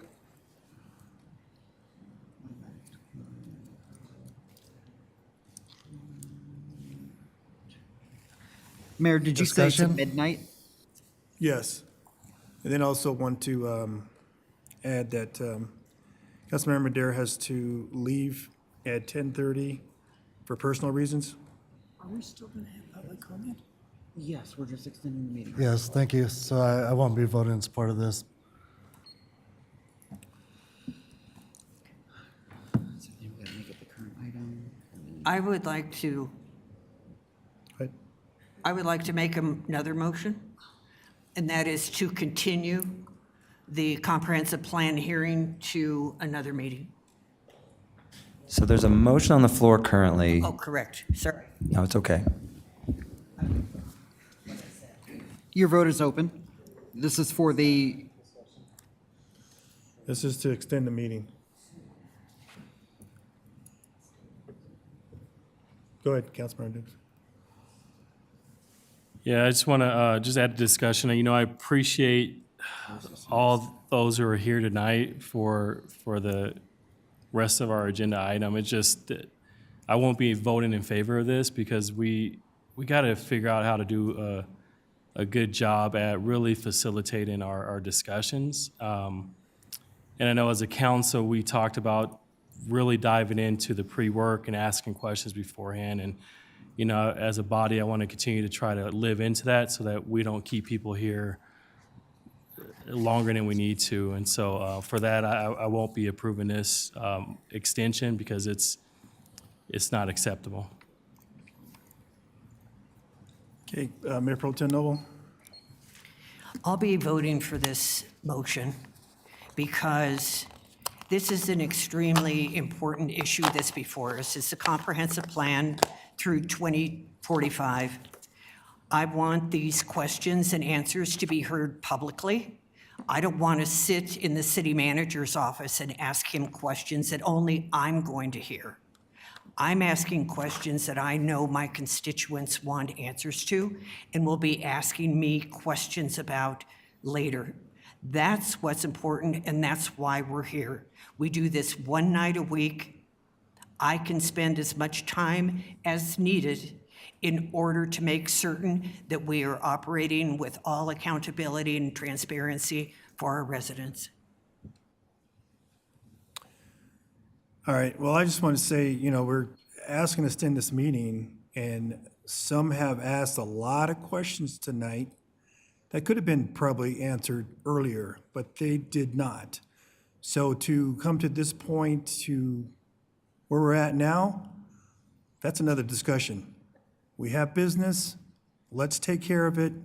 If we want to extend this, we can, but first I need to ask to extend the meeting. That's what the vote is, to extend the meeting till midnight. We don't need it, we don't need it, but that's what my motion is. Are you ready, Mayor? Yes. Your vote is open.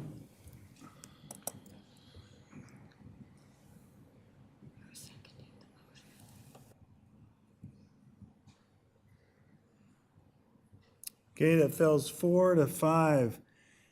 And, I just don't understand why this council can't get it together when it comes to, if you want to have a robust discussion, don't ask a lot of questions. Thank you. Okay, we have, since that didn't pass, I'll make a motion to extend the meeting till 11 o'clock. Councilmember Chacon. Second. Motion on the floor is to extend the meeting till 11 o'clock. Please take the roll call vote when you're ready.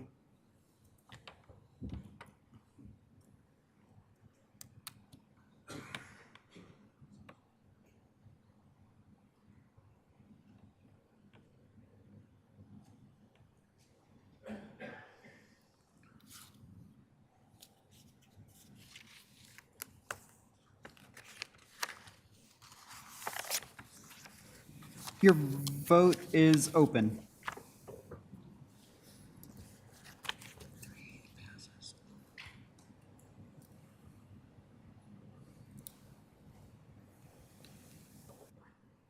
Okay, that passes 6 with 3 noes. All right. I have a motion. I'd like to make a motion to extend this hearing until October 6th. Sorry, Mayor, a motion to continue the hearing until when? Well, the next regular hearing, next regular meeting. October 6th? Is that what it is? October 7th. October 7th. That's why I was asking. Yes, October 7th. I didn't have a calendar for me. I would like to just share with you, Mayor, right now, October 7th, we are currently going to about 11 o'clock as I continue to look at that agenda Okay. as it relates to various items. All right. What about October 21st?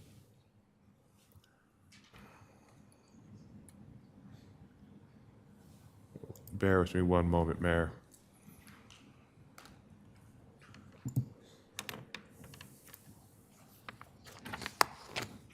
Mr. Rogers, that's currently at 11:10 PM estimated.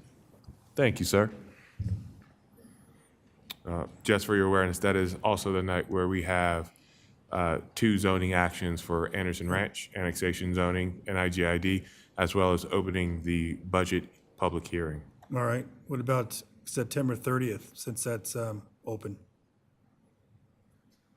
September 30th is not currently a scheduled date, so that would have to be a special meeting.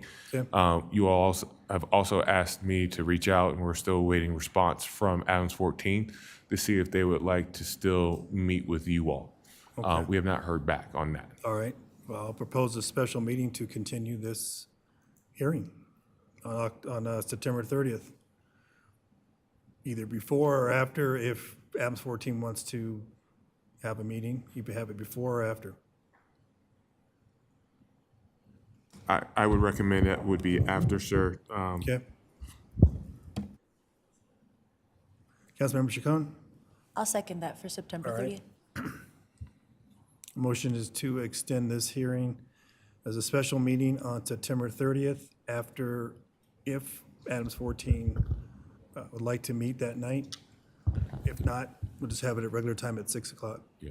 So just for point of clarification, so you would like to continue the comprehensive plan item to September 30th to subsequently fall after the Adams 14th meeting, if that is still to be held. If not, would you then like to have this at our regular time at 6 Yes. p.m.? Yes, please.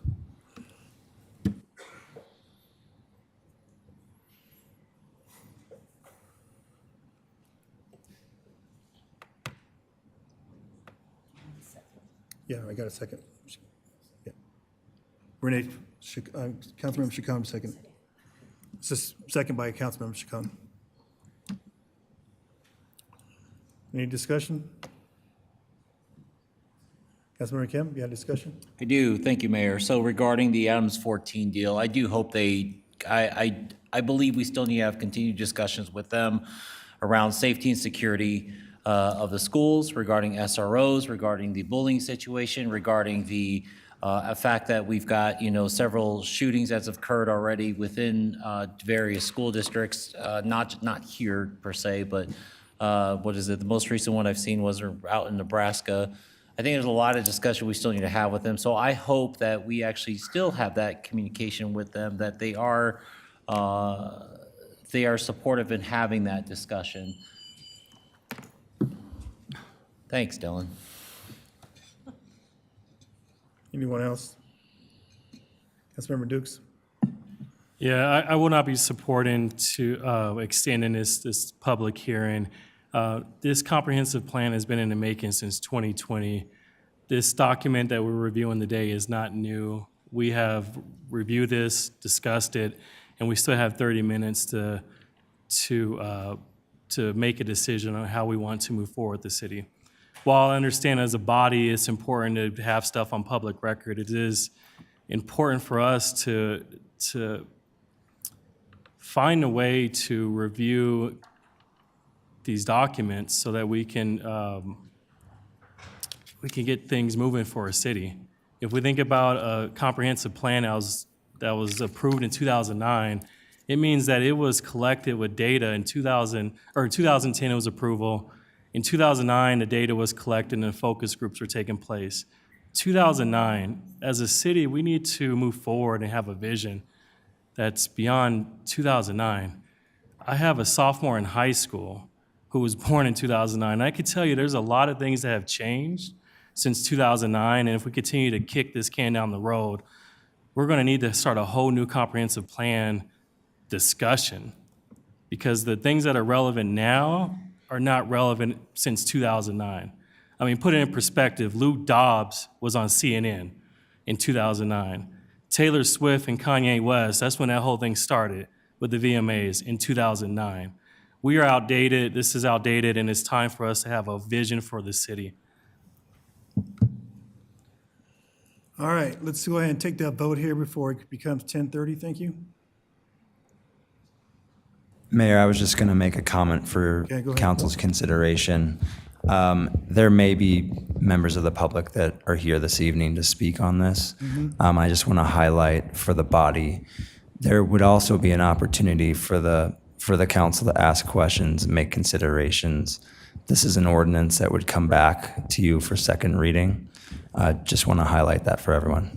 Right. Yeah, this is just not about us. This is about the community, and then the community coming out and speaking on this too. And that, like I said, that could extend this out even longer. So, I'm ready. Your vote is open.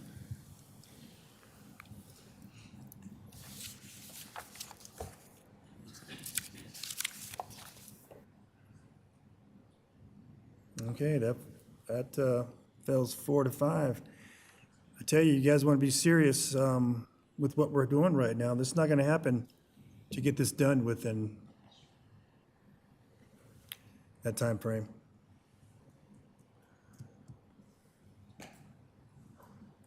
So,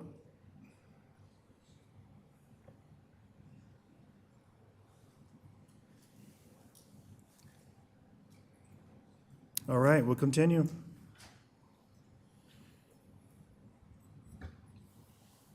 Councilmember Douglas. Yes, I was wondering if someone could define the term utility.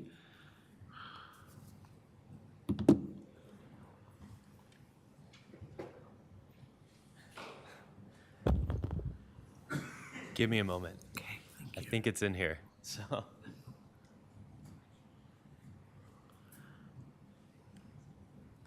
Are you looking at it from the definition of the land use designation? Yeah, well, I saw it in here a couple times from, Yeah. yeah, why don't you do it from land use designation? So page 80, under land use definitions, utility, and it's grouping utility and infrastructure, land uses and facilities are dedicated to the provision of essential services such as water, sewer, electricity, and transportation. Thank And you. that is being viewed as a land use definition on page 80 of the document. All right, thank you.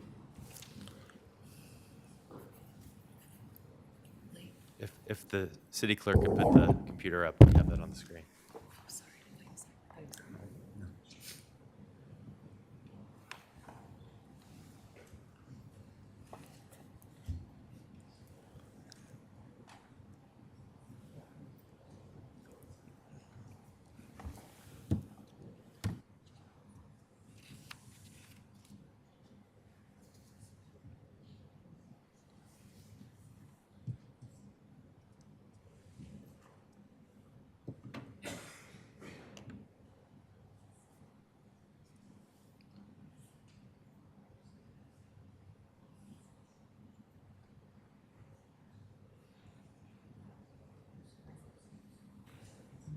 I think the decision on how you want to proceed, Mayor, is up to you. We have answered all questions, unless there's any more Oh, I thought outstanding. the clock's running here. Did you are you done, Councilmember Douglas? Oh, okay. Councilmember Chacon. I had one follow-up question. One, I have a comment that as a comp plan, we should be able to ask every question. We only meet once a week. My son's birthday is tomorrow. I get it. Like, I know that, but we only meet once a week. We need to be able to stay and actually do the work that we've been elected to do. So just to keep that in mind for other council members as well, that this is part of the sacrifice. Point of order. This is a public hearing about the comp I plan. wasn't done finishing talking. You can have your turn. That's a when you're point done. of order. I would like to finish, please. Thank you. It's just a reminder to council members to please just stay and do our job the way that we're elected to do, stay in an extra And hour. point of on a order, it's a Monday. public hearing about a comprehensive plan. And I have a question, so I would like to use the time the way I designated. City Attorney, could you? So, Mayor, with all due respect, the presiding officer is the mayor, but, so I'm not really sure, there's not a question about a rule that's being asked. If there was a point of information, I would certainly, if it was a procedural question, I'd be able to answer it. That's all I have. Thank you. I was just making a comment and then Appreciate asking my that. question, so I don't Okay. appreciate being. Everybody's got to remember, this is a public hearing, so there will be time to make that comment later. My quick question, though, is, honestly, I am concerned about that there is no real discussion about environmental health equity, given that we're Commerce City. I don't see any of the areas in the character zones, especially prioritizing disproportionately impacted communities or historically exploited communities, and that's kind of the concern of my issue of the comprehensive plan. Where is there a prioritization for disproportionately impacted communities and their health equity for environmental health? Yeah, so the plan does talk about disinvestment in certain areas of the city and trying to correct that. So there's that angle. Specifically, as an environmental health component, I don't know if the comprehensive plan goes into that direction. But I would look to my colleagues, because we just adopted a sustainability and environmental plan as well. I'm not familiar with that document, but those details might be in that document, which would be appropriate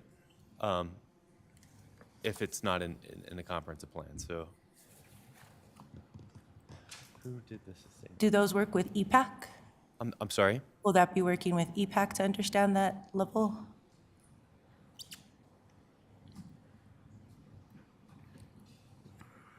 I apologize. No worries. Yeah,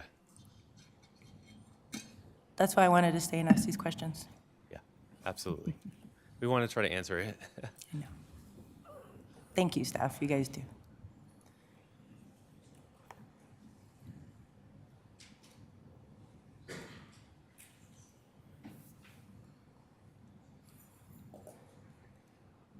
And to piggyback off that, how do we recognize historically exploited communities? Many communities just lack access to education, still lack access not just to transportation, but healthcare services, resources. How are we looking at those type of transitions? And it's not equal across all of Commerce City, so prioritizing that type of equity. Yeah, that might be a good future study, because there are metrics that we can look into and map and like understand what elements contribute to those types of situations. I know Denver does some good modeling around that. They're actually re-looking at how they modeled it because the initial one proved to be limited in its benefit. But we can, those are definitely things that we can look at as future work plan items, because they are important elements of community. Yeah. And understanding that data and where those conditions might exist are important. So I'm not, I don't believe that's in this comprehensive plan. But again, that doesn't preclude us as a city from tackling those topics. Yeah. If we desire to tackle those topics. It's a very specialized thing, but I get what your point is and what you're conveying. Yes. I hope that it doesn't stay just specialized though, because this is until 2045, correct? Yeah, and so we can add to it, we can amend it, we can change it over time. This should not be a static document. To that point, rule of thumb is you should be updating your comprehensive plan every 5 years. Yeah. And that you should have an annual review of your comp plan to see the progress that's being made, so that at the end of that annual report, guidance and direction can be given to look at supplemental efforts to help reinforce and or to broaden and expand on opportunities that may not have been taken into account at that previous time, just because, like I said, things can change over a year or over a handful of couple of years that, allows it to still be that iterative, organic document. I think we just need to keep in mind that we have the Councilmember Environmental Chacon, Justice Act. your 5 minutes is up. Sorry, thank you. Sorry. All right, I'm just going to remind council that you can still provide or ask questions after public comment. I think we've kept our community here long enough, and so I would like to invite the public to provide testimony at this time. Mayor Douglas, you do have Councilmember Ford's hand I up. want to ask some questions too. This council did not extend this till midnight to allow this to continue in a good phase, okay? So Councilmember Ford, I appreciate what you're saying. Councilmember Ford, I'll allow you to speak. Go ahead. Good, thank you, because I didn't speak at all night, and I deserve a That's fine. chance. You know, a lot of what's going on with this comprehensive plan is our property owners have rights. And those property owners want to make sure that their rights aren't taken from them. They have the right to come here and hear what we're planning. If they choose to change their zoning and they choose to buy into some of this planning, then you can make exceptions on what can happen. But I've watched these folks sit here all night long, and I think they deserve a chance to tell us why they're here. That's all I have to say. Thank you. All right, just like I stated, I'd like to hear from the public, so we'll now invite the public to provide testimony. City Clerk, do you have anyone registered to testify on this hearing? Yes, Mayor Douglas, we do have a few members. Okay, thank you. All right, we welcome your comments and input to ensure efficient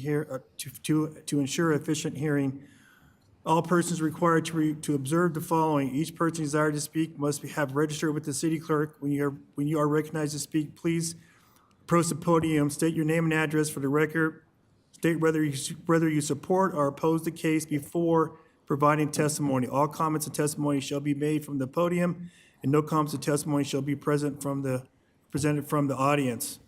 Comments and testimonies will be directed to the mayor and the city council. Dialogue inquiries to the members of the staff or seated audience not permitted. Inquiries that require city response will be referred to staff by mayor, by myself. It is a desire to hear all relevant testimony on this topic in a timely manner within an atmosphere of respect. Our procedures are designed to ensure that occurs. All public comment shall be limited to 3 minutes. Thank you for your cooperation. We look forward to hearing your comments.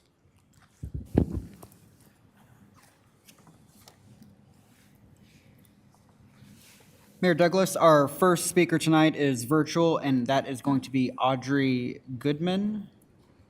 Thank you. Audrey, you should be able to unmute yourself, and you'll have 3 minutes once you begin. I believe I'm unmuted. Can you hear me? We can, yes, Audrey.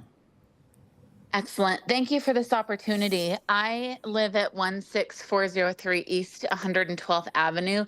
This is part of Columbine Ranches, which is an unincorporated portion of Adams County. Our community is 54 homes that are a combination of agriculture and horse property. Each home is 2 to 4 acres. We all have our own well and septic systems, and then we have a community well. We have an HOA board, which I have been a part of for many years. And though I know you did a community outreach, nobody outreached to our community, nobody outreached to our board. I'm also a business owner in Commerce City. I've had a storefront business for almost 10 years, and I was not outreached as a business owner in this community either. I have lived in the Northern Commerce City area as a homeowner since 2008, and I have lived on my property for 8 years. I think we're missing a big part of this because our community, our 54 homes in our community have been tagged for the priority annexation. And our community represents agriculture, which has been a huge part and a huge history of Commerce City. Our house sits where the old Buffalo Ranch originally was in this entire area. That's why everything is named after buffalo.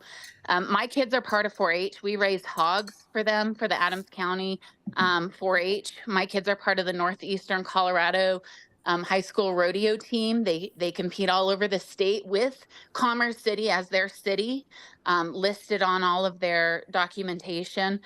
So we represent, even though we're not Commerce City proper, we represent Commerce City. So anyway, I am against this because I don't believe that there's any benefit as a homeowner in Columbine Ranches to be forced annexed. My understanding is they can change your zoning. They can change, someone can come along later and decide that you have to be part of they're not going to approve any new wells. They're going to make you tap into the city system at your own expense. The only benefit I see to annexing our community is the tax increase, the revenue increase that the city would see, which is not a benefit to me or the other 54 families that live in this community that are a huge part of this community. And we represent the agricultural side of Commerce City that we cannot forget about. Other counties have allowed unincorporated horse properties and agricultural properties, including Boulder and Lyons. So I just hope you take this into consideration when you make these decisions. Thank you for your time. Thank you, Mrs. Goodman. Mayor, that was our only virtual speaker. We'll now move on to our in-person speakers. The first in-person speaker we have tonight is Derek Gruenberger.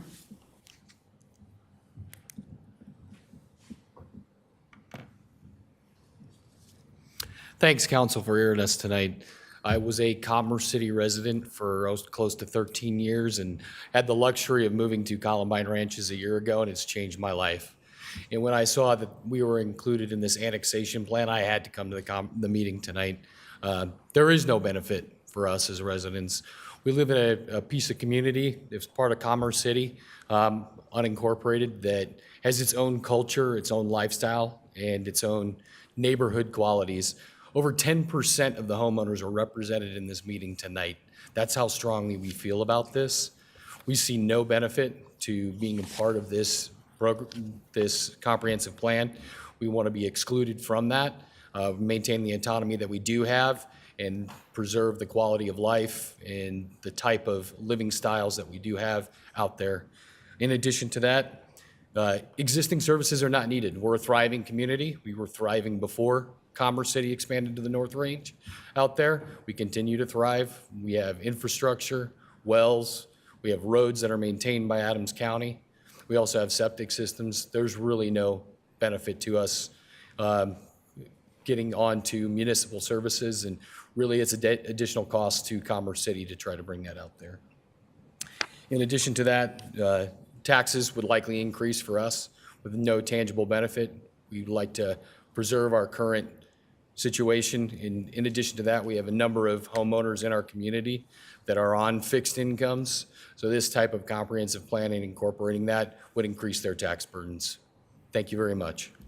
Thank you. Mayor, our next in-person speaker on this hearing is going to be Glenn Murray.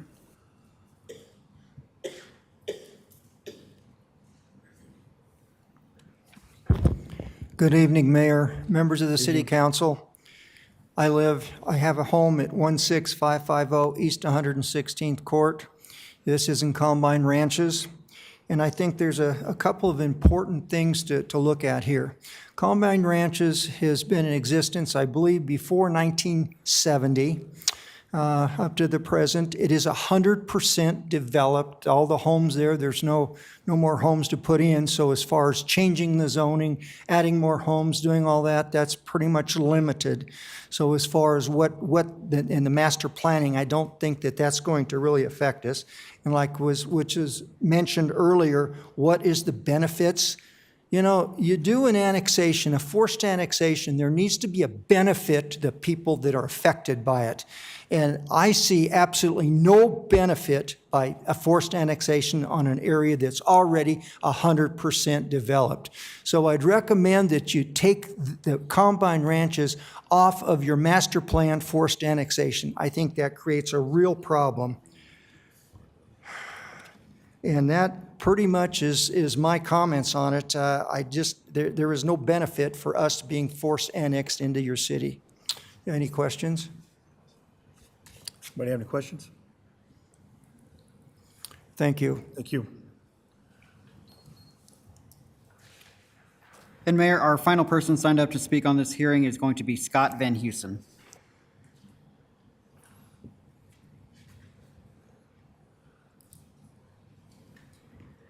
Good evening, Mayor and City Council. I'm Scott Van Heusen. I stood here about 6 months ago and told Council that I looked at the draft of the comprehensive plan and had a problem with almost every page. At that point, I was reached out to by Gerald Gerber. We met personally. I showed him in about an hour's meeting what my most vital concerns were, and he listened to me and said he would take appropriate steps. Months and months went by. No changes were ever noted to the comprehensive plan. I don't know if he actually presented any of my concerns or if he was just there to listen and nod. From that point, though, my role has changed. So I was recently appointed to the Planning Commission. I voted to bring the comprehensive plan to you. We were told by Jennifer Jones that it is supposed to be a living document, but you can't change it unless it exists. So my recommendation is this plan has to be changed, but we have to have something to change. I am not happy with it, but I need something to work with, and the residents need something to work with. If you do approve this plan, I suggest that you give proper facilitation to the city, to assist Planning Commission, to open additional public hearings, and to work diligently to make sure that this plan is appropriate to Commerce City. Currently, I don't think it is, but I did vote to bring it to you so that you can decide, do we use it, do we build on it, or do we kill it? If we kill it, what we have is a plan that is 20 years outdated. That's all I have to say. Thank you. Anybody have questions for the speaker? Okay, thank you. Mayor Douglas, that concludes all of our in-person public comment. Thank you. Okay, thank you. I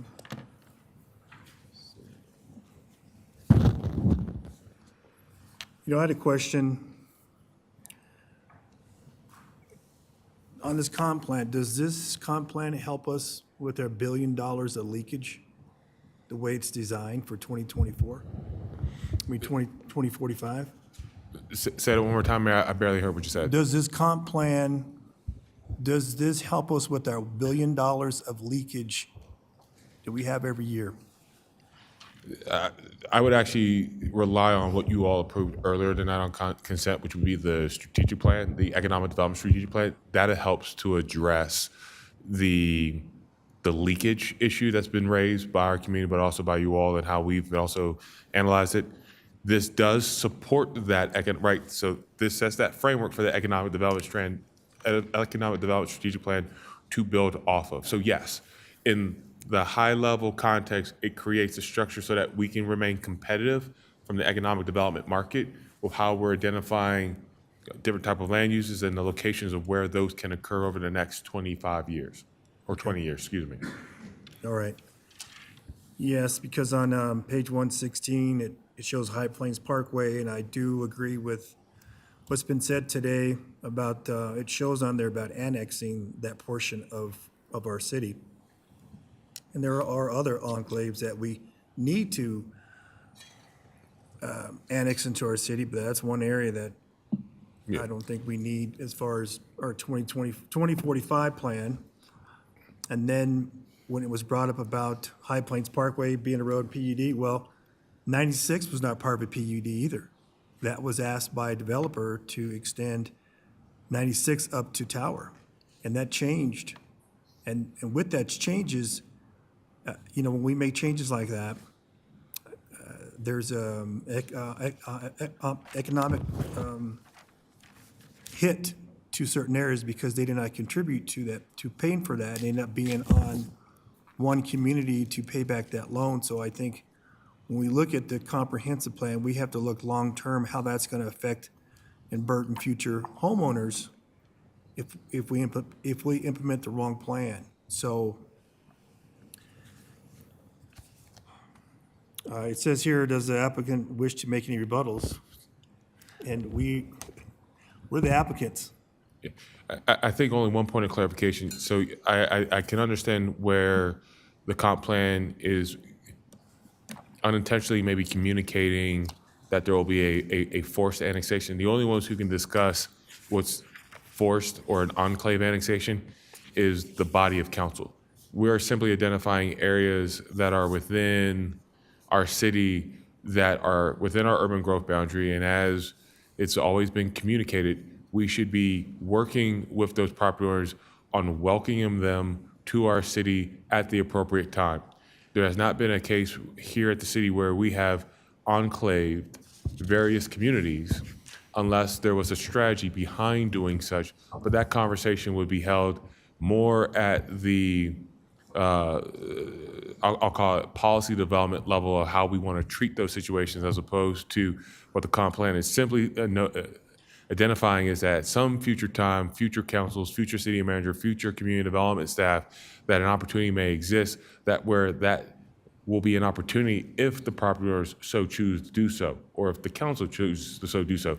So simply trying to highlight that this is one of many opportunities, but not necessarily what will actually occur. Okay, thank you. Councilmember Ford. Thank you. Yeah, I wanted to speak on the annexation procedures as well, because it has been longstanding in Commerce City. We have a lot of flagpole areas in between 72nd and 80th, and the stuff towards the western edge of Commerce City. And the position has always been, if somebody comes and requests to annex their property, that we would consider to annex their property. But we had no intention of ever forcing somebody to be a part of our community unless they so desired.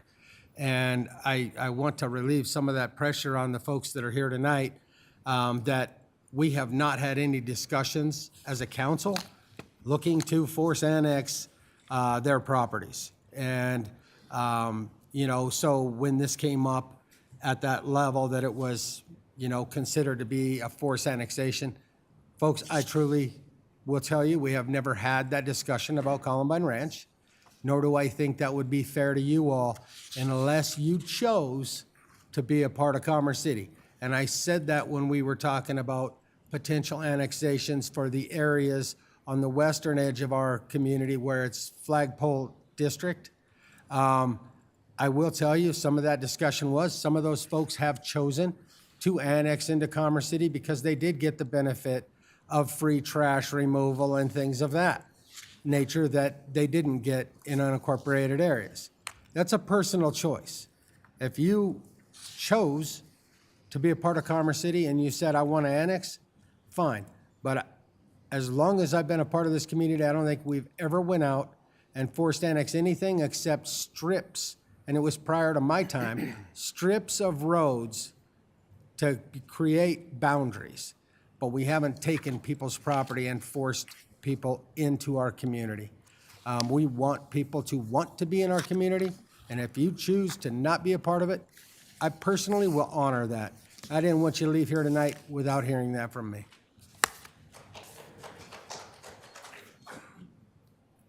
Mayor Pro Tem Noble? Thank you very much. And yes, Columbine Ranches has felt, the residents have felt very strongly about their area for a long, long time. So I appreciate that. It's beautiful. It's a secret hideaway. I do have a question, though, for you, City Attorney Zarzaki. We had a planning commissioner state that the only way for any changes to occur would be for the planning commission to approve the comprehensive plan and send it to us. The planning commission, according to state law, actually can make changes themselves before they send it to us. So I'm going to try to paraphrase what I think I heard him say, which was not from the attorney that was representing the planning commission. It was from Jennifer Jones. But I think what he was saying is the city can always amend the comp plan. And the process by which the city would do that is the planning commission would first have a hearing. They would make a recommendation on approval. And then the body before you would make a decision. That is always the case. I think what he was saying is you can't amend something that doesn't exist. So we either continue to amend the existing comp plan or we accept the new comp plan and make minor or major amendments to that. The planning commission is allowed to write the comp plan according to state law on master plans. So they could have made changes. No, because we're a home rule municipality, and because our charter and code speak to the process of adopting a comp plan here, the charter and the relevant municipal code provisions are what are applicable. It's not the state statute at all. So I would not look to the state statute the state statute basically says the planning commission is required to adopt the comp plan, the master plan, right? That's not the case in a home rule municipality that speaks to the process to adopt a master plan. So it is not, I would not look to the state statute on how to adopt. The planning commission can only make recommendations for approval, and this body is the only body that can actually adopt. So they couldn't have made any changes during the course of their hearing themselves? They could make, well, and I think you see that in Exhibit A here, they're making proposed revisions to what was presented to them. And how do we go through the process of making sure the revisions go into it ourselves that we spoke about? So my understanding is what the body has before you is the proposal to adopt the comp plan as it's drafted with the conditions or the proposed changes that the Planning Commission had identified, and that is all in Exhibit A of the ordinance. We can't include the ones that we asked for? You this evening, absolutely can. Absolutely can. but we need to now list them off as part of the motion? You could, yes. I would recommend, again, because we're only on first reading, I think a much more coherent way to do it would be to get that all in writing so we have exactly what those proposed changes are on second reading so that we're not missing anything. And who would we provide those changes to? Well, I guess me. I could do it. I could certainly help identify what those proposed changes might be. And then staff could consider that and the body could vote on that on second reading. To be clear, this council can certainly change what you see now and what you would ultimately be approving on second reading. City Attorney, we've been taking notes as well. So that could be something we could do is take the notes and input we've received this evening, incorporate that into Exhibit A for second reading, and present that to City Council at second reading. Okay, before we continue on, we got 2 minutes. I'm making a motion to extend this portion of our meeting until next week, September 23rd is a special meeting because there's only 2 items on that meeting. Right now, it's stated for 2 hours. So I'm making a motion to extend this meeting next September 23rd as a special meeting. Need a second? Councilmember Chacon, a second? I second. Okay. All right. Need a roll call vote, please? Mayor Douglas, just real quick, are you motioning to continue this specific motion to hearing yes, or motion all to- business items? Sorry, yeah, all business items. Motion to continue the hearing, and then, because we don't have time to wrap it up within a minute and 30 seconds.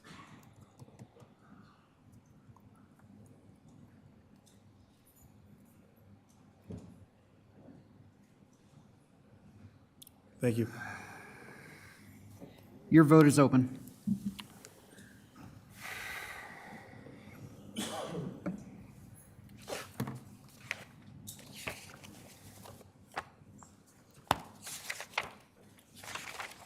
All right, that passes 8 unanimously. Okay, so we're going to get to a motion to adjourn. The time is 11:59 and 30 seconds. I need a motion and a second to adjourn the meeting. Councilmember Kim. So moved. Councilmember Chacon. Second. All right. City Clerk, take a roll call vote.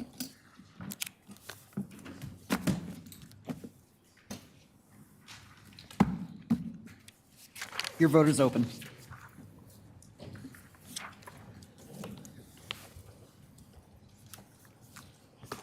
That passes 8. 1 excused. Thank you.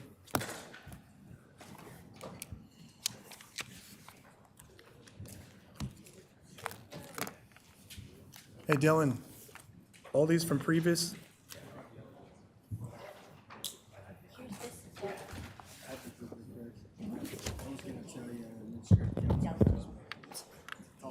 Did you get these, Mayor, or no?